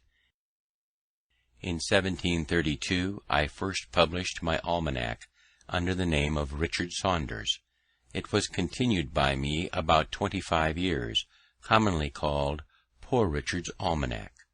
I endeavoured to make it both entertaining and useful, and it accordingly came to be in such demand that I reaped considerable profit from it, vending annually near 10,000, and observing that it was generally read, scarce any neighbourhood in the province being without it. I considered it as a proper vehicle for conveying instruction among the common people, who bought scarcely any other books. I therefore filled all the little spaces that occurred between the remarkable days in the calendar with proverbial sentences, chiefly such as inculcated industry and frugality as the means of procuring wealth, and thereby securing virtue, it being more difficult for a man in want to act always honestly, as, to use here one of those proverbs, it is hard for an empty sack to stand upright. The almanac at that time was a kind of periodical, as well as a guide to natural phenomena and the weather. Franklin took his title from Poor Robin, a famous English almanac, and from Richard Saunders, a well-known almanac publisher. These proverbs, which contained the wisdom of many ages and nations, I assembled and formed into a connected discourse prefixed to the almanac of 1757, as the harangue of a wise old man to the people attending an auction. The bringing all these scattered counsels thus into a focus enabled them to make greater impression. The piece, being universally approved, was copied in all the newspapers of the continent, reprinted in Britain on a broadside, to be struck up in houses. 2 translations were made of it in French, and great numbers bought by the clergy and gentry to distribute gratis among their poor parishioners and tenants. In Pennsylvania, as it discouraged useless expense in foreign superfluities, some thought it had its share of influence in producing that growing plenty of money which was observable for several years after its publication. I considered my newspaper also as another means of communicating instruction, and in that view frequently reprinted in it extracts from the Spectator and other moral writers, and sometimes published little pieces of my own, which had been first composed for reading in our junto. Of these are a Socratic dialogue, tending to prove that, whatever might be his parts and abilities, a vicious man could not properly be called a man of sense, and a discourse on self-denial, showing that virtue was not secure till its practice became a habitude, and was free from the opposition of contrary inclinations. These may be found in the papers about the beginning of 1735. In the conduct of my newspaper I carefully excluded all libelling and personal abuse, which is of late years become so disgraceful to our country. Whenever I was solicited to insert anything of that kind, and the writers pleaded, as they generally did, the liberty of the press, and that a newspaper was like a stage-coach in which anyone who could pay had a right to a place, my answer was that I would print the piece separately if desired, and the author might have as many copies as he pleased to distribute himself, but that I would not take upon me to spread his detraction, and that, having contracted with my subscribers to furnish them with what might be either useful or entertaining, I could not fill their papers with private altercations in which they had no concern, without doing them manifest injustice. Now many of our printers make no scruple of gratifying the malice of individuals by false accusations of the fairest characters among ourselves, augmenting animosity even to the producing of duels, and are, moreover, so indiscreet as to print scurrilous reflections on the government of neighbouring states, and even on the conduct of our best national allies, which may be attended with the most pernicious consequences. These things I mention as a caution to young printers, and that they may be encouraged not to pollute their presses and disgrace their profession by such infamous practices, but refuse steadily, as they may see by my example that such a course of conduct will not, on the whole, be injurious to their interests. In 1733 I sent one of my journeymen to Charleston, South Carolina, where a printer was wanting. I furnished him with a press and letters on an agreement of partnership, by which I was to receive 1/3 of the profits of the business, paying 1/3 of the expense. He was a man of learning, and honest, but ignorant in matters of account, and though he sometimes made me remittances, I could get no account from him, nor any satisfactory state of our partnership while he lived. On his decease, the business was continued by his widow, who, being born and bred in Holland, where, as I have been informed, the knowledge of accounts makes a part of female education, she not only sent me as clear a state as she could find of the transactions past, but continued to account with the greatest regularity and exactness every quarter afterwards, and managed the business with such success that she not only brought up reputably a family of children, but at the expiration of the term was able to purchase of me the printing house and establish her son in it. I mention this affair chiefly for the sake of recommending that branch of education for our young females as likely to be of more use to them and their children in case of widowhood than either music or dancing, by preserving them from losses by imposition of crafty men, and enabling them to continue, perhaps, a profitable mercantile house, with established correspondence, till a son is grown up fit to undertake and go on with it, to the lasting advantage and enriching of the family. About the year 1734 there arrived among us from Ireland a young Presbyterian preacher named Hemphill, who delivered with a good voice and apparently extempore most excellent discourses, which drew together considerable numbers of different persuasions, who joined in admiring them. Among the rest, I became one of his constant hearers, his sermons pleasing me, as they had little of the dogmatical kind, but inculcated strongly the practice of virtue, or what in the religious style are called good works. Those, however, of our congregation who considered themselves as orthodox Presbyterians disapproved his doctrine, and were joined by most of the old clergy, who arraigned him of heterodoxy before the synod, in order to have him silenced. I became his zealous partisan, and contributed all I could to raise a party in his favour, and we combated for him a while with such hopes of success. There was much scribbling pro and con upon the occasion, and finding that, though an elegant preacher, he was but a poor writer, I lent him my pen and wrote for him 2 or 3 pamphlets, and one piece in the Gazette of April 1735. Those pamphlets, as is generally the case with controversial writings, though eagerly read at the time, were soon out of vogue, and I question whether a single copy of them now exists. During the contest, an unlucky occurrence hurt his cause exceedingly. One of our adversaries, having heard him preach a sermon that was much admired, thought he had somewhere read the sermon before, or at least a part of it. On search, he found the part quoted at length in one of the British reviews from a discourse of Dr. Foster's. This detection gave many of our party disgust, who accordingly abandoned his cause, and occasioned our more speedy discomfiture in the synod. I stuck by him, however, as I rather approved his giving us good sermons composed by others than bad ones of his own manufacture, though the latter was the practice of our common teachers. He afterward acknowledged to me that none of those he preached were his own, adding that his memory was such as enabled him to retain and repeat any sermon after one reading only. On our defeat, he left us in search elsewhere of better fortune, and I quitted the congregation, never joining it after, though I continued many years my subscription for the support of its ministers.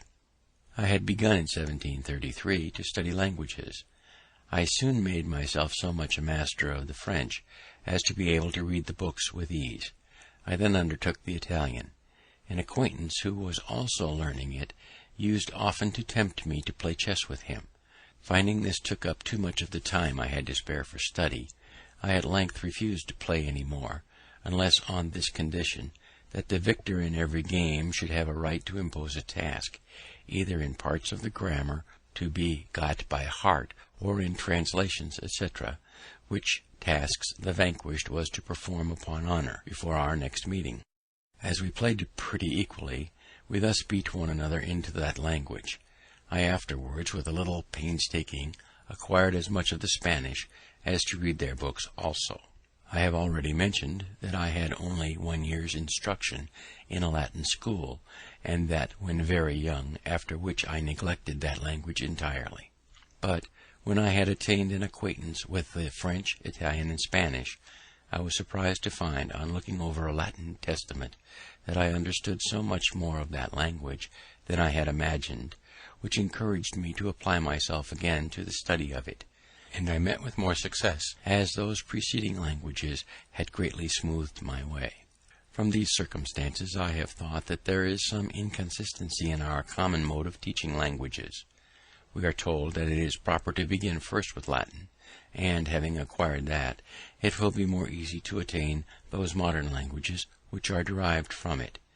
And yet we do not begin with the Greek in order more easily to acquire the Latin. It is true that if you can clamber and get to the top of a staircase without using the steps, you will more easily gain them in descending; but certainly if you begin with the lowest, you will more easily ascend to the top, and I would therefore offer it to the consideration of those who superintend the education of our youth, whether, since many of those who begin with the Latin quit the same after spending some years without having made any great proficiency, and what they have learnt become almost useless, so that their time has been lost. It would not have been better to have begun with the French, proceeding to the Italian, etc., for though after spending the same time they should quit the study of languages and never arrive at the Latin, they would, however, have acquired another tongue or two, that, being in modern use, might be serviceable to them in the common life. The authority of Franklin, the most eminently practical man of his age, in favour of reversing the study of the dead languages till the mind has reached a certain maturity, is confirmed by the confession of one of the most eminent scholars of any age. Our seminaries of learning, says Gibbon, do not exactly correspond with the precept of a Spartan king, that the child should be instructed in the arts which will be useful to the man, since a finished scholar may emerge from the head of Westminster or Eton in total ignorance of the business and conversation of English gentlemen in the latter end of the 18th century. But these schools may assume the merit of teaching all that they pretend to teach, the Latin and Greek languages. After 10 years' absence from Boston, and having become easy in my circumstances, I made a journey thither to visit my relations, which I could not sooner well afford. In returning, I called at Newport to see my brother, then settled there with his printing house. Our former differences were forgotten, and our meeting was very cordial and affectionate. He was fast declining in his health, and requested of me that, in case of his death, which he apprehended not far distant, I would take home his son, then but 10 years of age, and bring him up to the printing business. This I accordingly performed, sending him a few years to school before I took him into the office. His mother carried on the business till he was grown up, when I assisted him with an assortment of new types, those of his father's being in a manner worn out. Thus it was that I made my brother ample amends for the service I had deprived him of by leaving him so early.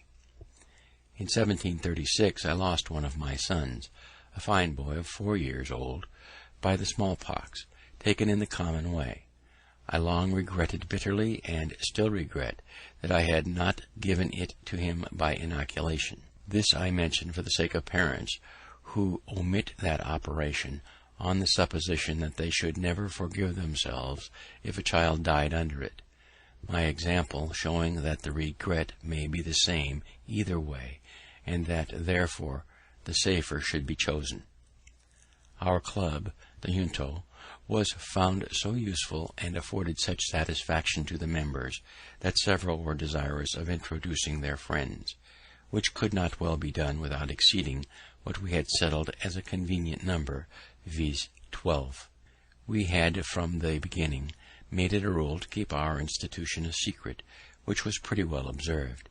The intention was to avoid applications of improper persons for admittance, some of whom, perhaps, we might find it difficult to refuse. I was one of those who were against any addition to our number, but, instead of it, made in writing a proposal that every member separately should endeavour to form a subordinate club, with the same rules respecting queries, etc., and without informing them of the connection to the Junto. The advantages proposed were the improvement of so many more young citizens by the use of our institutions, our better acquaintance with the general statements of the inhabitants on any occasion, as the Junto member might propose what queries we should desire, and was to report at the Junto what passed in his separate club, the promotion of our particular interests in business by more extensive recommendation, and the increase of our influence in public affairs, and our power of doing good by spreading through the several clubs the sentiment of the Junto. This project was approved, and every member undertook to form his club, but they did not all succeed. 5 or 6 only were completed, which were called by different names, as the Vine, the Union, the Band, etc. They were useful to themselves, and afforded us a good deal of amusement, information, and instruction, besides answering in some considerable degree our views of influencing the public opinion on particular occasions, of which I shall give some instances in course of time as they happened. My first promotion was my being chosen in 1736 clerk of the General Assembly. This choice was made that year without opposition, but the year following, when I was again proposed, the choice, like that of the members, being annual, a new member made a long speech against me, in order to favour some other candidate. I was, however, chosen, which was the most agreeable to me, as, besides the pay for the immediate service as clerk, the place gave me a better opportunity of keeping up an interest among the members, which secured to me the business of printing the votes, laws, paper money, and other occasional jobs for the public, that, on the whole, were very profitable.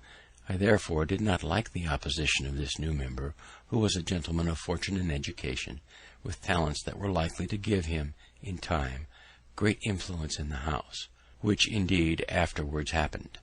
I did not, however, aim at gaining his favour by paying any servile respect to him, but, after some time, took this other method.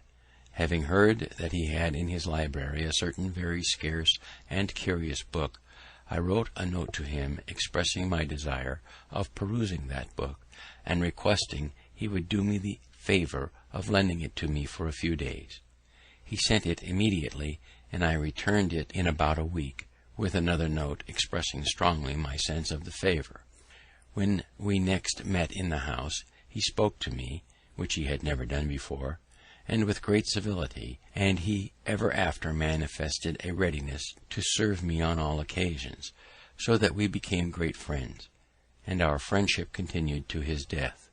This is another instance of the truth of an old maxim I had learned, which says, "He that has once done you a kindness will be more ready to do you another than he whom you yourself have obliged." And it shows how much more profitable it is prudently to remove than to resent, return, and continue amicable proceeding. In 1737, Colonel Spotswood, late governor of Virginia and then postmaster general, being dissatisfied with the conduct of his deputy in Philadelphia, respecting some negligence in rendering, and inexactitude of his accounts, took from him the commission and offered it to me. I accepted it readily, and found it of great advantage, for though the salary was small, it facilitated the correspondence that improved my newspaper, increased the number demanded, as well as the advertisements to be inserted, so that it came to afford me a considerable income. My old competitor's newspaper declined proportionately, and I was satisfied, without retaliating his refusal, while postmaster, to permit my papers being carried by the writers. Thus he suffered greatly from his neglect in due accounting, and I mention it as a lesson to those young men who may be employed in managing affairs for others, that they should always render accounts, and make remittances, with great clearness and punctuality. The character of observing such a conduct is the most powerful of all recommendations to new employments and increase of business. End of chapter 10.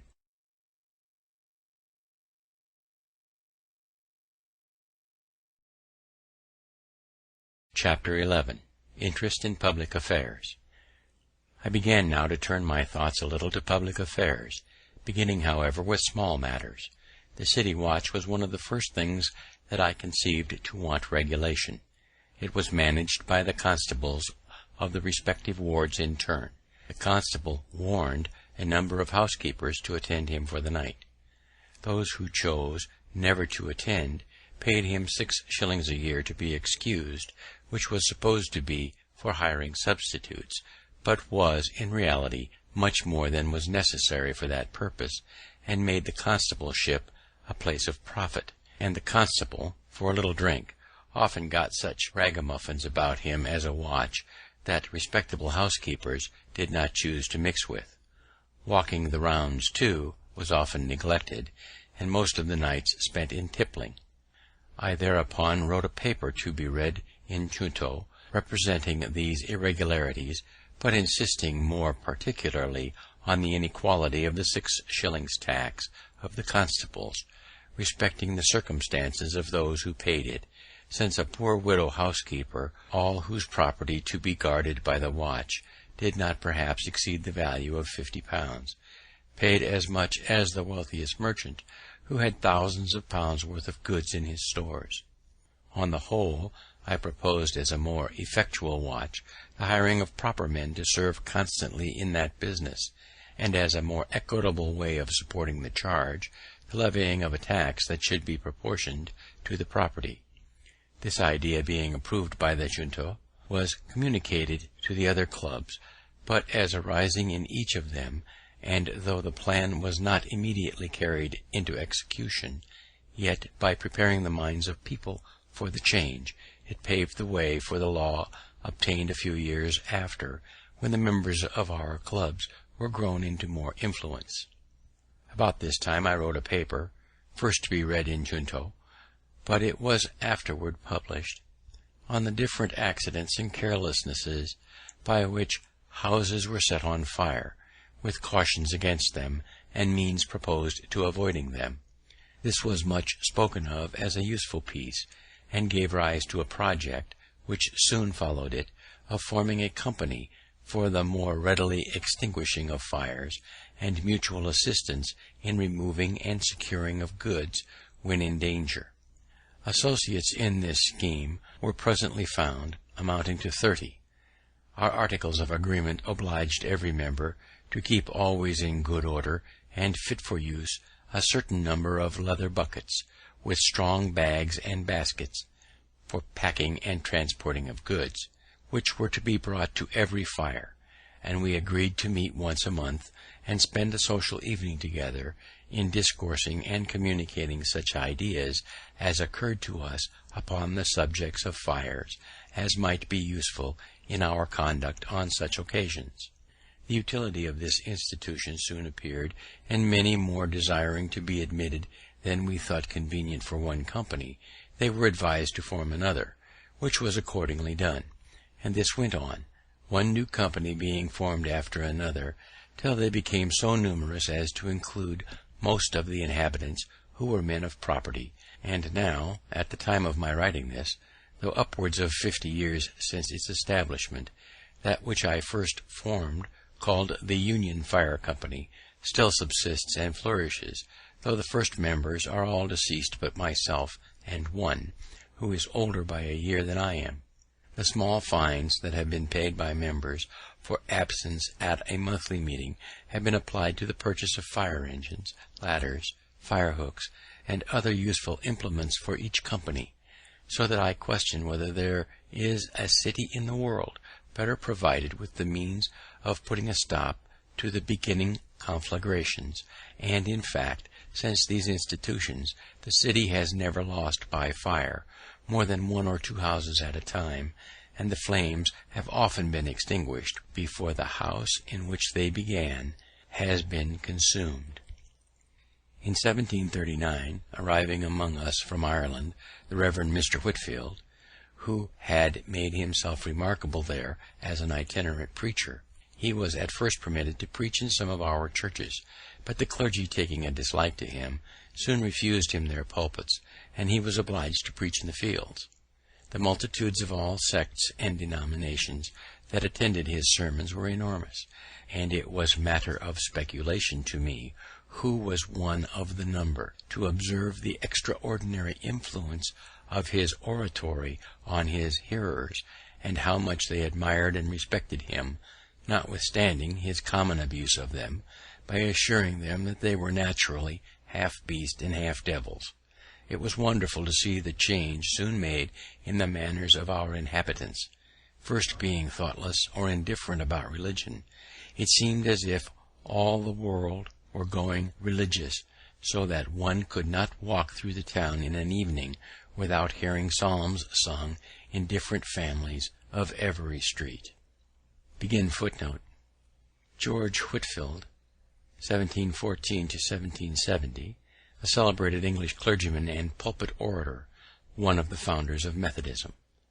And it being found inconvenient to assemble in the open air, subject to its inclemencies, the building of a house to meet in was no sooner proposed, and persons appointed to receive contributions, but sufficient sums were soon received to procure the ground and erect the building, which was 100 feet long and 70 broad, about the size of Westminster Hall, and the work was carried on with such spirit as to be finished in a much shorter time than could have been expected. Both house and grounds were vested in trustees, expressly for the use of any preacher of any religious persuasion who might desire to say something to the people at Philadelphia, the design in building not being to accommodate any particular sect, but the inhabitants in general, so that even if the Mufti of Constantinople were to send a missionary to preach Mohammedanism to us, he would find a pulpit at his service. A part of the Palace of Westminster, now forming the vestibule to the Houses of Parliament in London. Mr. Whitefield, in leaving us, went preaching all the way through the colonies to Georgia. The settlement of that province had lately been begun, but instead of being made with hardy, industrious husbandmen accustomed to labour, the only people fit for such an enterprise, it was with families of broken shopkeepers and other insolvent debtors, many of indolent and idle habits, taken out of the jails, who, being set down in the woods, unqualified for clearing land, and unable to endure the hardships of a new settlement, perished in numbers, leaving many helpless children unprovided for. The sight of their miserable situation inspired the benevolent heart of Mr. Whitefield with the idea of building an orphan house there, in which they might be supported and educated. Returning northward, he preached up this charity, and made large collections, for his eloquence had a wonderful power over the hearts and purses of his hearers, of which I myself was an instance. I did not disapprove of the design, but as Georgia was then destitute of materials and workmen, and was proposed to send them from Philadelphia at a great expense, I thought it would have been better to have built the houses here and brought the children to it. Thus I advised, but he was resolute in his first project, rejected my counsel, and I therefore refused to contribute. I happened soon after to attend one of his sermons, in the course of which I perceived he intended to finish with a collection, and I silently resolved he should get nothing from me. I had in my pocket a handful of copper money, 3 or 4 silver dollars, and 5 pistoles in gold.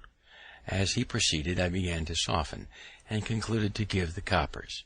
Another stroke of his oratory made me ashamed of that, and determined to give the silver, and he finished so admirably that I emptied my pocket wholly into the collector's dish, gold and all. At this sermon there was also one of our club, who, being of my sentiments respecting the building in Georgia, and suspecting a collection might be intended, had by precaution emptied his pockets before he came from home. Toward the conclusion of the discourse, however, he felt a strong desire to give, and applied to a neighbor who stood near him to borrow some money for the purpose. The application was unfortunately made to perhaps the only man in the company who had the firmness not to be affected by the preacher. His answer was, "At any other time, friend Hopkinson, I would lend thee freely, but not now, for thee seems to be out of thy right senses." Some of Mr. Whitefield's enemies affected to support that he would apply these collections to his own private emolument; but I, who was intimately acquainted with him, being employed in printing his sermons and journals, etc., never had the least suspicion of his integrity, but am to this day decidedly of opinion that he was in all his conduct a perfectly honest man, and methinks my testimony in his favour ought to have the more weight, as we had no religious connection. He used, indeed, sometimes to pray for my conversion, but never had the satisfaction of believing that his prayers were heard. Ours was a mere civil friendship, sincere on both sides, and lasted to his death. The following instance will show something of the terms on which we stood. Upon one of his arrivals from England at Boston, he wrote to me that he should come soon to Philadelphia, but knew not where he could lodge when there, as he understood his old friend and host, Mr. Benezet, was removed to Germantown. My answer was, "You know my house. If you can make shift with its scanty accommodations, you will be most heartily welcome." He replied that if I made the kind offer for Christ's sake, I should not miss of a reward, and I returned, "Don't let me be mistaken. It was not for Christ's sake, but for your sake." One of our common acquaintances jocosely remarked that, knowing it to be the custom of the saints, when they receive any favour, to shift the burden of the obligation from off their shoulders and place it in heaven, I was contrived to fix it on earth. The last time I saw Mr. Whitefield was in London, when he consulted me about his orphan house concern, and his purpose of appropriating to the establishment of a college. He had a loud and clear voice, and articulated his words and sentences so perfectly that he might be heard and understood at a great distance, especially as his auditors, however numerous, observed the most exact silence. He preached one evening from the top of the courthouse steps, which are in the middle of Market Street, and on the west side of Second Street, which crosses it at right angles. Both streets were filled with his hearers to a considerable distance. Being amongst the hindmost in Market Street, I had the curiosity to learn how far he could be heard by retiring backwards down the street towards the river, and I found his voice distinct until I came near Front Street, where some noise in that street obscured it. Imagining then a semicircle of which my distance would be the radius, and that it were filled with auditors, to each of whom I allowed 2 square feet, I computed that he might well be heard by more than 30,000. Thus reconciled me to the newspaper accounts of his having preached to 25,000 people in the fields, and to the ancient histories of generals haranguing whole armies, of which I had sometimes doubted. By hearing him often, I came to distinguish easily between sermons newly composed and those which he had often preached in the course of his travels. His delivery of the latter was so improved by frequent repetitions, that every accent, every emphasis, every modulation of voice was so perfectly well turned and well placed, that, without being interested in the subject, one could not help being pleased with the discourse, a pleasure of much the same kind with that received from an excellent piece of music. This is an advantage itinerant preachers have over those who are stationary, as the latter cannot well improve their delivery of a sermon by so many rehearsals. His writing and printing from time to time gave great advantage to his enemies. Unguarded expressions and even erroneous opinions delivered in preaching might have been afterward explained or qualified by supposing others that might have accompanied them, or they might have been denied, but litera scripta manet, critics attacked his writing violently, and with so much appearance of reason as to diminish the number of his votaries and prevent their increase, so that I am of opinion, if he had never written anything, he would have left behind him a much more numerous and important sect, and his reputation might in that case have been still growing even after his death, as there being nothing of his writing on which to found a censure and give him a lower character, his proselytes would be left at liberty to feign for him as great a variety of excellence as their enthusiastic admiration might wish him to have possessed. My business was now continually augmenting, and my circumstances growing daily easier, my newspaper having become very profitable, as being for a time almost the only one in this and the neighbouring provinces. I experienced, too, the truth of the observation that after getting the first £100, it is more easy to get the second, money itself being of a profitable nature. The partnership at Carolina having succeeded, I was encouraged to engage in others, and to promote several of my workmen who had behaved well by establishing them with printing houses in different colonies, on the same terms with that in Carolina.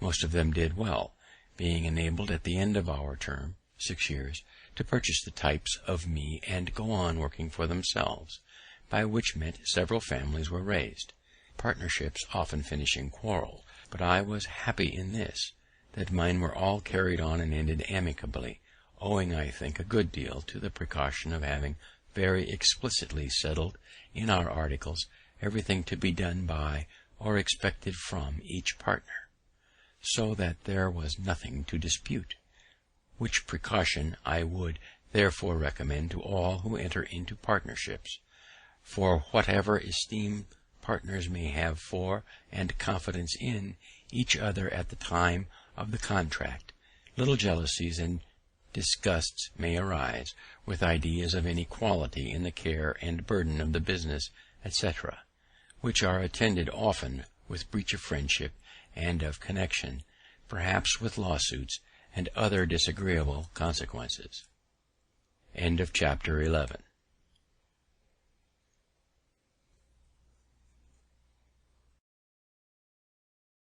Chapter 12. Defense of the Province. I had on the whole abundant reason to be satisfied with my being established in Pennsylvania.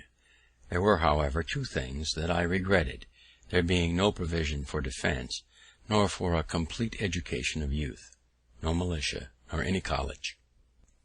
I therefore in 1743 drew up a proposal for establishing an academy, and at that time, thinking the Reverend Mr. Peters, who was out of employ, a fit person to superintend such an institution, I communicated the project to him; but he, having more profitable views in the service of the proprietaries, which succeeded, declined the undertaking, and, not knowing another at that time suitable for such a trust, I let the scheme lie a while dormant. I succeeded better the next year, 1744, in proposing and establishing a philosophical society. The paper I wrote for that purpose will be found among my writings when collected. With respect to defense, Spain having been several years at war against Great Britain, and being at length joined by France, which brought to us great danger, and the laboured and long continued endeavour of our governor, Thomas, to prevail with our Quaker Assembly to pass a militia law and make other provisions for the security of the province, having proved abortive, I determined to try what might be done by a voluntary association of people. To promote this, I first wrote and published a pamphlet entitled Plain Truth, in which I stated our defenceless situation in strong lights, with the necessity of union and discipline for our defense, and promised to propose in a few days an association to be generally signed for that purpose. The pamphlet had a sudden and surprising effect. I was called upon for the instrument of association, and having settled the draft of it with a few friends, I appointed a meeting of the citizens in the large building before mentioned. The house was pretty full. I had prepared a number of printed copies, and provided pens and ink dispersed all over the room.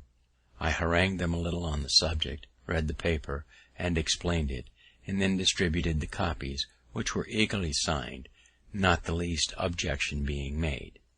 When the company separated and the papers were collected, we found about 1,200 hands, and other copies being dispersed in the country, the subscribers amounted at length to upwards of 10,000.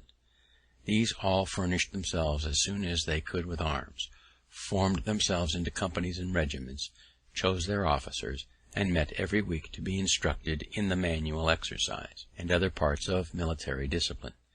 The women, by subscription among themselves, provided silk colours, which they presented to the companies, painted with different devices and mottos, which I supplied. The officers of the companies composing the Philadelphia regiment, being met, chose me for their colonel, but, conceiving myself unfit, I declined that station, and recommended Mr. Lawrence, a fine person and a man of influence, who was accordingly appointed. I then proposed a lottery to defray the expense of building a battery below the town, and furnishing it with cannon. It filled expeditiously, and the battery was soon erected, with merlons being framed of logs and filled with earth. We bought some old cannon from Boston, but these not being sufficient, we wrote to England for more, soliciting at the same time our proprietaries for the assistance, though without much expectation of obtaining it. Meanwhile, Colonel Lawrence, William Allen Taylor, Esquire, and myself were sent to New York by the associators, commissioned to borrow some cannon of Governor Clinton. He first refused us peremptorily, but at dinner with his council, where there was great drinking of Madeira wine, as the custom of that place then was, he softened by degrees, and said he would lend us 6. After a few more bumpers he advanced to 10, and at length he very good-naturedly conceded 18. They were fine cannon, 18-pounders, with their carriages, which were soon transported and mounted on our battery, where the associators kept a nightly guard while the war lasted, and among the rest I regularly took my turn of duty there as a common soldier. My activity in these operations was agreeable to the governor and council. They took me into confidence, and I was consulted by them in every measure wherein their concurrence was thought useful to the association. Calling in the aid of religion, I proposed to them the proclaiming a fast to promote reformation, and implore the blessing of heaven on our undertaking. They embraced the motion, but as it was the first fast ever thought of in the province, the secretary had no precedent from which to draw the proclamation. My education in New England where a fast is proclaimed every year, was here of some advantage. I drew it in the accustomed style. It was translated into German, printed in both languages, and divulged through the province. This gave the clergy of the different sects an opportunity of influencing their congregation to join in the association, and it would probably have been general among all but Quakers if the peace had not soon intervened. William Penn's agents sought recruits for the colony of Pennsylvania in the Low Countries of Germany, and there are still in eastern Pennsylvania many Germans, inaccurately called Pennsylvania Dutch. Many of them use a Germanized English. It was thought by some of my friends that by my activity in these affairs I should offend that sect, and thereby lose my interest in the assembly of the province, where they formed a great majority. A young gentleman, who had likewise some friends in the House, and wished to succeed me as their clerk, acquainted me that it was decided to displace me at the next election, and he therefore in good will advised me to resign, as more consistent with my honour than being turned out. My answer to him was that I had read or heard of some public man who had made it a rule never to ask for an office, and never to refuse one when offered to him. I approve, says I, of his rule, and will practice it, with a small addition. I shall never ask, never refuse, nor ever resign an office. If they will have my office of clerk to dispose of to another, they shall take it from me. I will not, by giving it up, lose my right of some time or other making reprisals on my adversaries. I heard, however, no more of this. I was chosen again unanimously, as usual, at the next election. Possibly as they disliked my late intimacy with the members of council, who had joined the governors in all the disputes about military preparations with which the House had long been harassed, they might have been pleased if I would voluntarily have left them, but they did not care to displace me on account merely of my zeal for the association, and they could not well give another reason. Indeed, I had some cause to believe that the defence of the country was not disagreeable to any of them, provided they were not required to assist in it, and I found that a much greater number of them than I could have imagined, though against offensive war, were clearly for the defensive. My pamphlets, pro and con, were published on the subject, and some by good Quakers in favour of defence, which I believe convinced most of their younger people. A transaction in our fire company gave me some insight into their prevailing sentiments. It had been supposed that we should encourage the scheme for building a battery by laying out the present stock, then about £60, in tickets of the lottery. By our rules, no money could be disposed of till the next meeting after the proposal.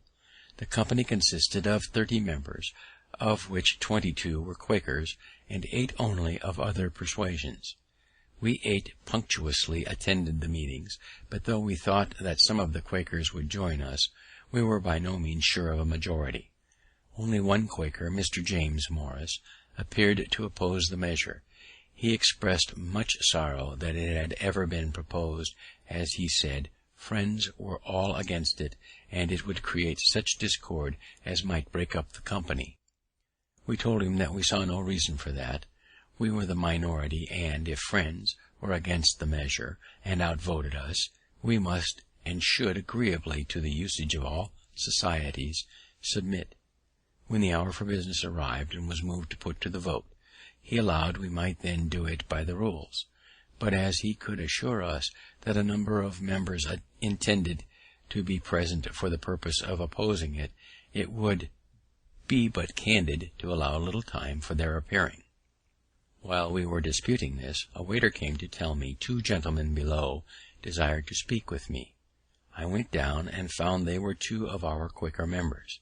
They told me there were 8 of them assembled at a tavern just by, and that they were determined to come and vote with us if there should be occasion, which they hoped would not be the case, and desired we should not call for their assistance if we could do without it.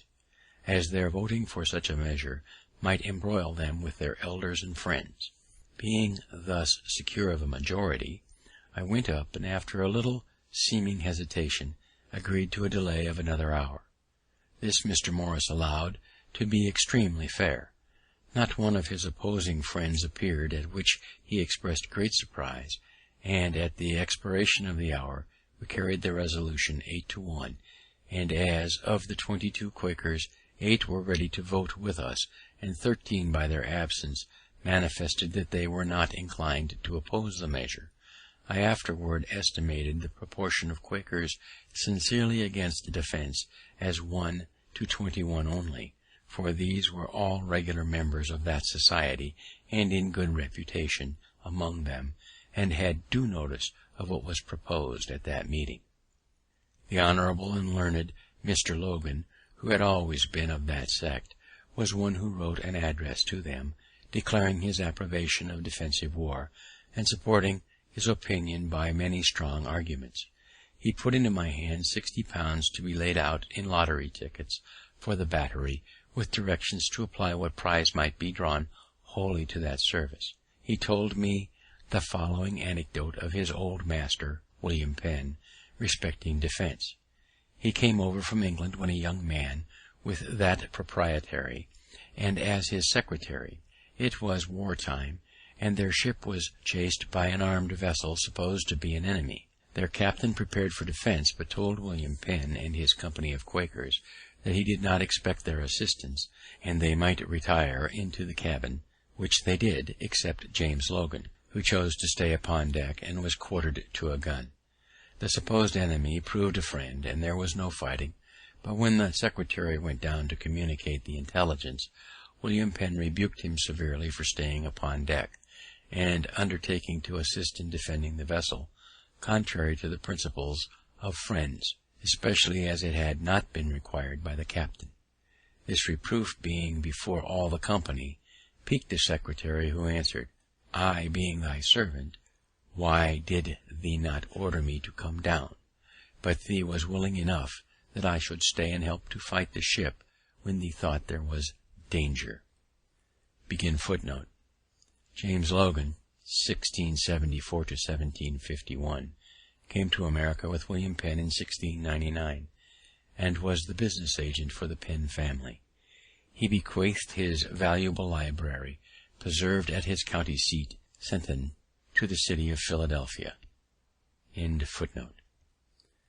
My being many years in the Assembly, the majority of which were constantly Quakers, gave me frequent opportunities of seeing the embarrassment given them by their principle against war. Whenever application was made to them, by order of the Crown, to grant aids for military purposes, they were unwilling to offend government on the one hand by a direct refusal, and their friends, the body of the Quakers, on the other, by compliance contrary to their principles. Hence a variety of evasions to avoid complying, and modes of disguising the compliance when it became unavoidable. The common mode at last was, to grant money under the phrase of its being for the king's use, and never to inquire how it was applied. But if the demand was not directly from the Crown, that phrase was found not so proper, and some other was to be invented, as when powder was wanting, I think it was for the garrison at Louisburg, and the government of New England solicited a grant of some from Pennsylvania, which was much urged on the House by Governor Thomas. They could not grant money to buy powder, because that was an ingredient of war, but they voted an aid to New England of £3,000 to be put into the hands of the governor, and appropriated it for the purchase of bread, flour, wheat, or other grain. Some of the council, desirous of giving the House still further embarrassment, advised the governor not to accept provision, as not being the thing he had demanded, but he replied, "I shall take the money, for I understand very well their meaning. Other grain is gunpowder," which he accordingly bought, and they never objected to it. It was an allusion to this fact that, when in our fire company, we feared the success of our proposal in favour of the lottery, and I had said to my friend Mr. Singh, one of our members, If we fail, let us move the purchase of a fire engine with the money. The Quakers can have no objection to that. And then, if you nominate me, and I you, as a committee for that purpose, we will buy a great gun, which is certainly a fire engine. I see, says he, you have improved by being so long in the Assembly. Your equivocal project would be just a match for their wheat or other grain.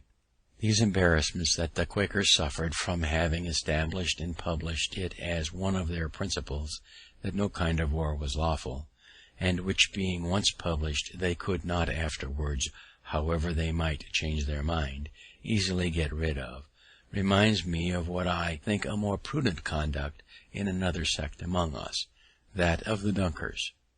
I was acquainted with one of its founders, Michael Welfare, soon after it appeared. He complained to me that they were grievously calumniated by the zealots of other persuasions, and charged with the abominable principles and practices to which they were utter strangers. I told him this had always been the case with new sects, and that to put a stop to such abuse, I imagined it might be well to publish the articles of their belief, and the rules of their discipline. He said it had been proposed among them, but not agreed to for this reason.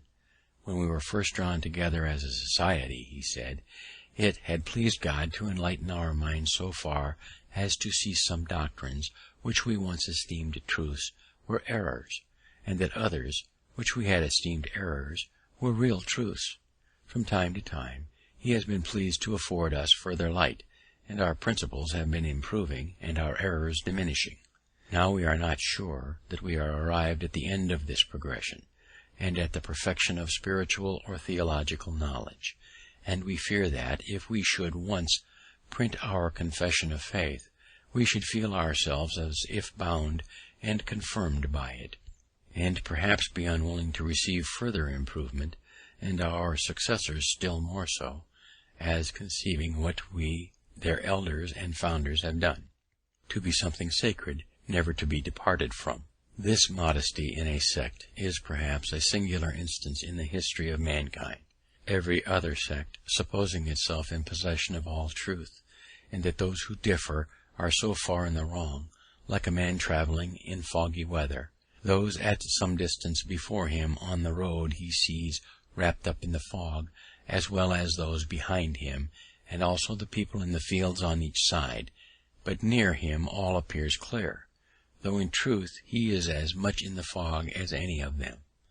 To avoid this kind of embarrassment, the Quakers have of late years been gradually declining the public service in the Assembly and in the magistracy, choosing rather to quit their power than their principle.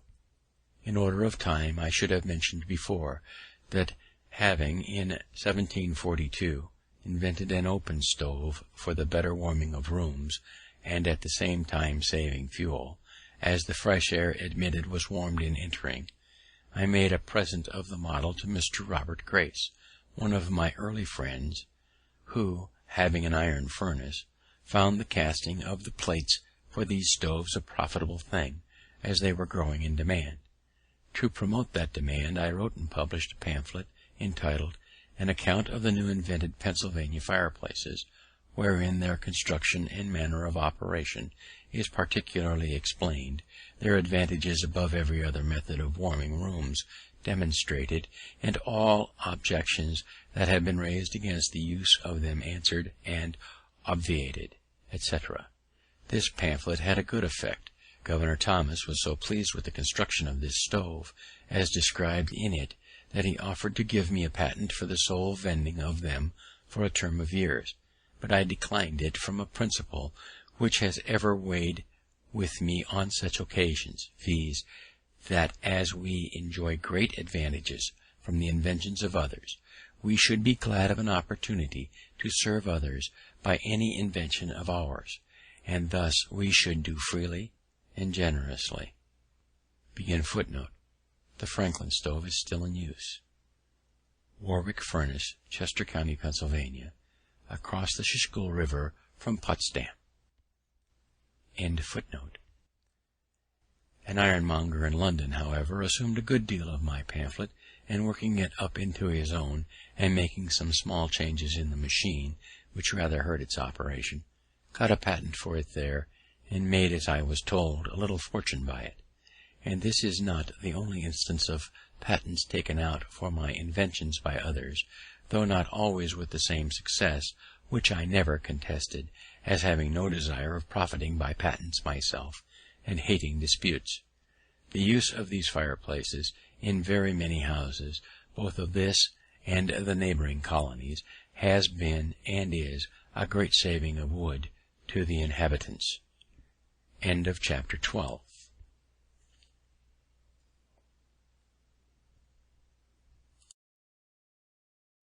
Chapter 13.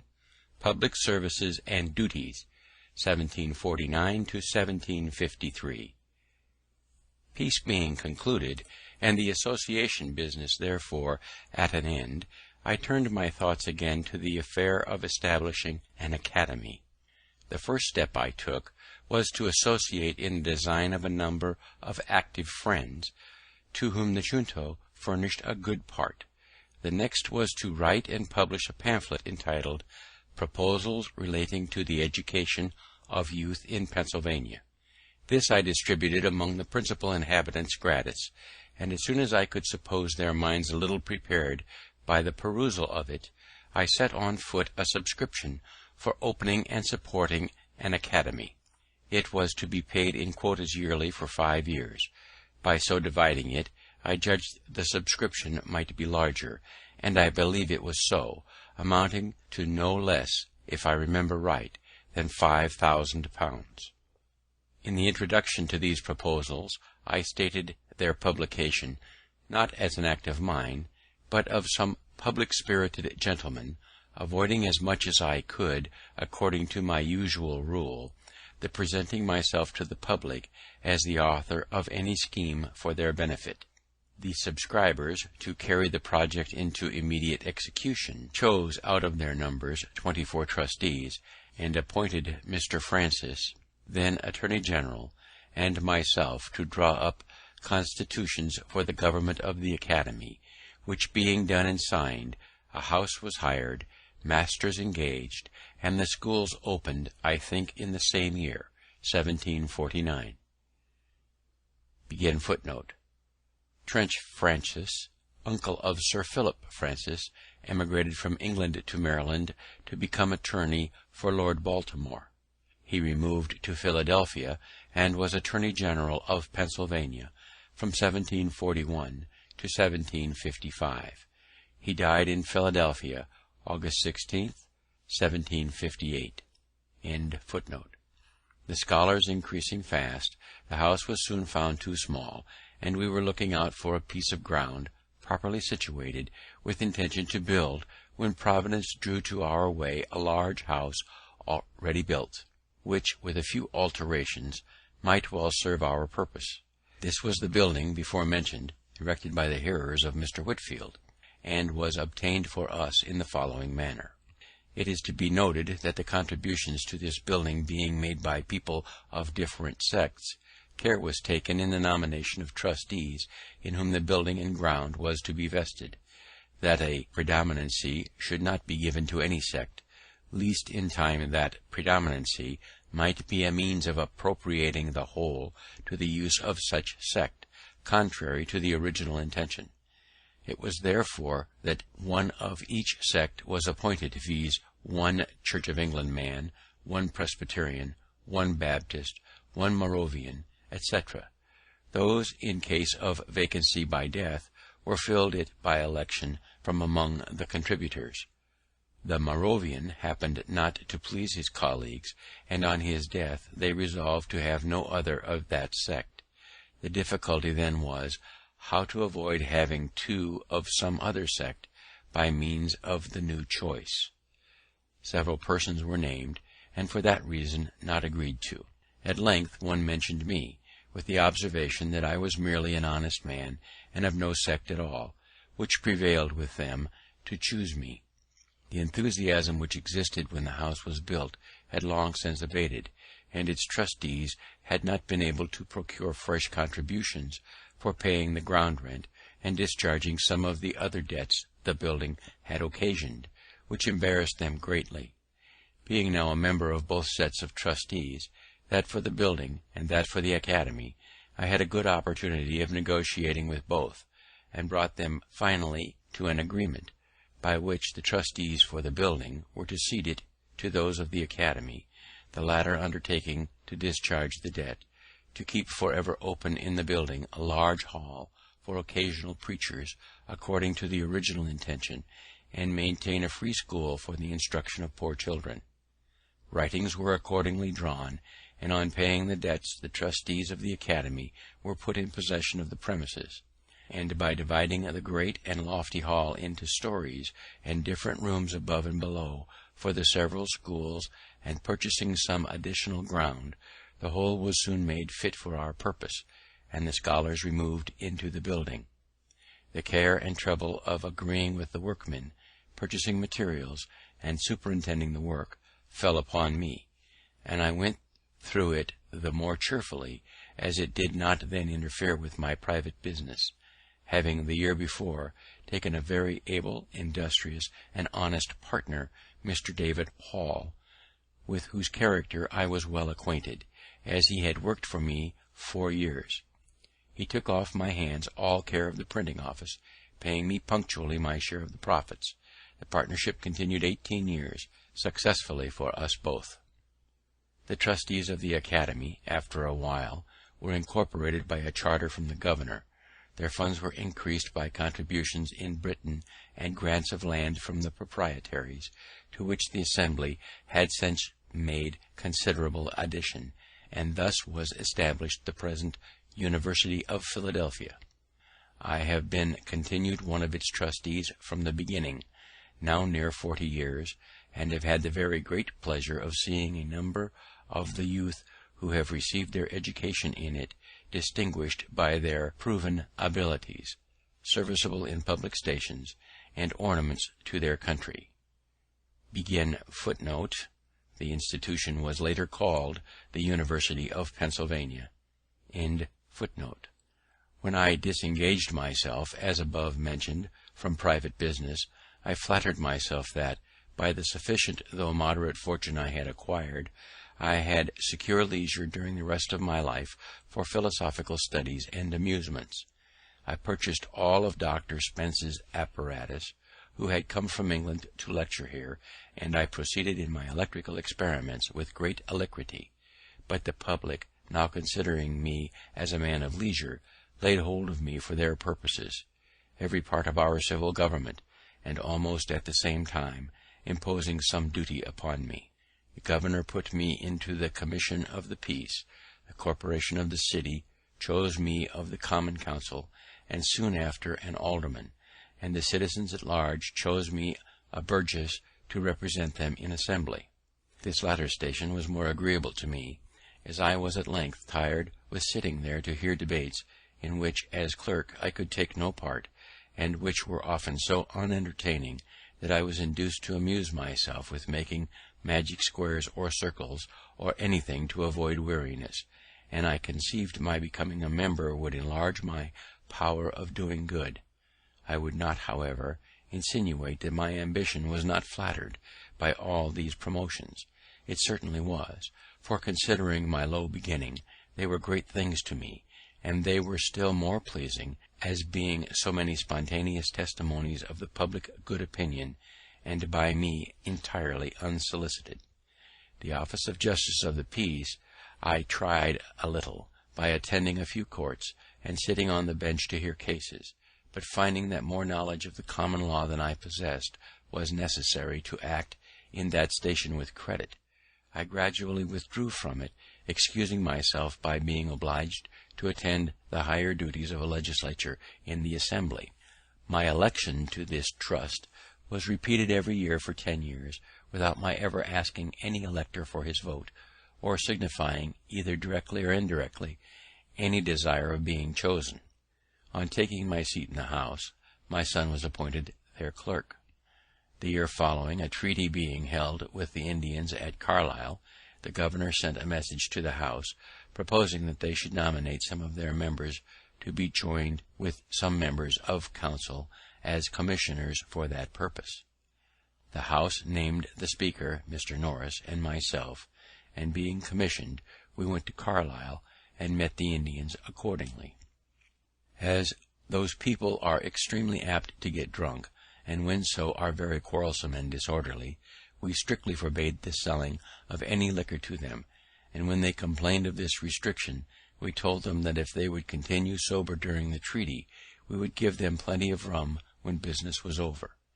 They promised this, and they kept their promise, because they could get no liquor, and the treaty was concluded very orderly, and concluded to mutual satisfaction. They then claimed and received the rum. This was in the afternoon. They were near 100 men, women, and children, and were lodged in temporary cabins, built in the form of a square, just without the town. In the evening, hearing a great noise among them, the commissioners walked out to see what was the matter. We found they had made a great bonfire in the middle of the square. They were all drunk, men and women, quarrelling and fighting, their dark-colored bodies half naked, seen only by the gloomy light of the bonfire, running after and beating one another with firebrands, accompanied by their horrid yellings, formed a scene the most resembling our ideas of hell that could well be imagined. There was no appeasing the tumult, and we retired to our lodging. At midnight a number of them came thundering at our door, demanding more rum, of which we took no notice. The next day, sensible they had misbehaved in giving us that disturbance, they sent 3 of their old councillors to make their apology. The orator acknowledged the fault, but laid it upon the rum, and then endeavoured to excuse the rum by saying, the Great Spirit who made all things made everything for some use, and whatever use he designed anything for, that use it should always be put to. Now when he made rum, he said, let this be for the Indians to get drunk with, and it must be so. And indeed, if it be the design of Providence to extirpate these savages in order to make room for cultivators of the earth, it seems not improbable that rum may be the appointed means. It has already annihilated all the tribes who formerly inhabited the sea coast. In 1751, Dr. Thomas Bond, a particular friend of mine, conceived the idea of establishing a hospital in Philadelphia, a very beneficent design, which has been ascribed to me, but was originally his, for the reception and cure of poor sick persons, whether inhabitants of the province or strangers. He was zealous and active in endeavouring to procure subscriptions for it, but the proposal being a novelty in America, and at first not well understood, he met but with small success. At length he came to me with the complaint that he found there was no such thing as carrying a public-spirited project through without my being concerned in it. For, says he, I am often asked by those to whom I propose subscribing, have you consulted Franklin upon this business? And what does he think of it? And when I tell them that I have not, supposing it rather out of your line, they do not subscribe, but say they will consider of it. I inquire into the nature and probable utility of his scheme, and received from him a very satisfactory explanation. I not only subscribed to it myself, but engaged heartily in the design of procuring subscriptions from others. Previously, however, to the solicitation, I endeavoured to prepare the minds of the people by writing on the subject in the newspapers, which was my usual custom in such cases, but which he had omitted. The subscriptions afterward were more free and generous, but beginning to flag. I saw they would be insufficient without some assistance from the Assembly, and therefore proposed to petition for it, which was done. The country members did not at first relish the project. They objected that it could only be serviceable to the city, and therefore the citizens alone should be at the expense of it, and they doubted whether the citizens themselves generally approved of it. My allegation, on the contrary, that it met with such approbation as to leave no doubt of our being able to raise £2,000 by voluntary donations, they considered as a most extravagant supposition, and utterly impossible. On this I formed my plan, and asked leave to bring a bill for incorporating the contributions according to the prayer of their petition, and granting them a blank sum of money, which leave was obtained chiefly on the consideration that the House would throw the bill out if they did not like it. I drew it so as to make the important clause a conditioned one, viz., and be it enacted by the authority aforesaid, that when the said contributions shall have met and chosen their managers and treasurer, and shall have raised by their contributions a capital stock of blank value, the yearly interest of which is to be applied to the accommodating of the sick poor in the said hospital, free of charge, for diet, attendance, advice, and medicines, and shall make the same appear to the satisfaction of the Speaker of the Assembly for the time being, that then it shall and may be lawful for the said Speaker, and he is hereby required, to sign an order on the provincial treasurer for the payment of £2,000 in 2 yearly payments to the treasurer of the said hospital, to be applied to the founding, building, and furnishing of the same. The condition carried the bill through, for the members who had opposed the grant, and now conceived they might have the credit of being charitable without the expense, agreed to its passage, and then, in soliciting subscriptions among the people, we urged the conditional promise of the law as additional motive to give, since every man's donation would be doubled. Thus the clause worked both ways. The subscriptions soon exceeded the requisite sum, and we claimed and received the public gift, which enabled us to carry the design into execution. A convenient and handsome building was soon erected. The institution has by constant experience been found useful, and flourishes to this day, and I do not remember any of my political manoeuvres, the success of which gave me at the time more pleasure, or wherein, after thinking of it, I more easily excused myself for having made some use of cunning. It was about this time that another projector, the Reverend Gilbert Tennant, came to me with a request that I would assist him in procuring a subscription for erecting a new meeting house. It was to be for use of a congregation he had gathered among the Presbyterians, who were originally disciples of Mr. Whitefield. Unwilling to make myself disagreeable to my fellow citizen by too frequent soliciting their contributions, I absolutely refused. He then desired I would furnish him with a list of names of persons I knew by experience to be generous and public-spirited. I thought it would be unbecoming in me, after their kind compliance with my solicitations, to mark them out to be worried by other beggars, and therefore refused also to give him such a list. He then desired I would at least give him my advice. That I will readily do, said I, and in the first place I advise you to apply to all those whom you know will give something. Next, to those whom you are uncertain whether they will give anything or not, and show them the list of those who have given, and, lastly, do not neglect those who you are sure will give nothing, for in some of them you may be mistaken. He laughed and thanked me, and said he would take my advice. He did so, for he asked of everybody, and he obtained a much larger sum than he expected, with which he erected the capacious and very elegant meeting house that stands in Arch Street. Gilbert Tennant, 1703 to 1764, came to America with his father, Reverend William Tennant, and taught for a time in the Log College, from which sprang the College of New Jersey.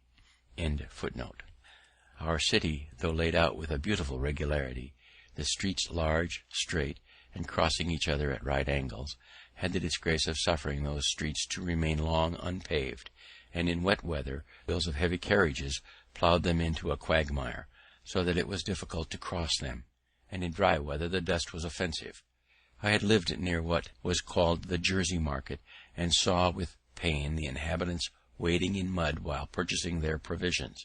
A strip of ground down the middle of that market was at least paved with brick, so that, being once in the market, they had firm footing, but were often over shoes in dirt to get there. By talking and writing on the subject, I was at length instrumental in getting the street paved with some stone between the market and the bricked foot pavement that was on each side next to the houses. This for some time gave an easy access to the market, dry shod, but the rest of the street not being paved, whenever a carriage came out of the mud upon the pavement, it shook off and left its dirt upon it, and it was soon covered with mire, which was not removed, the city as yet having no scavengers. After some inquiry, I found a poor industrious man who was willing to undertake keeping the pavement clean by sweeping it twice a week, carrying off the dirt from before all the neighbours' doors for the sum of 6d. per month, to be paid by each house.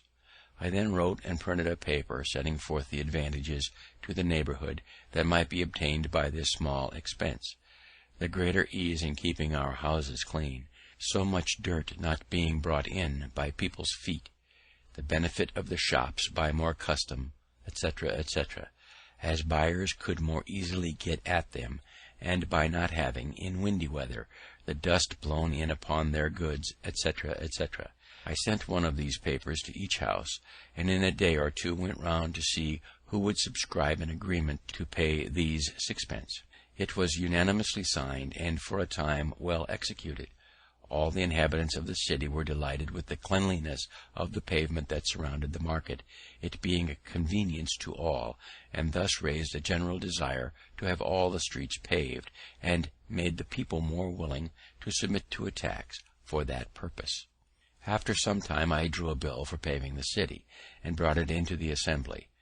It was just before I went to England in 1757, and did not pass until I was gone, and then with an alteration in the mode of assessment, which I thought not for the better, but with an additional provision for lighting, as well as paving the streets, which was a great improvement.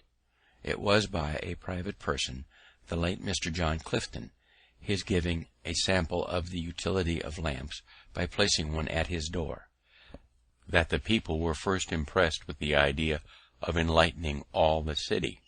The honour of this public benefit has also been ascribed to me, but it belongs truly to that gentleman.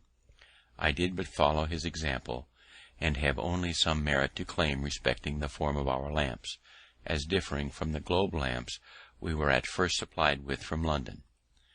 Those we found inconvenient in these respects. They admitted no air below. The smoke therefore did not readily go out above, but circulated in the globe, lodged on its inside, and soon obstructed the light they were intended to afford, giving, besides, the daily trouble of wiping them clean, and an accidental stroke on one of them would demolish it, and render it totally useless.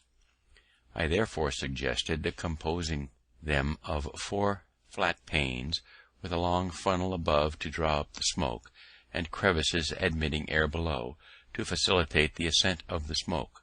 By this means they were kept clean, and did not grow dark in a few hours, as the London lamps do, but continued bright till morning, and an accidental stroke would generally break but a single pane, easily repaired. I have sometimes wondered that the Londoners did not, from the effect holes in the bottom of the globe lamps used at Vauxhall, have, in keeping them clean, learned to have such holes in their street lamps, but these holes being made for another purpose, viz., to communicate flame more suddenly to the wick by a little flax hanging down through them. The other use of letting in air seems not to have been thought of, and therefore, after the lamps had been lit a few hours, the streets of London were very poorly illuminated. Vauxhall Gardens, once a popular and fashionable London resort, situated on the Thames above Lambeth. The gardens were closed in 1859, but they will always be remembered because of Sir Roger de Coverley's visit to them in the Spectator, and from the description in Smollett's Humphrey Clinker and Thackeray's Vanity Fair. The mention of these improvements puts me in mind of one I proposed when in London to Dr. Fothergill, who was among the best men I have known, and a great promoter of useful projects. I had observed that the streets, when dry, were never swept, and the light dust carried away, but it was suffered to accumulate till the wet weather reduced it to mud, and then, after lying some days so deep on the pavement that there was no crossing but in paths kept clear by poor people with brooms. It was with great labour raked together and thrown up into carts open above, the sides of which suffered some of the slush at every jolt on the pavement to shake out and fall, sometimes to the annoyance of foot passengers. The reason given for not sweeping the dusty streets was, that the dust would fly into the windows of shops and houses. An accidental occurrence had instructed me how much sweeping might be done in a little time. I found at my door in Craven Street one morning a poor woman sweeping my pavement with a birch broom. She appeared very pale and feeble, and just come out of a fit of sickness. I asked who employed her to sweep there. She said, "Nobody, but I am very poor and in distress, and I sweeps before gentlefolks' doors, and hopes they will give me something." I bid her sweep the whole street clean, and I would give her a shilling. This was at 9 o'clock. At 12 she came for the shilling. From the slowness I saw at first in her working, I could scarce believe that the work was done so soon, and sent my servant to examine it, who reported that the whole street was swept perfectly clean, and all the dust placed in the gutter, which was in the middle, and the next rain washed it quite away, so that the pavement and even the kennel were perfectly clean. I then judged that, if that feeble woman could sweep such a street in 3 hours, a strong active man might have done it in half the time. And here let me remark the convenience of having but one gutter in such a narrow street running down its middle, instead of two, one on each side, near the footway, for where all the rain that falls on a street runs from the sides and meets in the middle, it forms there a current strong enough to wash away all the mud it meets with. But when divided into two channels, it is often too weak to cleanse either, and only makes the mud it finds more fluid, so that the wheels of carriages and feet of horses throw and dash it upon the foot pavement, which is thereby rendered foul and slippery, and sometimes splash it upon those who are walking.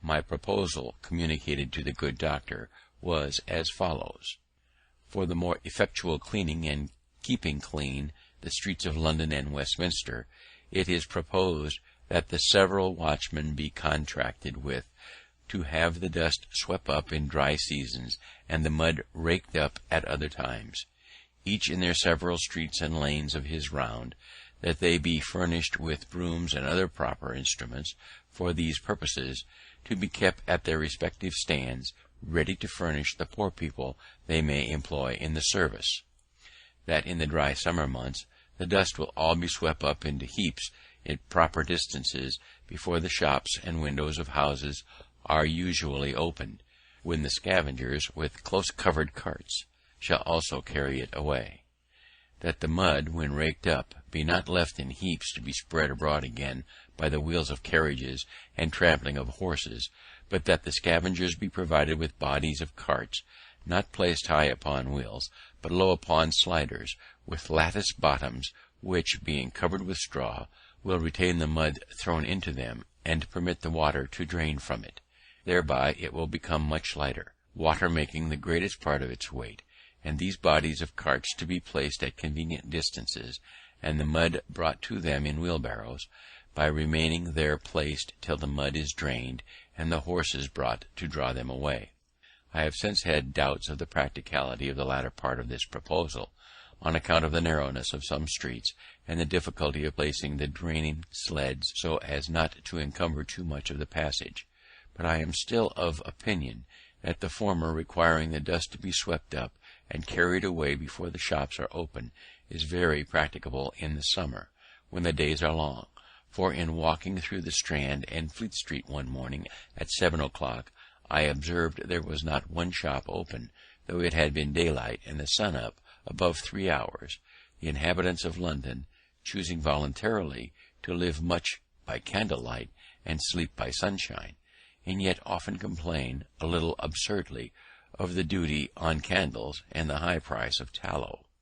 Some may think these trifling matters not worth minding or relating, but when they consider that though dust blown into the eyes of a single person or into a single shop on a windy day is but of small importance, yet the greater number of the instances in a populous city, and its frequent repetitions, give it weight and consequence. Perhaps they will not censure very severely those who bestow some attention to affairs of this seemingly low nature. Human felicity is produced not so much by great pieces of good fortune that seldom happen, as by little advantages that occur every day. Thus, if you teach a poor young man to shave himself and keep his razor in order, you may contribute more to the happiness of his life than in giving him 1,000 guineas.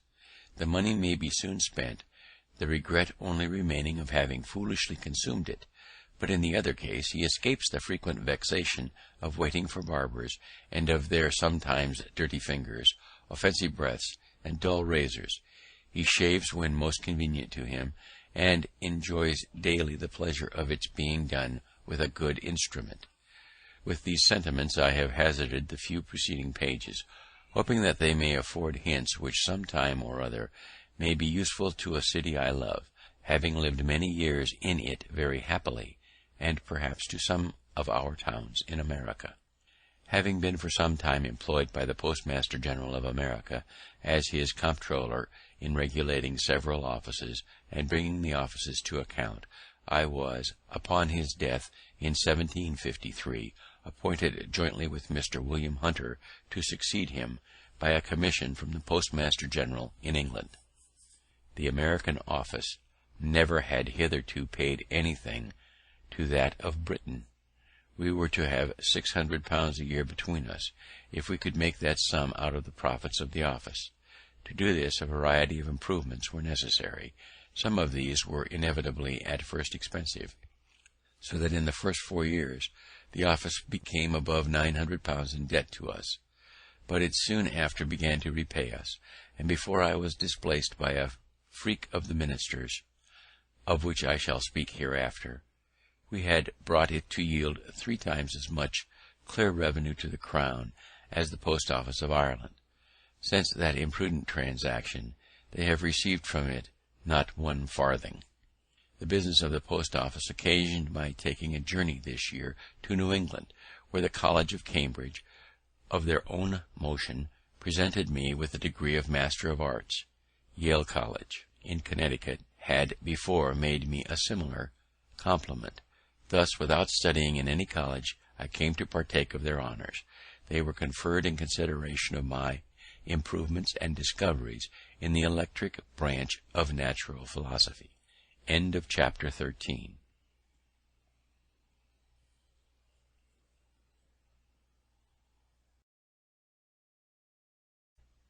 Chapter 14. Albany Plan of Union.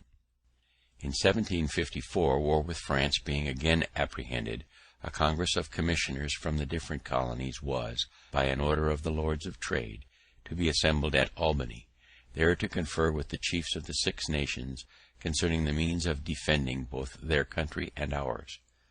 Governor Hamilton, having received this order, acquainted the House with it, requested they should furnish proper presents for the Indians to be given on this occasion, and naming the Speaker, Mr. Norris, and myself to join Mr. Thomas Penn and Mr. Secretary Peters as commissioners to act for Pennsylvania.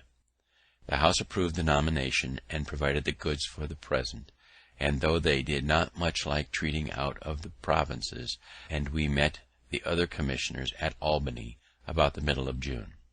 In our way thither, I projected and drew a plan for the union of all the colonies under one government, so far as might be necessary for defense and other important general purposes. As we passed through New York, I had there shown my project to Mr. James Alexander and Mr. Kennedy, 2 gentlemen of great knowledge in public affairs, and being fortified by their approbation, I ventured to lay it before the Congress. It then appeared that several of the commissioners had formed plans of the same kind. A previous question was first taken, whether a union should be established, which passed in the affirmative unanimously. A committee was then appointed, 1 member from each colony, to consider the several plans and report. Mine happened to be preferred, and with a few amendments was accordingly reported. By this plan the general government was to be administered by a president general, appointed and supported by the crown, and a grand council was to be chosen by the representatives of the people of the several colonies, met in their respective assemblies. The debates upon it in Congress went on daily, hand in hand with the Indian business. Many objections and difficulties were started, but at length they were all overcome, and the plan was unanimously agreed to, and copies ordered to be transmitted to the Board of Trade and to the assemblies of the several provinces. Its fate was singular. The assemblies did not adopt it, as they all thought there was too much prerogative in it, and in England it was judged to have too much of the democratic. The Board of Trade therefore did not approve of it, nor recommend it for the approbation of his Majesty, but another scheme was formed, supposed to answer the same purpose better, whereby the governors of the provinces, with some members of their respective councils, were to meet and order the raising of troops, building of forts, etc., and to draw on the treasury of Great Britain for the expense, which was afterward to be refunded by an act of Parliament laying a tax on America. My plan, with my reasons in support of it, is to be found among the political papers that are printed. Being the winter following in Boston, I had much conversation with Governor Shirley upon both the plans. Part of what passed between us on the occasion may also be seen among those papers. The different and contrary reasons of dislike to my plan makes me suspect that it was really a true medium, and I am still of opinion it would have been happy for both sides the water if it had been adopted. The colonies so united would have been sufficiently strong to have defended themselves. There would then have been no need of troops from England. Of course, the subsequent pretence for taxing America, and the bloody contest it occasioned, would have been avoided. But such mistakes are not new. History is full of the errors of states and princes. Look round the habitable world, how few know their own good, or, knowing it, pursue. Those who govern, having much business on their hands, do not generally like to take the trouble of considering and carrying into execution new projects. The best public measures are therefore seldom adopted from previous wisdom, but forced by the occasion. The governor of Pennsylvania, in sending it down to the Assembly, expressed his approbation of the plan, as appearing to him to be drawn up with great clearness and strength of judgment, and therefore recommended it as well worthy of their closest and most serious attention. The House, however, by the management of a certain member, took it up when I happened to be absent, which I thought not very fair, and reprobated it without paying any attention to it at all, to my no small mortification. End of chapter 14.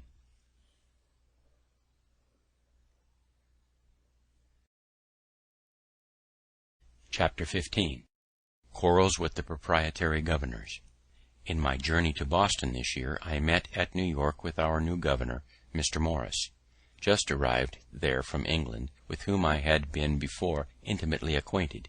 He brought a commission to supersede Mr. Hamilton, who, tired with the disputes his proprietary instructions subjected him to, had resigned. Mr. Morris asked me if I thought he must expect as uncomfortable an administration. I said, no, you may, on the contrary, have a very comfortable one, if you will only take care not to enter into any disputes with the Assembly. My dear friend, says he pleasantly, how can you advise my avoiding disputes? You know I love disputing. It is one of my greatest pleasures. However, to show the regard I have for your counsel, I promise you I will, if possible, avoid them. He had some reason for loving to dispute, being eloquent, an accurate sophister, and therefore generally successful in argumentative conversation. He had been brought up to it from a boy, his father, as I have heard, accustoming his children to dispute with one another for his diversion, while sitting at table after dinner. But I think the practice was not wise, for in the course of my observation, these disputing, contradicting, and confuting people are generally unfortunate in their affairs. They get victory sometimes, but they never get goodwill, which would be of more use to them. We parted, he going to Philadelphia, and I to Boston. In returning, I met at New York with the votes of the Assembly, by which it appeared that, notwithstanding his promise to me, he and the House were already in high contention, and it was a continual battle between them as long as he retained the government. I had my share of it, for as soon as I got back to my seat in the Assembly, I was put on every committee for answering his speeches and messages, and by the committees always desired to make the drafts. Our answers, as well as his messages, were often tart, and sometimes indecently abusive, and as he knew I wrote for the Assembly, one might have imagined that when we met we could hardly avoid cutting throats. But he was so good-natured a man that no personal difference between him and me was occasioned by the contest, and we often dined together. One afternoon, in the height of this public quarrel, we met in the street. "Franklin," says he, "you must go home with me and spend the evening. I am to have some company that you will like." And taking me by the arm, he led me to his house. In gay conversation over our wine after supper, he told us, jokingly, that he much admired the idea of Sancho Panza, who, when it was proposed to give him a government, requested it might be a government of blacks, as then, if he could not agree with his people, he might sell them. One of his friends, who sat next to me, says, "Franklin, why do you continue to side with these damned Quakers? Had not you better sell them? The proprietor would give you a good price." "The governor," says I, "has not yet blackened them enough." He indeed had laboured hard to blacken the Assembly in all his messages, but they wiped off his colouring as fast as he laid it on them, and placed it in return thick upon his own face, so that, finding he was likely to be negrofied himself, he, as well as Mr. Hamilton, grew tired of the contest, and quitted the government. These public quarrels were all at bottom owing to the proprietaries, our hereditary governors, who, when any expense was to be incurred for the defence of their province, with incredible meanness instructed their deputies to pass no act for levying the necessary taxes, unless their vast estates were in the same act expressly excused, and they had even taken bonds of these deputies to observe such instructions. The Assemblies for 3 years held out against this injustice, though constrained to bend at last. At length Captain Denny, who was Governor Morris's successor, ventured to disobey these instructions. How that was brought about I shall show hereafter. But I am got forward too fast with my story. There are still some transactions to be mentioned that happened during the administration of Governor Morris. War being in a manner commenced with France, the government of Massachusetts Bay projected an attack upon Crown Point, and sent Mr. Quincy to Pennsylvania, and Mr. Pownall, afterward Governor Pownall, to New York to solicit assistance. As I was in the Assembly, knew its temper, and was Mr. Quincy's countryman, he applied to me for my influence and assistance. I dictated his address to them, which was well received. They voted an aid of £10,000 to be laid out in provisions, but the governor refusing this assent to their bill, which included this with other sums granted for the use of the crown, unless a clause were inserted exempting the proprietary estate from bearing any part of the tax that would be necessary. The Assembly, though very desirous of making their grant to New England effectual, were at a loss how to accomplish it. Mr. Quincy laboured hard with the governor to obtain his assent, but he was obstinate. I then suggested a method of doing the business without the governor, by order of the trustees of the loan office, which by law the Assembly had the right of drawing. There was indeed little or no money at that time in the office, and therefore I proposed that the orders should be payable in a year, and to bear an interest of 5%. With these orders I supposed the provisions might easily be purchased. The Assembly, with very little hesitation, adopted the proposal. The orders were immediately printed, and I was one of the committee directed to sign and dispose of them.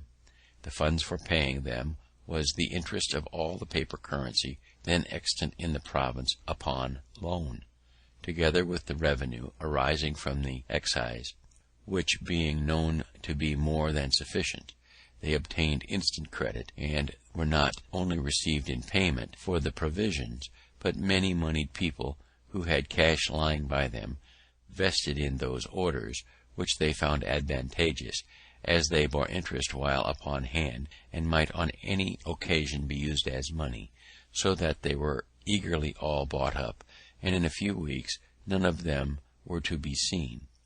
Thus the important affair was by my means completed.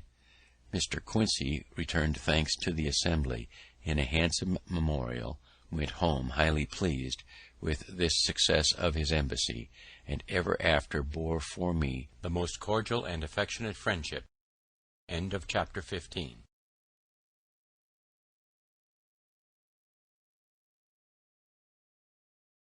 Chapter 16. Braddock's Expedition. The British government, not choosing to permit the union of the colonies as proposed at Albany, and to trust that union with their defence, lest they should thereby grow too military and feel their own strength, suspicions and jealousies at this time being entertained of them, sent over General Braddock with 2 regiments of regular English troops for that purpose. He landed at Alexandria in Virginia, and thence marched to Fredericktown in Maryland, where he halted for carriages. Our Assembly, apprehending from some information that he had conceived violent prejudices against them, as averse to the service, wished me to wait upon him as from them, but as Postmaster General, under the guise of proposing to settle with him the mode of conducting with most celerity and certainty the dispatches between him and the government of the several provinces, with whom he must necessarily have continual correspondence, and of which they supposed to pay the expense. My son accompanied me on this journey. We found the general at Fredericktown, waiting impatiently for the return of those he had sent through the back parts of Maryland and Virginia to collect wagons. I stayed with him several days, dined with him daily, and had full opportunity of removing all his prejudices by the information of what the Assembly had before his arrival actually done, and were still willing to do, to facilitate his operations. When I was about to depart, the returns of wagons to be obtained were brought in, by which it appeared that they amounted only to 25, and not all of those were in serviceable condition. The general and all the officers were surprised, declared the expedition was then at an end, being impossible, and exclaimed against the ministers for ignorantly landing them in a country destitute of the means of conveying their stores, baggage, etc., not less than 150 wagons being necessary. I happened to say I thought it was pity they had not been landed rather in Pennsylvania, as in that country almost every farmer had his wagon. The general eagerly laid hold of my words, and said, "Then you, sir, who are a man of interest there, can probably procure them for us, and I beg you will undertake it." I asked what terms were to be offered the owners of the wagons, and I was desired to put on paper the terms that appeared to me necessary. This I did, and they were agreed to, and a commission and instructions accordingly prepared immediately.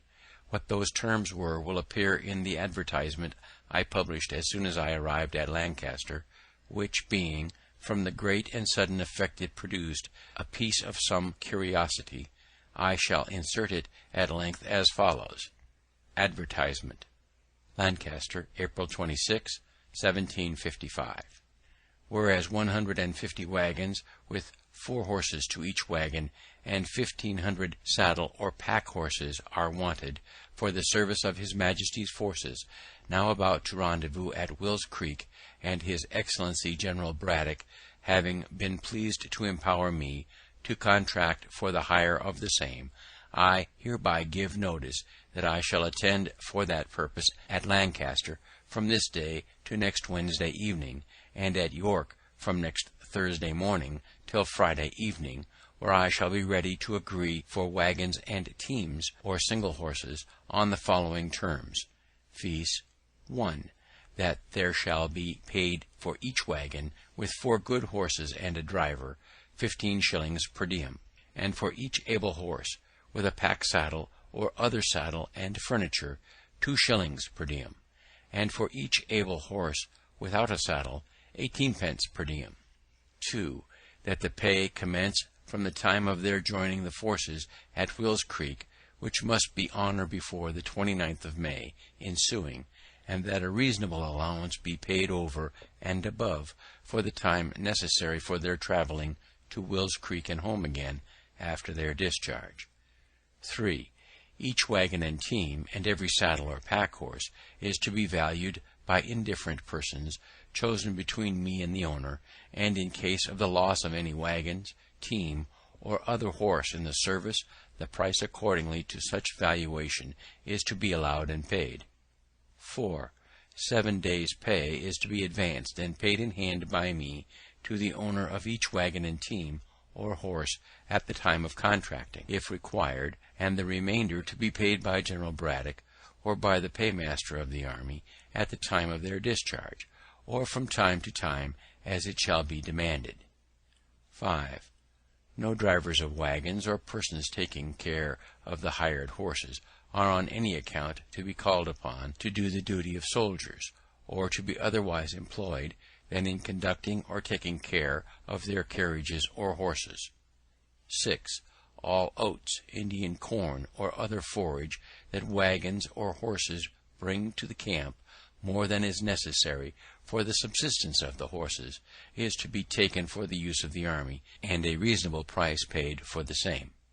Note: my son, William Franklin, is empowered to enter into like contracts with any person in Cumberland County. B. Franklin. To the inhabitants of the counties of Lancaster, York, and Cumberland, friends and countrymen, being occasionally at the camp of Frederick a few days since, I found the general and officers extremely exasperated on account of their not being supplied with horses and carriages, which had been expected from this province, as most able to furnish them. But, though the dissensions between our governor and assembly, money had not been provided, nor any steps taken for that purpose. It was proposed to send an armed force immediately into these counties, to seize as many of the best carriages and horses as should be wanted, and compel as many persons into the service as would be necessary to drive and take care of them. I apprehended that the progress of British soldiers through these counties on such an occasion, especially considering the temper they are in, and their resentment against us, would be attended with many and great inconveniences to the inhabitants, and therefore more willingly took the trouble of trying first what might be done by fair and equitable means. The people of these back countries have lately complained to the Assembly that a sufficient currency was wanting. You have an opportunity of receiving and dividing among you a very considerable sum, for if the service of this expedition should continue, as it is more than probable it will, for 120 days, the hire of these wagons and horses will amount to upward of 30,000 pounds, which will be paid to you in silver and gold of the king's money. The service will be light and easy, for the army will scarce march above 12 miles per day, and the wagons and baggage horses, as they carry those things that are absolutely necessary for the welfare of the army, must march with the army, and no faster, and are, for the army's sake, always placed where they can be most secure, whether in a march or in a camp. If you are really, as I believe you are, good and loyal subjects to his Majesty, you may now do a most acceptable service, and make it easy for yourselves, for 3 or 4 of such as cannot separately spare from the business of their plantations a wagon and 4 horses and a driver, may do it together, one furnishing the wagon, another 1 or 2 horses, and another the driver, and divide the pay proportionally between you. But if you do not this service to your king and country voluntarily, when such good pay and reasonable terms are offered you, your loyalty will be strongly suspected. The king's business must be done. So many brave troops, come so far for your defense, must not stand idle through your backwardness to do what may be reasonably expected from you. Wagons and horses must be had. Violent measures will probably be used, and you will be left to seek for recompense where you can find it, and your case perhaps be little pitied or regarded. I have no particular interest in this affair, as except the satisfaction of endeavouring to do good, I shall have only my labour for my pains. If this method of obtaining the waggons and horses is not likely to succeed, I am obliged to send word to the general in 14 days, and I suppose Sir John St. Clair, the hussar, with a body of soldiers, will immediately enter the province for the purpose, which I shall be sorry to hear, because I am very sincerely and truly your friend and well-wisher, B. Franklin. I received of the general about £800, to be disbursed in advance money to the waggon owners, etc., but the sum being insufficient, I advanced upward of £200 more, and in 2 weeks the 150 waggons with 259 carriage horses were on the march for the camp. The advertisement promised payment according to the valuation, in case any waggon or horse should be lost. The owners, however, alleging they did not know General Braddock, or what dependence might be had on his promise, insisted on my bond for the performance, which I accordingly gave them. While I was at the camp, supping one evening with the officers of Colonel Dunbar's regiment, he represented to me his concern for the subalterns, who, he said, were generally not in affluence, and could ill afford, in this dear country, to lay in the stores that might be necessary for so long a march through a wilderness where nothing was to be purchased. I commiserated their care, and resolved to endeavour procuring them some relief. I said nothing, however, to him of my intention, but wrote the next morning to the committee of the Assembly, who had the disposition of some public money, warmly recommending the case of these officers to their consideration, and proposing that a present should be sent them of necessaries and refreshments. My son, who had some experience of a camp life and of its wants, drew up a list for me, which I enclosed in my letter. The committee approved, and used such diligence that, conducted by my son, the stores arrived at the camp as soon as the waggons. They consisted of 20 parcels, each containing 6 pounds of sugar loaf, 6 pounds of good muscovado, 1 pound good green tea, 1 pound good bohiadu, 6 pounds loaf sugar, 6 pounds good muscovado, 1 pound good green tea, 1 pound good bohea, 6 pounds good ground coffee, 6 pounds chocolate, 1 to 2 weight best white biscuit, 1 to 2 pounds pepper, 1 quart best white wine, vinegar, 1 Gloucester cheese, 1 keg containing 20 pounds good butter, 2 dozen old Madeira wine, 2 gallons Jamaican spirits, 1 bottle flour of mustard, 2 well-cured hams, 1 to 2 dozen dried tongues, 6 pounds rice, 6 pounds of raisins. These 20 parcels, well packed, were placed on as many horses, each parcel with the horse being intended as a present for one officer. They were very thankfully received, and the kindness acknowledged by letters to me from the colonels of both regiments in the most grateful terms. The general, too, was highly satisfied with my conduct in procuring him the waggons, etc., and readily paid my account of disbursements, thanking me repeatedly, and requesting my further assistance in sending provisions after him. I undertook this also, and was busily employed in it till we heard of his defeat, advancing for the service of my own money upwards of £1,000 sterling, of which I sent him an account. It came to his hands, luckily for me, a few days before the battle, and he returned me immediately an order on the paymaster for the round sum of £1,000, leaving the remainder to the next account. I considered this payment as good luck, having never been able to obtain that remainder, of which more hereafter. The general was, I think, a brave man, and might probably have made a figure as a good officer in some European war, but he had too much self-confidence, too high an opinion of the validity of regular troops, and too mean a one of both Americans and Indians. George Crowan, our Indian interpreter, joined him on his march with 100 of those people, who might have been of great use to his army as guides, scouts, etc., if he had treated them kindly, but he slighted and neglected them, and they gradually left him. In conversation with him one day, he was giving me some account of his intended progress.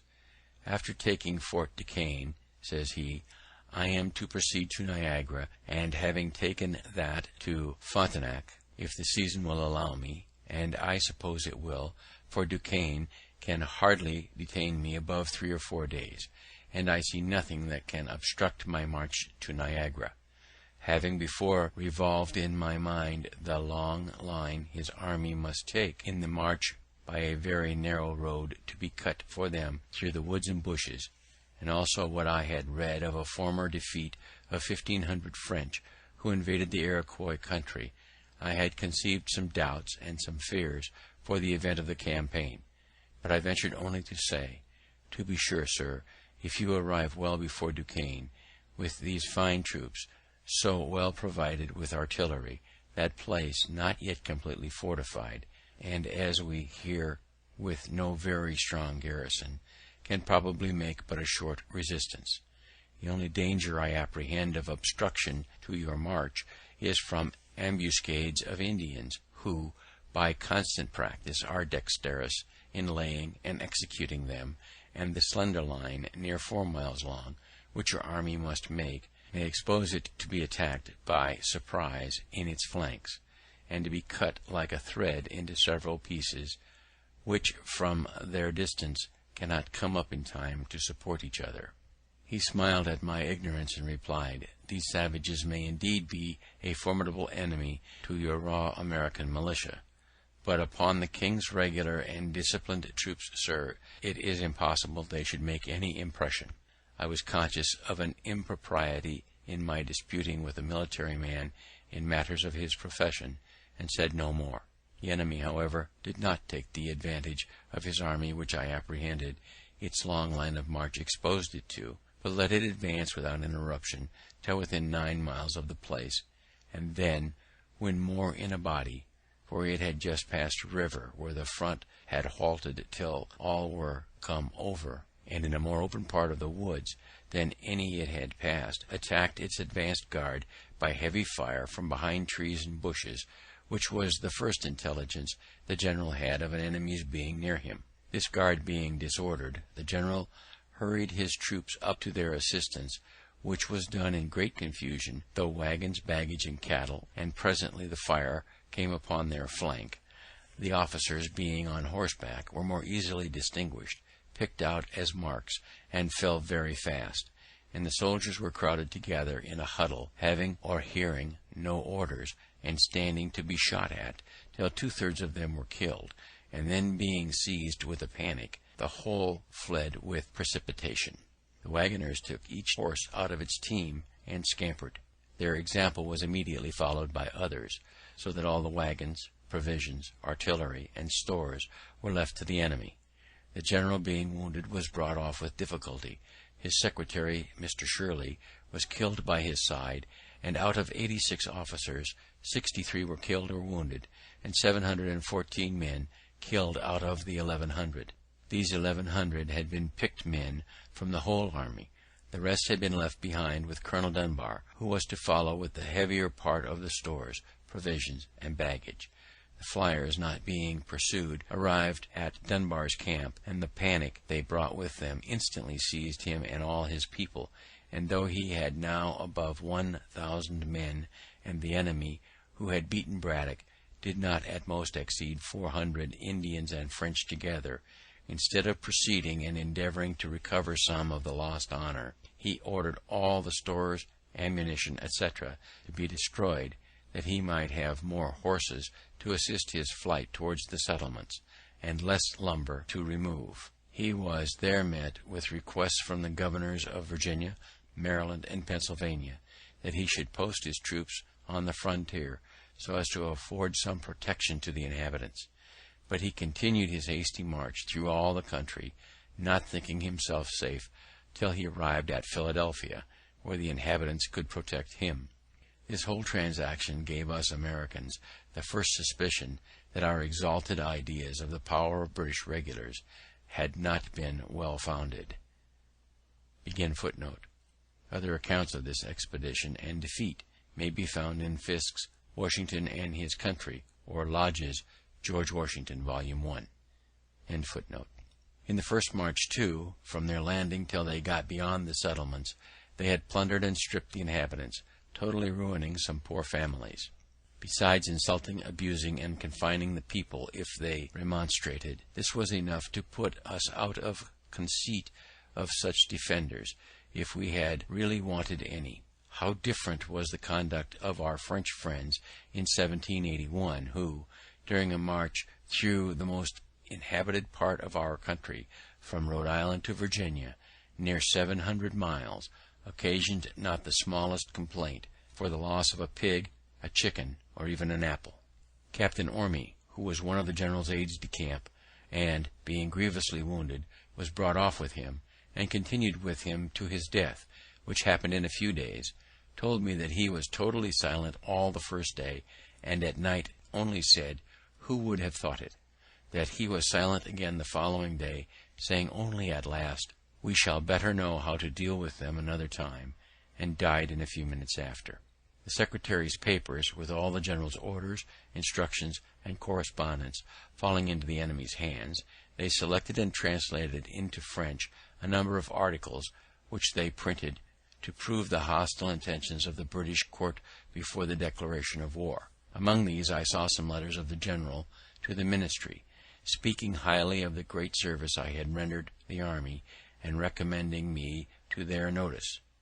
David Hume, too, who was some years after secretary to Lord Hertford, then minister to France, and afterward to General Conway, when Secretary of State, told me he had seen among the papers in that office letters from Braddock highly recommending me. But the expedition having been unfortunate, my service, it seems, was not thought of much value, for those recommendations were never of any use to me. As to rewards for myself, I asked only one, which was, that he would give orders to his officers not to enlist any more of our bought servants, and that he would discharge such as had been already enlisted. This he readily granted, and several were accordingly returned to their masters on my application.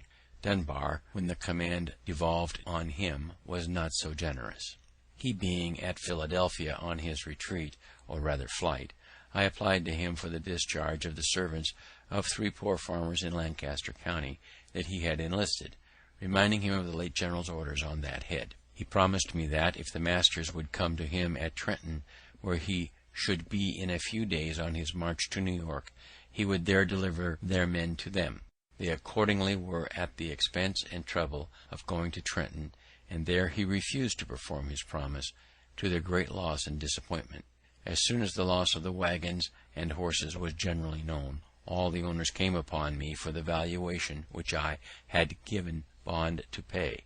Their demands gave me a great deal of trouble, my acquainting them that the money was ready in the paymaster's hands, but that orders for paying it must first be obtained from General Shirley, and my assuring them that I had applied to that general by letter, but he being at a distance, an answer could not soon be received, and they must have patience. All this was not sufficient to satisfy, and some began to sue me. General Shirley at length relieved me from this terrible situation by appointing commissioners to examine the claims and ordering payment. They amounted to near £20,000, which to pay would have ruined me. Before we had the news of this defeat, the 2 doctors' bond came to me with a subscription paper for raising money to defray the expense of a grand firework, which it was intended to exhibit at a rejoicing on receipt of the news of our taking Fort Duquesne. I looked grave, and said it would, I thought, be time enough to prepare for the rejoicing when we knew we should have occasion to rejoice. They seemed surprised that I did not immediately comply with their approval. "Why the devil," says one of them, "you surely don't suppose that the fort will not be taken?" "I don't know that it will not be taken, but I know that the events of war are subject to great uncertainty." I gave them the reasons of my doubting. The subscription was dropped, and the projectors thereby missed the mortification they would have undergone if the firework had been prepared. Dr. Bond, on some other occasion afterward, said that he did not like Franklin's forebodings. Governor Morris, who had continually worried the Assembly with message after message before the defeat of Braddock, to beat them into the making of acts to raise money for the defense of the province, without taxing, among others, the proprietary estates, and had rejected all their bills for not having such an exempting clause, now redoubled his attacks with more hope of success, the danger and necessity being greater. The Assembly, however, continued firm, believing they had justice on their side, and that it would be giving up an essential right if they suffered the governor to amend their money bills. In one of the last, indeed, which was for granting £50,000, his proposed amendment was only of a single word. The bill expressed that all estates, real and personal, were to be taxed, those of the proprietaries not excepted. His amendment was for not, read only, a small but very material alteration. However, when the news of this disaster reached England, our friends there, whom we had taken care to furnish with all the Assembly's answers to the governor's messages, raised a clamour against the proprietaries for their meanness and injustice in giving their governor such instructions, some going so far as to say that, by obstructing the defence of their province, they forfeited their right to it. They were intimidated by this, and sent orders to their Receiver General to add £5,000 of their money to whatever sum might be given by the Assembly for such purpose. This being notified to the House, was accepted in lieu of their share of a general tax, and a new bill was formed with an exempting clause, which passed accordingly. But by this act I was appointed one of the commissioners for disposing of the money, £60,000. I had been active in modelling the bill and procuring its passage, and had at the same time drawn a bill for establishing and disciplining a volunteer militia, which I carried through the House without much difficulty, as care was taken in it to leave the Quakers at their liberty. To promote the association necessary to form the militia, I wrote a dialogue, stating and answering all the objections I could think of for such a militia, which was printed, and had, as I thought, great effect. End of chapter 16.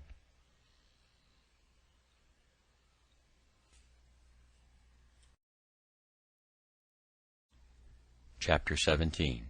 Franklin's defense of the frontier.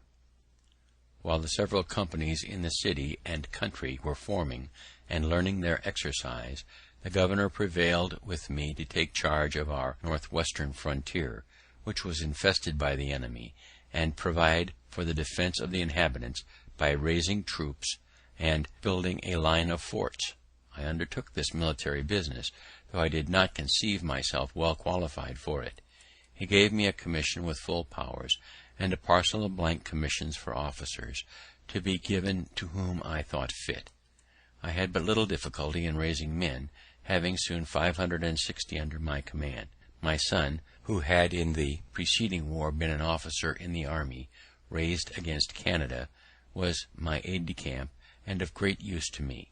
The Indians had burned Gnadenhut, a village settled by the Moravians, and massacred the inhabitants, but the place was thought a good situation for one of the forts. In order to march thither, I assembled the companies at Bethlehem, the chief establishment of those people. I was surprised to find it in so good a posture of defence. The destruction of Gnadenhut had made them apprehend danger. The principal buildings were defended by a stockade. They had purchased a quantity of arms and ammunition from New York, and had even placed quantities of small paving stones between the windows of their high stone houses, for their women to throw down upon the heads of any Indians that should attempt to force into them. The armed brethren, too, kept watch, and relieved as methodically as in any garrison town. In conversation with the Bishop Sprengenberg, I mentioned this my surprise, for, knowing they had obtained an act of Parliament exempting them from military duties in the colonies, I had supposed they were conscientiously scrupulous of bearing arms.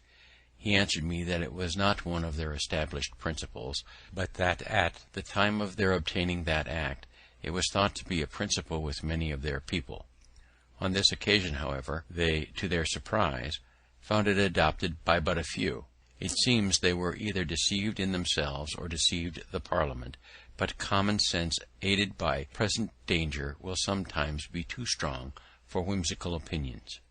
It was the beginning of January when we set out upon the business of building forts. I sent one detachment toward the Minisink, with instructions to erect one for the security of that upper part of the country, and another to the lower part, with similar instructions, and I concluded to go myself, with the rest of my force, to Gnadenhut, where a fort was thought more immediately necessary. The Moravians procured me 5 wagons for our tools, stores, baggage, etc. Just before we left Bethlehem, 11 farmers, who had been driven from their plantations by the Indians, came to me requesting a supply of firearms, that they might go back and fetch off their cattle. I gave them each a gun with suitable ammunition. We had not marched many miles before it began to rain, and it continued raining all day. There were no habitations on the road to shelter us till we arrived near night at the house of a German, where, and in his barn, we were all huddled together, as wet as water could make us. It was well we were not attacked in our march, for our arms were of the most ordinary sort, and our men could not keep their gun locks right. The Indians are dexterous in contrivances for that purpose, which we had not. They met that day the 11 poor farmers above mentioned, and killed 10 of them. The one who escaped informed that his and his companions' guns would not go off, the priming being wet with the rain. Flintlock guns, discharged by means of a spark struck from flint and steel into powder, priming, in an open pan. The next day being fair, we continued our march, and arrived at the desolate Gnadenhut. There was a sawmill near, round which were left several piles of boards, with which we soon hutted ourselves, an operation the more necessary at the inclement season, as we had no tents. Our first work was to bury more effectually the dead we found there, who were half interred by the country people. The next morning our fort was planned, and marked out, the circumference measuring 454 feet, which would require as many palisades to be made of trees, one with another, of a foot diameter each. Our axes, of which we had 70, were immediately set to work to cut down trees, and our men being dexterous in the use of them, great dispatch was made. Seeing the trees fall so fast, I had the curiosity to look at my watch, when 2 men began to cut at a pine. In 6 minutes they had it upon the ground, and I found it of 14 inches diameter. Each pine made 3 palisades of 18 feet long, pointed at one end. While these were prepared, our other men dug a trench all round, of 3 feet deep, in which the palisades were to be planted, and our wagons, the bodies taken off, and the fore and hind wheels separated by taking out the pin which united the 2 parts of the perch. We had 10 carriages, with 2 horses each, to bring the palisades from the woods to the spot. When they were set up, our carpenters built a stage of boards all round within, about 6 feet high, for the men to stand on, to fire through the loopholes. We had 1 swivel gun, which we mounted on one of the angles, and fired it as soon as fixed, to let the Indians know, if any were within hearing, that we had such pieces, and thus our fort, if such a magnificent name may be given to so miserable a stockade, was finished in a week, though it rained so hard every other day that the men could not work. This gave me occasion to observe that, when men are employed, they are best contented; for on the days they worked they were good-natured and cheerful, and with the conscientiousness of having done a good day's work they spent the evening jollily. But on our idle days they were mutinous and quarrelsome, finding fault with their pork, the bread, etc., and in continual ill humour, which put me in mind of a sea captain, whose rule it was to keep his men constantly at work, and when his mate once told him they had done everything, and there was nothing further to employ them about, "Oh," says he, "make them scour the anchor." This kind of fort, however contemptible, is a sufficient defence against Indians who have no cannon. Finding ourselves now posted securely, and having a place to retreat to on occasion, we ventured out in parties to scour the adjacent country. We met with no Indians, but we found places on the neighbouring hills where they had lain to watch our proceedings. There was an art in their contrivance of those places that seemed worth mentioning. It being winter, A fire was necessary for them, but a common fire on the surface of the ground would by its light have discovered their positions at a distance. They had therefore dug holes in the ground around 3 feet diameter and somewhat deeper. We saw where they had with their hatchets cut off the charcoal from the sides of burnt logs lying in the woods. With these coals they made small fires in the bottoms of the holes, and we observed among the weeds and grass the prints of their bodies, made by their laying all round with their legs hanging down in the holes to keep their feet warm, which with them is an essential point. This kind of fire, so managed, could not discover them, either by its light, flame, sparks, or even smoke. It appeared that their number was not great, and it seems they saw we were too many to be attacked by them with prospect of advantage. We had for our chaplain a zealous Presbyterian minister, Mr. Beatty, who complained to me that the men did not generally attend his prayers and exhortations. When they enlisted, they were promised, besides pay and provisions, a gill of rum a day, which was punctually served out to them, half in the morning and the other half in the evening, and I observed they were punctual in attending to receive it, upon which I said to Mr. Beatty, "It is perhaps below the dignity of your profession to act as steward of the rum, but if you were to deal it out and only just after prayers, you would have them all about you." He liked the thought, undertook the office, and, with the help of a few hands to measure out the liquor, executed it to satisfaction, and never were prayers more generally and more punctually attended, so that I thought this method preferable to the punishment inflicted by some military laws for non-attendance on divine service. I had hardly finished this business, and got my fort well stored with provisions, when I received a letter from the governor, acquainting me that he had called the assembly, and wished my attendance there, if the posture of affairs on the frontier was such that my remaining there was no longer necessary. My friends, too, of the assembly, pressing me by their letters to be, if possible, at the meeting, and my 3 intended forts now being completed, with the inhabitants contented to remain on their farms under that protection, I resolved to return the more willingly, as a New England officer, Colonel Chapin, experienced in Indian war, being on visit to our establishment, consented to accept the command. I gave him a commission, and, parading the garrison, had it read before them, and introduced him to them as an officer who, by his skill in military affairs, was much more fit to command them than myself, and, giving them a little exhortation, drew my leave. I was escorted as far as Bethlehem, where I rested a few days to recover from the fatigue I had undergone. The first night, being in a good bed, I could hardly sleep.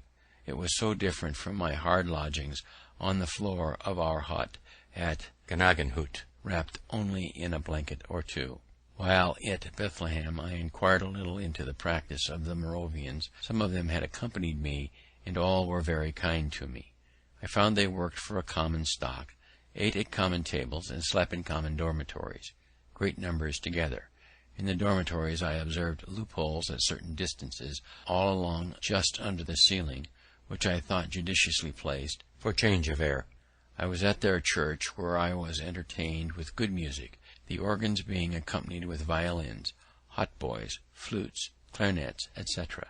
I understood that their sermons were not usually preached to mixed congregations of men, women, and children, as is our common practice, but that they assembled sometimes the married men, at other times their wives, then the young men, the young women, and the little children, each division by itself. The sermon I heard was to the latter, who came in and were placed in rows on benches, the boys under the conduct of a young man, their tutor, and the girls conducted by a young woman. The discourse seemed well adapted to their capacities, and was delivered in a pleasing, familiar manner, coaxing them, as it were, to be good. They behaved very orderly, but looked pale and unhealthy, which made me suspect they were kept too much within doors, and not allowed sufficient exercise. I inquired concerning the Moravian marriages, whether the report was true that they were by lot. I was told that lots were used only in particular cases. that generally, when a young man found himself disposed to marry, he informed the elders of his class, who consulted the elder ladies that governed the young women. As these elders of the different sexes were well acquainted with the tempers and dispositions of their respective pupils, they could best judge what matches were suitable, and their judgments were generally acquiesced in. But if, for example, it should happen that 2 or 3 young women were found to be equally proper for the young man, the lot was then recurred to. I objected, if the matches are not made by the mutual choice of the parties, some of them may chance to be very unhappy. And so they may, answered my informer, if you let the partners choose for themselves, which, indeed, I could not deny. Being returned to Philadelphia, I found the association went on swimmingly. The inhabitants that were not Quakers, having pretty generally come into it, formed themselves into companies, and chose their captains, lieutenants, and ensigns, according to the new law. Dr. B visited me, and gave me an account of the pains he had taken to spread a general good liking to the law, and ascribed much of those endeavours. I had had the vanity to ascribe all to my dialogue. However, not knowing but what he might be in the right, I let him enjoy his opinion, which I take to be generally the best way in such cases. The officers, meeting, chose me to be colonel of the regiment, which I this time accepted. I forgot how many companies we had, but we paraded around 1,200 well-looking men, with a company of artillery, who had been furnished with 6 brass field pieces, which they had become so expert in the use of as to fire 12 times in a minute. The first time I reviewed my regiment, they accompanied me to my house, and would salute me with some rounds fired before my door, which shook down and broke several glasses of my electrical apparatus. And my new honour proved not much less brittle, for all our commissions were soon after broken by a repeal of the law in England. During the short time of my colonelship, being about to set on a journey to Virginia, the officers of my regiment took it to their heads that it would be proper for them to escort me out of town as far as the lower ferry. Just as I was getting on horseback, they came to my door, between 30 and 40, mounted, and all in their uniforms. I had not been previously acquainted with the project, or I should have prevented it, being naturally averse to the assuming of state on any occasion, and I was a good deal chagrined at their appearance, as I could not avoid their accompanying me. What made it worse was, that as soon as we began to move, they drew their swords and rode with them naked all the way. Somebody wrote an account of this to the proprietor, and it gave him great offence. No such honour had been paid him when in the province, nor to any of his governors, and he said it was only proper to princes of the blood royal, which, may it be true for aught I know, who was, and still am, ignorant of the etiquette of such cases. This silly affair, however, increased their rancour against me, which was before not a little, on account of my conduct in the Assembly respecting the exemption of his estates from taxation, which I had always opposed very warmly, and not without severe reflection on his meanness and injustice of contending for it. He accused me to the ministry as being the great obstacle to the king's service, preventing, by my influence in the House, the proper form of the bills for raising money, and he insisted this parade with my officers as a proof of my having an intention to take the government of the province out of his hands by force. He also applied to Sir Edward Falconer, the Postmaster General, to deprive me of my office, but it had no other effect than to procure from Sir Everard's a general admonition. Notwithstanding the continual wrangle between the governor and the House, in which I, as a member, had so large a share, there still subsisted a civil intercourse between the gentlemen and myself, and we never had any personal difference. I have sometimes since thought that is little or no resentment against me, for the answers it was known I drew up to his messages might be the effect of professional habit, and that, being bred a lawyer, he might consider us both as merely advocates for contending clients in a suit, he for the proprietaries, and I for the Assembly. He would therefore sometimes call in a friendly way to advise with me on difficult points, and sometimes, though not often, take my advice.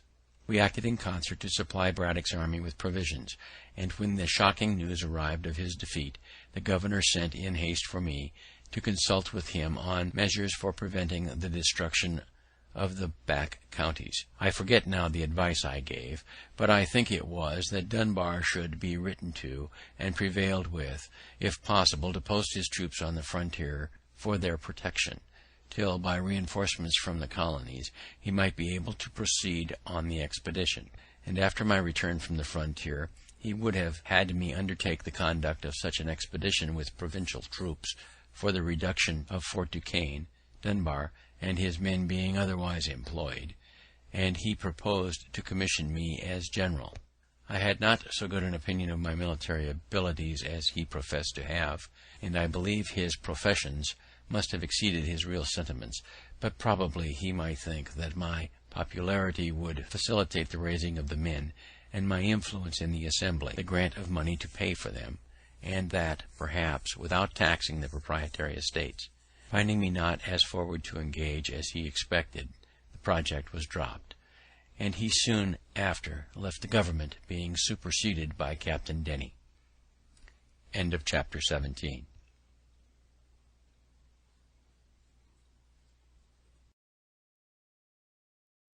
Chapter 18. Scientific Experiments. Before I proceed in relating the part I had in public affairs under the new governor's administration, it may not be amiss here to give some account of the rise and progress of my philosophical reputation. In 1746, being at Boston, I met there with Dr. Spence, who was lately arrived from Scotland, and showed me some electric experiments. They were imperfectly performed, as he was not very expert, but being on a subject quite new to me, they equally surprised and pleased me. Soon after my return to Philadelphia, our library company received from Mr. P. Collinson, Fellow of the Royal Society of London, a present of a glass tube, with some account of the use of it in making such experiments. I eagerly seized the opportunity of repeating what I had seen at Boston, and by such practice acquired great readiness in performing those also which we had an account of from England, adding a number of new ones. I say much practice, for my house was continually full for some time with people who came to see these new wonders. The Royal Society of London for Improving Natural Knowledge was founded in 1660, and holds the foremost place among English societies for the advancement of science. To divide a little this encumbrance among my friends, I caused a number of similar tubes to be blown at our glass house, with which they furnished themselves, so that we had at length several performers. Among these the principal was Mr. Kinnersley, an ingenious neighbour, who, being out of business, I encouraged to undertake showing the experiments for money, and drew up for him 2 lectures, in which the experiments were ranged in such order, and accompanied with such explanations in such method, as the foregoing should assist in comprehending the following. He procured an elegant apparatus for the purpose, in which all the little machines that I had roughly made for myself were nicely formed by instrument makers. His lectures were well attended and gave great satisfaction, and after some time he went through the colonies, exhibiting them in every capital town, and picked up some money. In the West Indies, indeed, it was with difficulty the experiments could be made, from the general moisture of the air. Obliged as we were to Mr. Collinson for his present of the tube, etc., I thought it right he should be informed of our success in using it, and wrote him several letters containing accounts of our experiments. He got them read at the Royal Society, where they were not at first thought worth so much notice as to be printed in their Transactions. One paper, which I wrote for Mr. Kinnersley, on the sameness of lightning with electricity, I sent to Dr. Mitchell, an acquaintance of mine, and one of the members also of that society, who wrote me word that it had been read, but was laughed at by the connoisseurs. The papers, however, being shown to Dr. Fothergill, he thought them of too much value to be stifled, and advised the printing of them.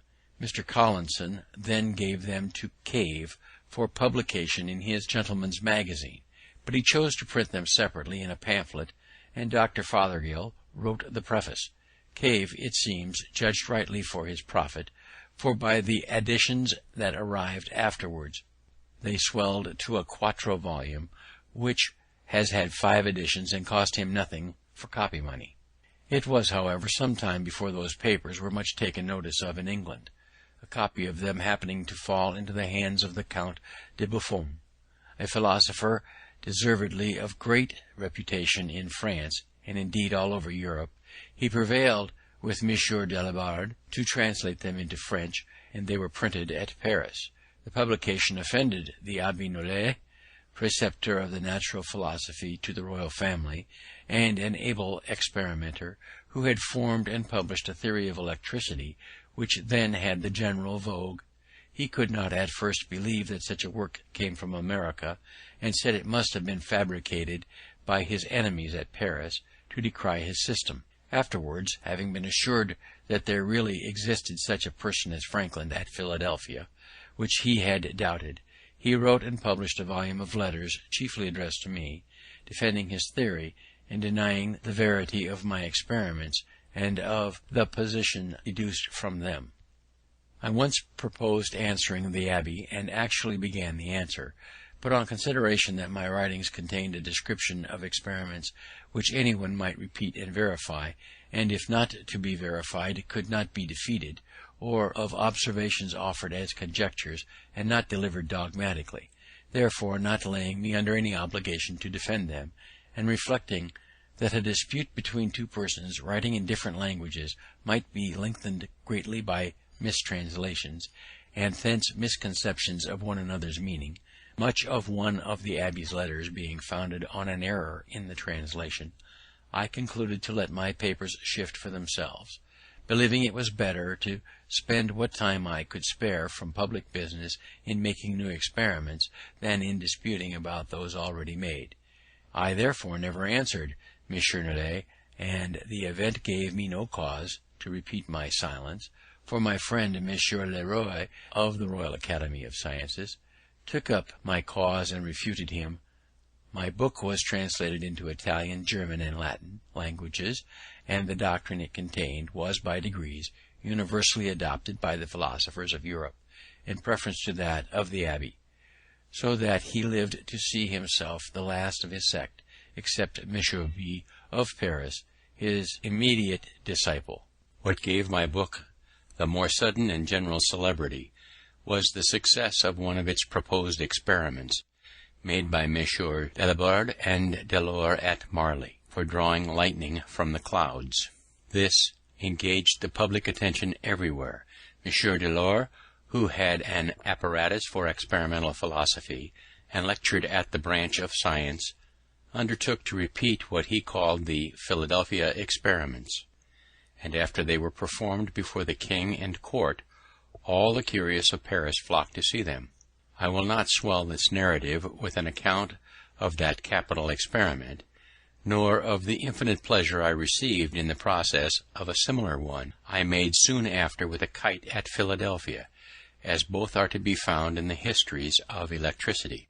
Dr. Wright, an English physician, when at Paris, wrote to a friend who was of the Royal Society an account of the high esteem my experiments were in among the learned abroad, and of their wonder that my writings had been so little noticed in England. The Society on this resumed the consideration of the letters that had been read to them, and the celebrated Dr. Watson drew up a summary account of them, and of all I had afterwards sent to England on the subject, which he accompanied with some praise of the writer. This summary was then printed in the Transactions, and some members of the Society in London, particularly the very ingenious Mr. Canton, having verified the experiment of producing lightning from the clouds by a pointed rod, had acquainted them with the success. They soon made me more than amends for the slight with which they had before treated me. Without my having made any application for that honour, they chose me a member, and voted that I should be excused the customary payments, which would have amounted to 25 guineas, and ever since have given me their Transactions gratis. They also presented me with the gold medal of Sir Godfrey Copley for the year 1753, the delivery of which was accompanied by a very handsome speech of the President, Lord Macclesfield, where I was highly honoured. Sir Godfrey Copley, an English baronet, died in 1709, donator of a fund of £100 in trust for the Royal Society of London for improving natural knowledge. End of chapter 18.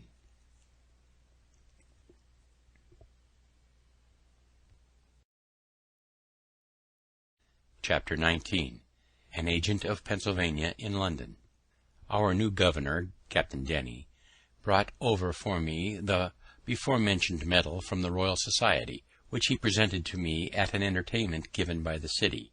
He accompanied it with very polite expressions of his esteem for me, having, as he said, been long acquainted with my character. After dinner, when the company, as was customary at that time, were engaged in drinking, he took me aside into another room, and acquainted me that he had been advised by his friends in England to cultivate a friendship with me, as one who was capable of giving him the best advice, and of contributing most effectually to the making of his administration easy; that he therefore desired of all things to have a good understanding with me, and he begged me to be assured of his readiness on all occasions to render me every service that might be in his power.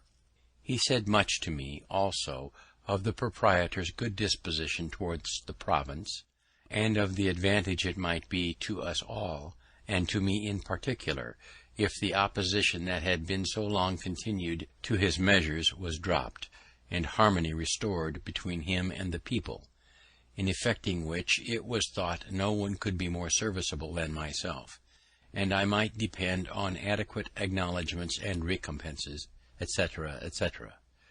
The drinkers, finding we did not return immediately to the table, sent us a decanter of Madeira, which the governor made liberal use of, and in proportion became more profuse of his solicitations and promises.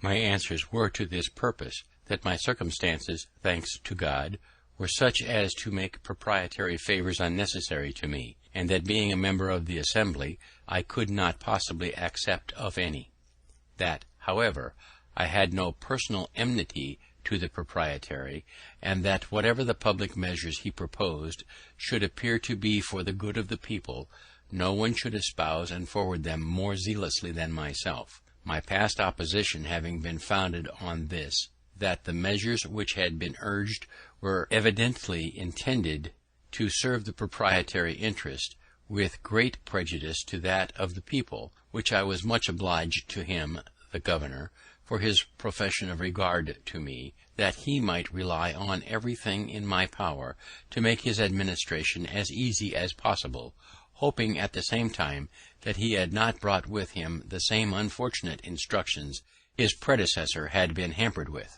On this he did not then explain himself, but when he afterward came to do business with the Assembly, they appeared again, the disputes were renewed, and I was as active as ever in the opposition, being the penman first of the request to have a communication of the instructions, and then of the remarks upon them, which may be found in the votes of the time, and in the historical review I afterward published. But between us personally no enmity arose. We were often together. He was a man of letters, had seen much of the world, and was very entertaining and pleasing in conversation. He gave me the first information that my old friend Jason Randolph was still alive, that he was esteemed one of the best political writers in England, and been employed in the dispute between Prince Frederick and the King, and had obtained a pension of 300 a year, that his reputation was indeed small as a poet, Pope having damned his poetry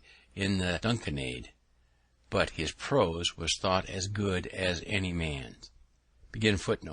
Quarrel between George II and his son Frederick, Prince of Wales, who died before his father. A satirical poem by Alexander Pope directed against various contemporary writers.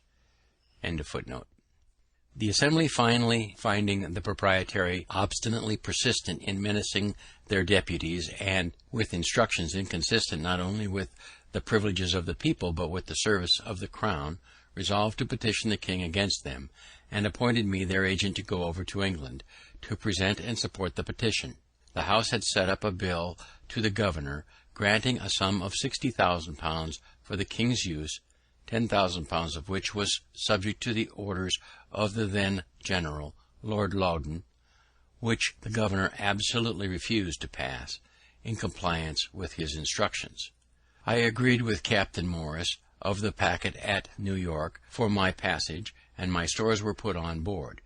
When Lord Loudon arrived at Philadelphia, expressly, as he told me, to endeavour an accommodation between the governor and the Assembly, that his Majesty's service might not be obstructed by their dissensions, accordingly he desired the governor and myself to meet him, that he might hear what was to be said on both sides. We met and discussed the business. In behalf of the Assembly, I urged all the various arguments that may be found in the public papers of that time, which were of my writing, and were printed with the minutes of the Assembly, and the governor pleaded his instructions, the bond he had given to observe them, and his ruin if he disobeyed, yet seemed not unwilling to hazard himself if Lord Loudon would advise it. This his lordship did not choose to do, though I once thought I had nearly prevailed with him to do it, but finally he rather chose to urge the compliance of the Assembly, and he entreated me to use my endeavours with them for that purpose, declaring that he would spare none of the king's troops for the defence of our frontiers, and that, if we did not continue to provide for the defence ourselves, they must remain exposed to the enemy. I acquainted the House with what had been passed, and presenting them with a set of resolutions I had drawn up, declaring our rights, and that we did not relinquish our claim to those rights, but only suspended the exercise of them on this occasion through force, against which we protested, they at length agreed to drop that bill, and frame another conformable to the proprietary instructions. This, of course, the governor passed, and I was then at liberty to proceed on my voyage. But in the meantime the packet had sailed with my sea stores, which was some loss to me, and my only recompense was his lordship's thanks for my service, all the credit of obtaining the accommodation falling to his share. He set out for New York before me, and as the time for dispatching the packet boats was at his disposition, and there were two then remaining there, one of which he said was to sail very soon, I requested to know the precise time, that I might not miss her by any delay of mine. His answer was, I have given out that she is to sail on Saturday next, but I may let you know, entre nous, that if you are there by Monday morning, you will be in time, but do not delay longer. By some accidental hindrance at a ferry, it was Monday noon before I arrived, and I was much afraid she might have sailed, as the wind was fair, but I was soon made easy by the information that she was still in the harbour, and would not move till the next day. One would imagine that I was now on the very point of departing for Europe. I thought so, but I was not then so well acquainted with his lordship's character, of which indecision was one of the strongest features. I shall give some instances. It was about the beginning of April that I came to New York, and I think it was near the end of June before we sailed. There were then two of the packet boats, which had been long in port, but were delayed for the general's letters, which were always to be ready to-morrow. Another packet arrived. She too was detained, and before we sailed a fourth was expected. Ours was the first to be dispatched, as having been there the longest.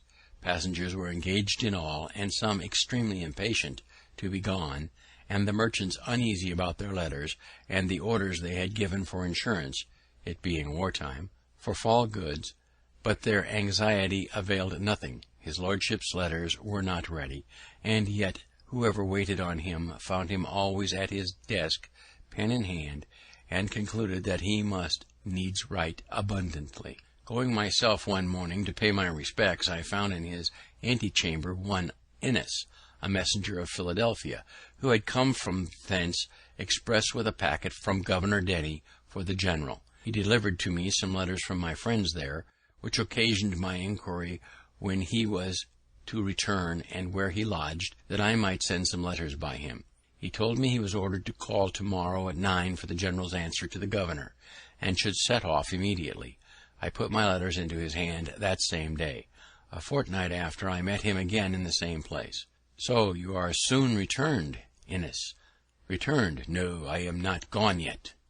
"How so?" "I have called here by order every morning these 2 weeks past for his lordship's letter, and it is not yet ready."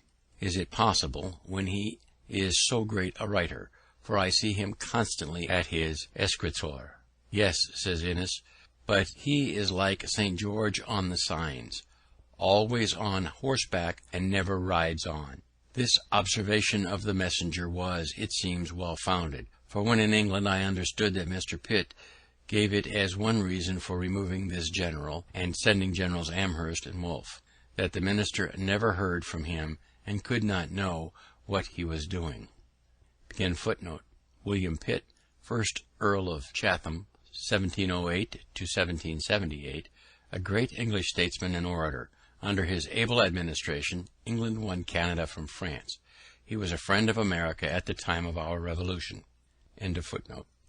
This daily expectation of sailing, and all the 3 packets going down to Sandy Hook to join the fleet there, the passengers thought it best to be on board, lest by a sudden order the ship should sail, and they be left behind.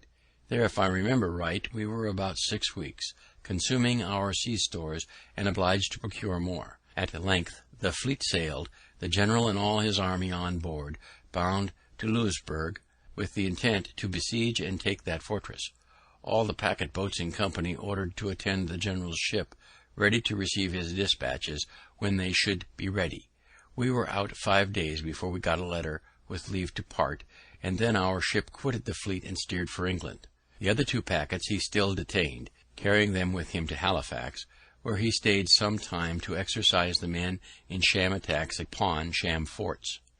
Then altered his mind as to besieging Louisburg, and returned to New York with all his troops, together with the 2 packets of above mentioned and all their passengers. During his absence, the French and savages had taken Fort George on the frontier of that province, and the savages had massacred many of the garrison after capitulation. I saw afterwards in London Captain Bonnell, who commanded one of those packets.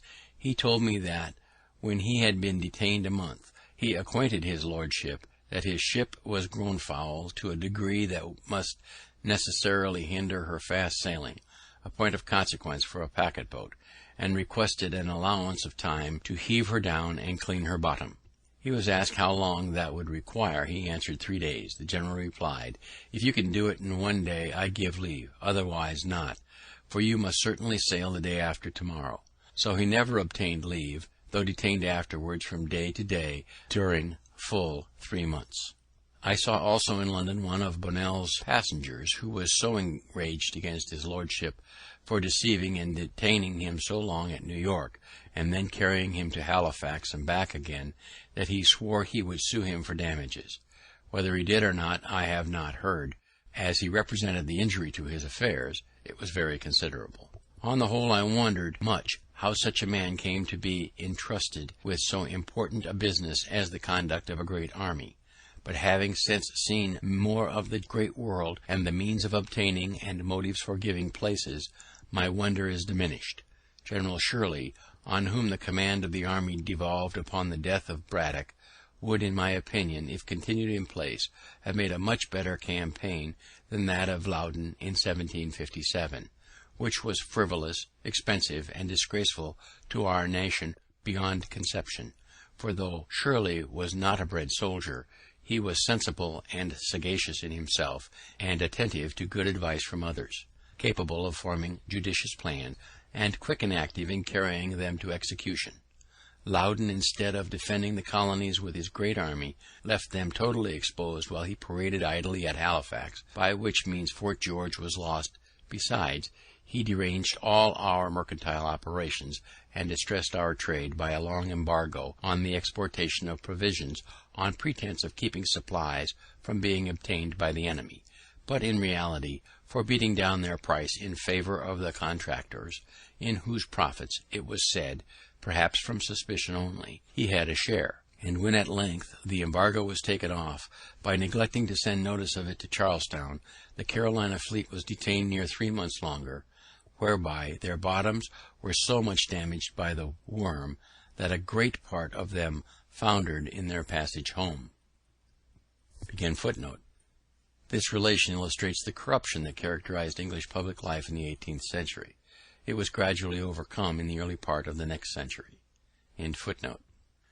Shirley was, I believe, sincerely glad of being relieved from so burdensome a charge as the conduct of an army must be to a man unacquainted with military business. I was at the entertainment given by the city of New York to Lord Loudoun on his taking upon him the command. Shirley, though thereby superseded, was present also. There was a great company of officers, citizens, and strangers, and some chairs having been borrowed in the neighbourhood, there was one among them very low, which fell to the lot of Mr. Shirley. Perceiving it as I sat by him, I said, "Have they given you, sir, too low a seat?" "No matter," says he, "Mr. Franklin, I find a low seat the easiest." While I was, as aforementioned, detained at New York, I received all the accounts of my provisions, etc., that I had furnished to Braddock, some of which accounts could not sooner be obtained from the different persons I had employed to assist in the business. I presented them to Lord Loudoun, desiring to be paid the balance. He caused them to be regularly examined by the proper officer, who, after comparing every article with its voucher, certified them to be right, and the balance due, for which his lordship promised to give me an order on the paymaster. This was, however, put off from time to time, and though I called often for it by appointment, I did not get it.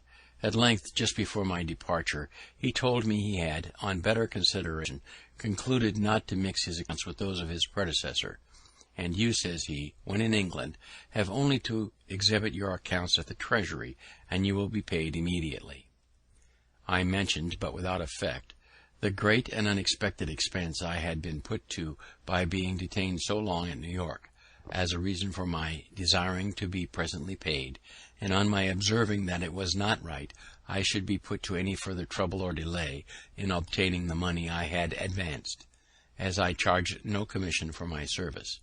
"Sir," says he, "you must not think of persuading us that you are no gainer.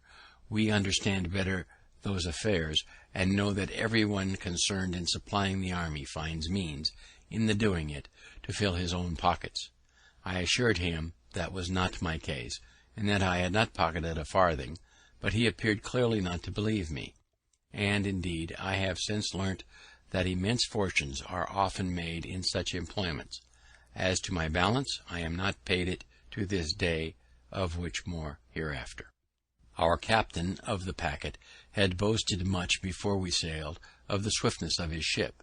Unfortunately, when we came to the sea, she proved the dullest of 96 sail, to his no small mortifications.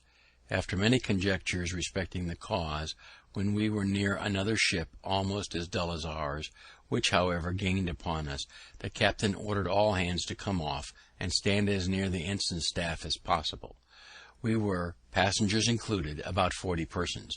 While we stood there, the ship mended her pace, and soon left her neighbour far beyond, which proved clearly that our captain suspected that she was loaded too much by the head. The casks of water, it seemed, had been all placed forward. These were therefore ordered to be moved further aft, on which the ship recovered her character, and proved the best sailor in the fleet. The captain said he had once gone at the rate of 13 knots, which is accounted 13 miles per hour. We had on board as a passenger Captain Kennedy of the Navy, who contended that it was impossible, and that no ship ever sailed so fast, and that there must have been some error in the division of the log line, or some mistake in heaving the log. A wager ensued between the two captains to be decided when there should be sufficient wind. Kennedy thereupon examined rigorously the log line, and being satisfied with it, he determined to throw the log himself. Accordingly, some days after, when the wind blew very fair and fresh, and the captain of the packet Ludwig said he believed she then went at the rate of 13 knots, Kennedy made the experiment, and owned his wager lost. A log line is a piece of wood shaped and weighted so as to keep it stable when in the water. To this is attached a line knotted at regular distances. By these devices it is possible to tell the speed of a ship.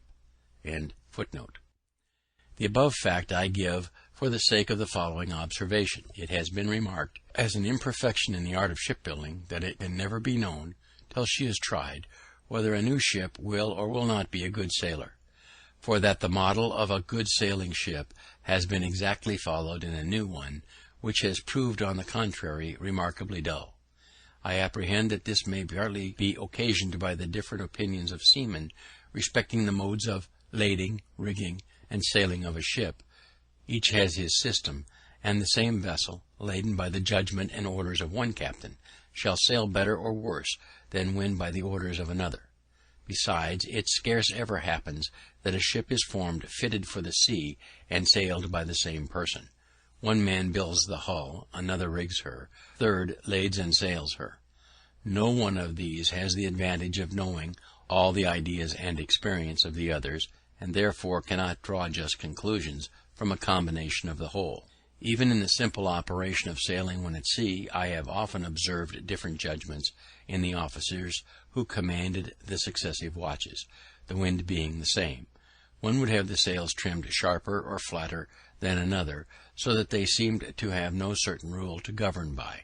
Yet I think a set of experiments might be instituted, first to determine the most proper form of the hull for swift sailing, the best dimensions and properest place for the masts, then the form and quantity of sails, and their position, as the wind may be, and lastly, the disposition of the lading. This is an age of experiments, and I think a set of accurately made and combined would be of great use.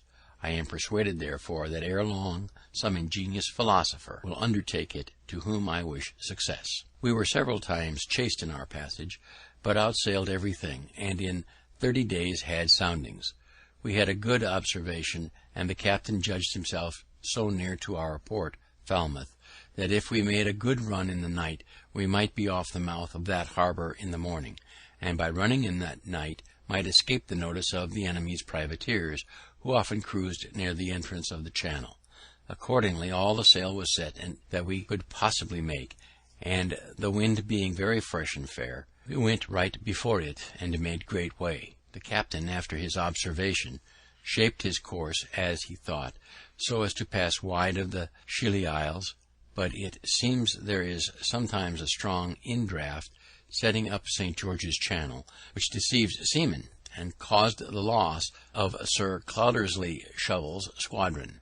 This indraft was probably the cause of what happened to us.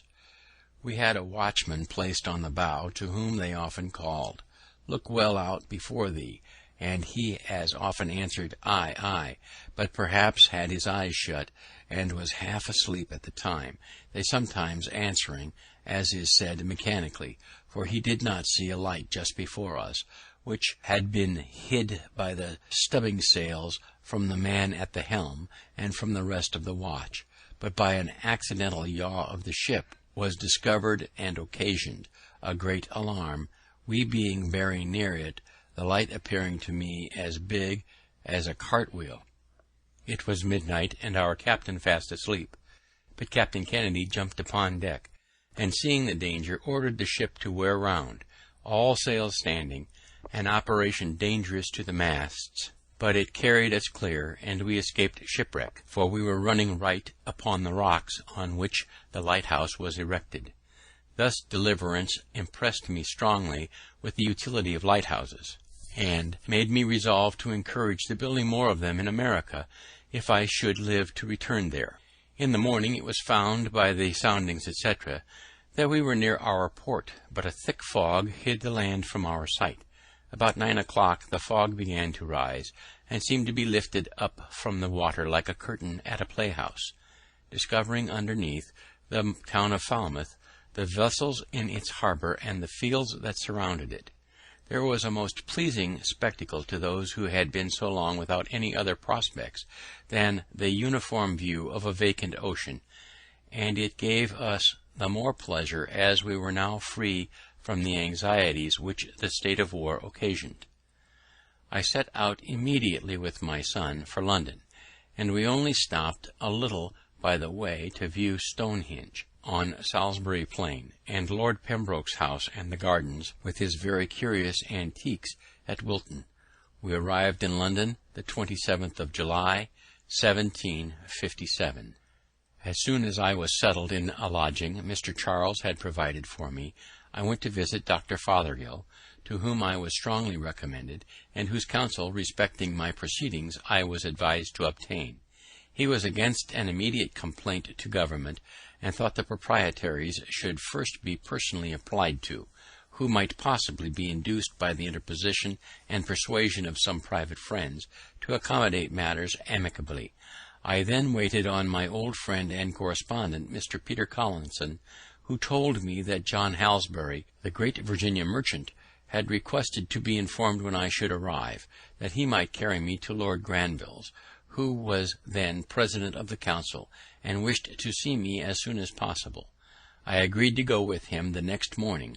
Accordingly, Mr. Halsbury called for me and took me in his carriage to the nobleman's, who received me with great civility, and after some questions respecting the present state of affairs in America, and discoursed thereupon, he said to me, "You Americans have wrong ideas of the nature of your Constitution.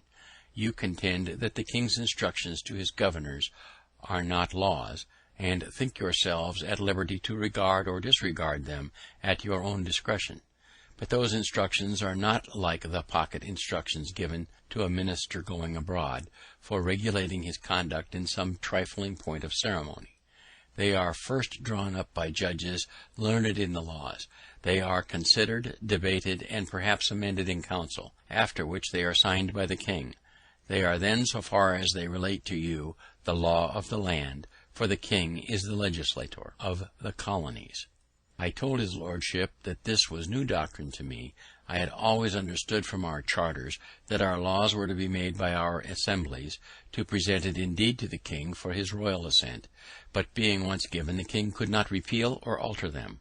And as the assemblies could not make permanent laws without his assent, so neither could he make a law for them without theirs. He assured me I was totally mistaken. I did not think so, however, and his lordship's conversation having a little alarmed me as to what might be the sentiments of the court concerning us, I wrote it down as soon as I returned to my lodgings. I recollected that about 20 years before, a clause in a bill brought into Parliament by the ministry had proposed to make the King's instructions laws in the colonies, but the clause was thrown out by the Commons, for which we adored them as our friends and friends of liberty, till by their conduct towards us in 1765 it seemed that they had refused that point of sovereignty to the king only that they might reserve it for themselves. This whole passage shows how hopelessly divergent were the English and American views on the relations between the mother country and her colonies. Grenville here made clear that the Americans were to have no voice in making or amending their laws. Parliament and the king were to have absolute power over the colonies. No wonder Franklin was alarmed by this new doctrine. With his keen insight into human nature and his consequent knowledge of American character, he foresaw the inevitable result of such an attitude on the part of England. His conversation with Granville makes these last pages of the Autobiography one of his most important parts. After some days, Dr. Fothergill having spoken to the proprietaries, they agreed to a meeting with me at Mr. T. Penn's house in Spring Garden. The conversation at first consisted of mutual declarations of disposition to reasonable accommodations, but I supposed each party had his own ideas what should be meant by reasonable. We then went into consideration of our several points of complaint, which I enumerated. The proprietaries justified their conduct as well as they could, and I the assemblies. We now appeared very wide and so far from each other in our opinions as to discourage all hope of agreement. However, it was concluded that I should give them the heads of our complaints in writing, and they promised then to consider them. I did soon after, but they put the paper into the hands of their solicitor, Ferdinand John Paris, who managed for them all their law business in their great suit with the neighbouring proprietary of Maryland, Lord Baltimore, which had subsisted 70 years, and wrote for them all their papers and messages in their dispute with the Assembly.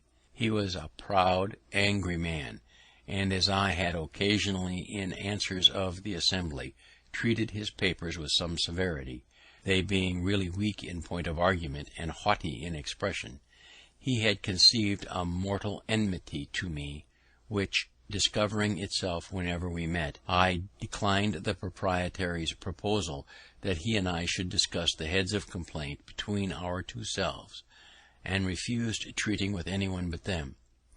They then, by his advice, put the paper into the hands of the Attorney and Solicitor General for their opinion and counsel upon it, where it lay unanswered a year, wanting 8 days, during which time I made frequent demands of an answer from the proprietaries, but without obtaining any other than that they had not yet received the opinion of the Attorney and Solicitor General.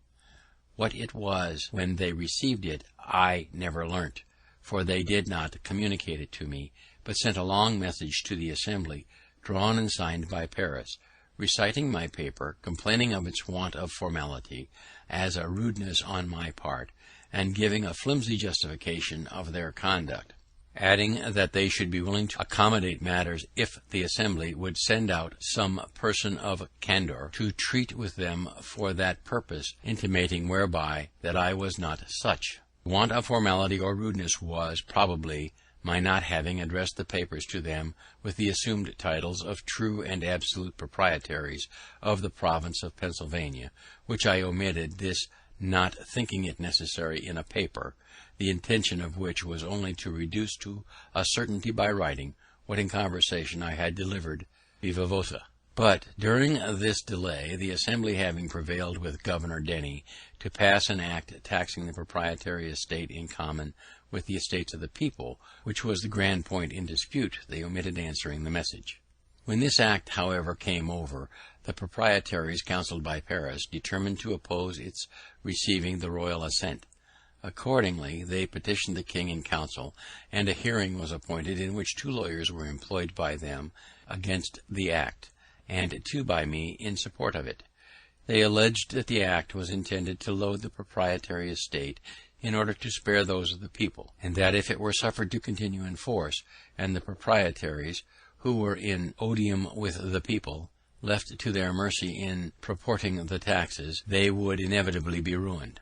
We replied that the act had no such intention, and would have no such effect; that the assessors were honest and discreet men, under an oath to assess fairly and equitably, and that any advantage each of them might expect in lessening his own tax by augmenting that of the proprietaries was too trifling to induce them to perjure themselves. This is the purport of what I remember as urged by both sides, except that we insisted strongly on the mischievous consequences that must attend a repeal, for that the money, £100,000, being printed and given to the king's use, expended in his service, and now spread among the people, the repeal would strike it dead in their hands, to the ruin of many, and the total discouragement of future grants, and the selfishness of the proprietaries in soliciting such a general catastrophe, merely from a groundless fear of their estate being taxed too highly, was insisted upon in the strongest terms. On this, Lord Mansfield, one of the council, rose, and beckoning me, took me into the clerk's chamber, while the lawyers were pleading, and asked me if I was really of the opinion that no injury would be done the proprietary estate in the execution of the act. I said certainly. Then, says he, you can have little objection to enter into an engagement to assure that point. I answered, none at all.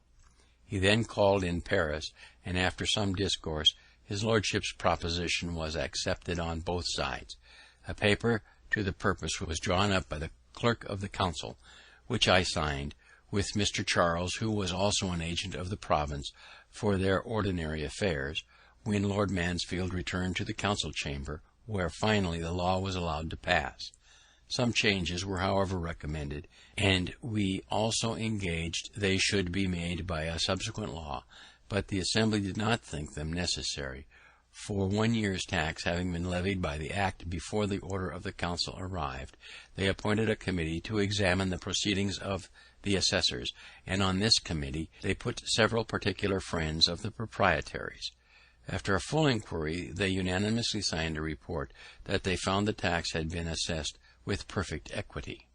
The Assembly looked into my entering into the first part of the engagement as an essential service to the province, since it secured the credit of the paper money then spread over all the country.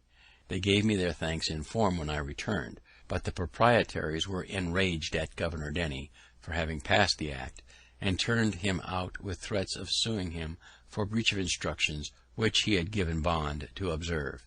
He, however, having done it at the instance of the general, and for his Majesty's service, and having some powerful interest at court, despised the threats, and they were never put in execution. Unfinished. End of chapter 19.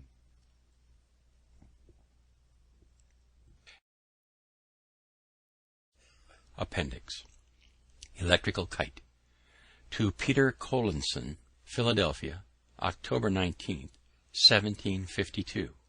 Sir, as frequent mention is made in public papers from Europe of the success of the Philadelphia experiment for drawing the electric fire from clouds by means of pointed rods of iron erected on high buildings, etc., it may be agreeable to the curious to be informed that the same experiment has succeeded in Philadelphia, though made in a different and more easy manner, which is as follows.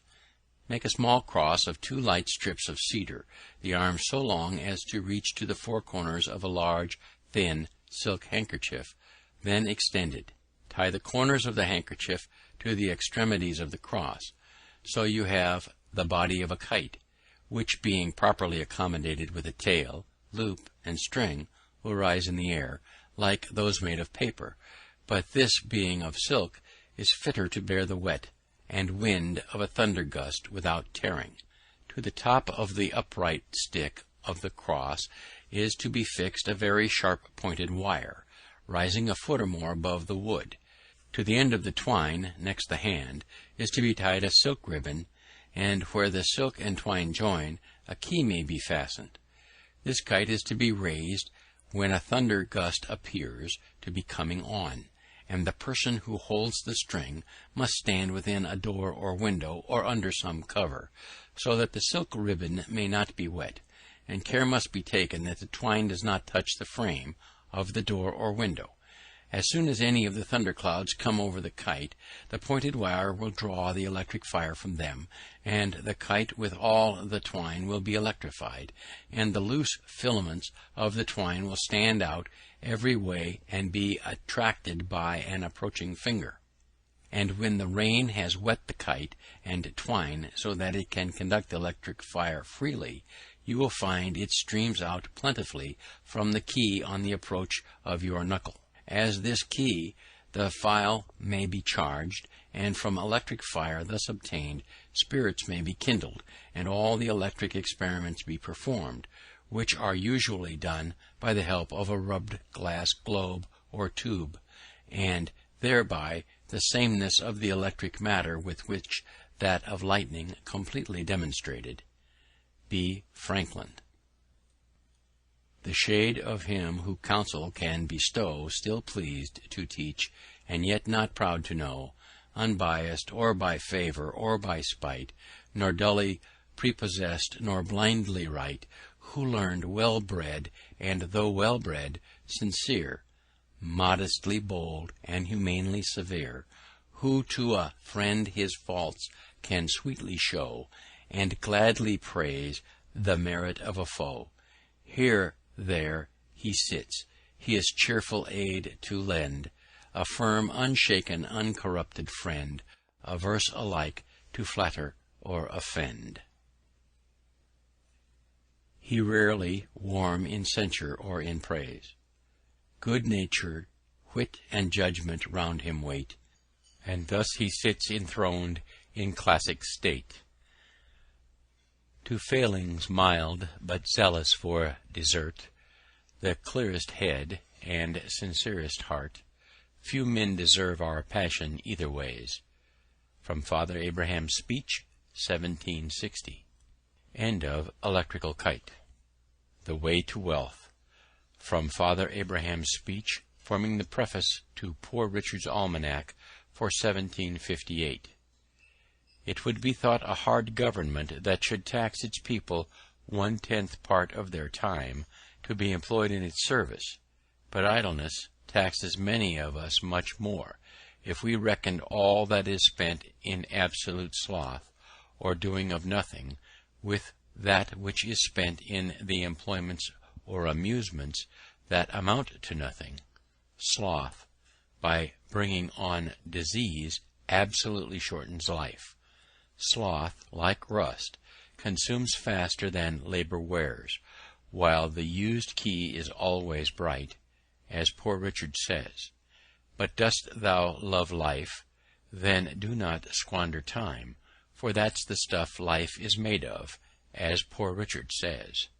How much more than is necessary do we spend in sleep, forgetting that the sleeping fox catches no poultry, and that there will be sleeping enough in the grave, as Poor Richard says. If time be of all things the most precious, wasting time must be, as Poor Richard says, the greatest prodigality, since, as he elsewhere tells us, lost time is never found again, and what we call time enough always proves little enough. Let us then up and be doing, and doing to the purpose, so by diligence shall we do more with less perplexity. Sloth makes all things difficult, but industry all easy, as Poor Richard says, and he that riseth late must trod all day, and shall scarce overtake his business at night, while laziness travels so slowly that poverty soon overtakes it, as we read in Poor Richard, who adds, "Drive thy business, let not that drive thee," and early to bed and early to rise makes a man healthy, wealthy, and wise. Industry need not wish, and he that lives upon hope will die fasting. There's no gains without pains. He that hath a trade hath an estate, and he that hath a calling hath an office of profit and honour. But then the trade must be worked, and the calling well formed, for neither the estate nor the office will enable us to pay our taxes. What though you have found no treasure, nor has any such relation left you a legacy? Diligence is the mother of good luck, as Poor Richard says, and God gives all things to industry. One today is worth two tomorrow, and farther. Have you something to do tomorrow, do it today. If you were a servant, you would not be ashamed that a good master should catch you idle. Are you then your own master? Be ashamed to catch yourself idle. Stick to it steadily, and you will see great effects, for constant dropping wears away stones, and by diligence and patience the mouse ate into the cable, and little strokes fell great oaks. Methinks I hear some of you say, must a man afford himself no leisure? I will tell thee, my friend, what Poor Richard says. Employ thy time well, if thou meanest to gain leisure, and since thou art not sure of a minute, throw not away an hour. Leisure is time for doing something useful. This leisure the diligent man will obtain, but the lazy man never, so that, as Poor Richard says, a life of leisure and a life of laziness are two things. Keep thy shop, and thy shop will keep thee. And again, if you would have your business done, go; if not, send. If you would have a faithful servant, and when you like, serve yourself. A little neglect may breed great mischief, adding, for want of a nail the shoe was lost, for want of a shoe the horse was lost, and for want of a horse the rider was lost, being overtaken and slain by the enemy, all for the want of care about a horseshoe nail. So much for industry, my friends, and attention to one's own business. But to these we must add frugality. What maintains one vice would bring up two children. You may think, perhaps, that a little tea or a little punch now and then, diet a little more costly, clothes a little finer, and a little entertainment now and then, can be no great matter. But remember what Poor Richard says, many a little makes a mickle. Beware of little expenses. A little leak will sink a great ship. And again, who dainties love shall beggars prove, and moreover fools make feasts, and wise men eat them. But what thou hast no need of, and ere long thou shalt sell thy necessaries. If you would know the value of money, go and try to borrow some, for he that goes a-borrowing goes a-sorrowing. The second vice is lying, the first is running in debt.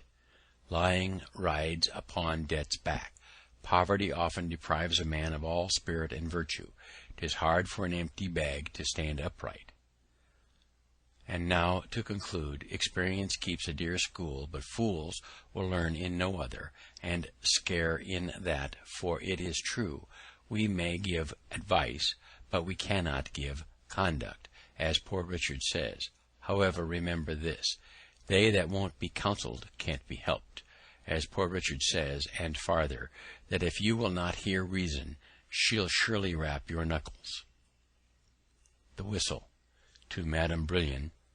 Passy, November 10th, 1779. I am charmed with your description of paradise, and with your plan of living there, and I approve much of your conclusion that in the meantime we should draw all the good we can from this world. In my opinion, we might all draw more good from it than we do, and suffer less evil, if we should take care not to give too much for whistles, for to me it seems that most of the unhappy people we meet with are come to by neglect of that caution. You ask what I mean? You love stories, and will excuse my telling one of myself. When I was a child of 7 years old, my friends, on a holiday, filled my pockets with coppers. I went directly to a shop where they sold toys for children, and being charmed with the sound of a whistle that I met by the way in the hands of another boy, I voluntarily offered and gave all my money for one. I then came home and went whistling all over the house, much pleased with my whistle, but disturbing all the family. My brothers and sisters and cousins, understanding the bargain I had made, told me I had given 4 times as much for it as it was worth, put me in mind of what good things I might have bought with the rest of the money, and laughed at me so much for my folly that I cried with vexation, and the reflection gave me more chagrin than the whistle gave me pleasure. This, however, was afterwards of use to me, the impression continuing on my mind, so that often when I was tempted to buy some unnecessary thing I said to myself, "Don't give too much for the whistle," and I saved my money. As I grew up, came into the world, and observed the actions of men, I thought I met with many, very many, who gave too much for the whistle. When I saw one too ambitious for court favours, sacrificing his time and attendance on levees, his repose, his liberty, his virtue, and perhaps his friends, to attain it, I have said to myself, this man gives too much for his whistle. When I saw another, fond of popularity, constantly employing himself in political bustles, neglecting his own affairs and ruining them by neglect, he pays indeed, said I, too much for his whistle. If I knew a miser who gave up every kind of comfortable living, all the pleasure of doing good to others, all the esteem of his fellow citizens, and the joys of benevolent friendship, for the sake of accumulating wealth, poor man, said I, you pay too much for your whistle. When I met with a man of pleasure, sacrificing every laudable improvement of the mind, or of his fortune, to mere corporal sensations, and ruining his health in the pursuit, mistaken man, said I, you are providing pain for yourself instead of pleasure. You give too much for your whistle. If I see one fond of appearance, or fine clothes, fine houses, fine furniture, fine equipages, all above his fortune, for which he contracts debts and ends his career in a prison, alas, say I, he paid dear, very dear, for his whistle. When I see a beautiful, sweet-tempered girl married to an ill-natured brute of a husband, what a pity, say I, that she should pay so much for a whistle. In short, I conceive that the great part of the miseries of mankind are brought upon them by the false estimates they have made of the value of things, and by their giving too much for their whistles. Yet I ought to have charity for these unhappy people when I consider that, with all this wisdom of which I am boasting, there are certain things in the world so tempting, for example, the apples of King John, which happily are not to be bought, for they were put to sale by auction, I might very easily be led to ruin myself in the purchase, and find that I had once more given too much for the whistle.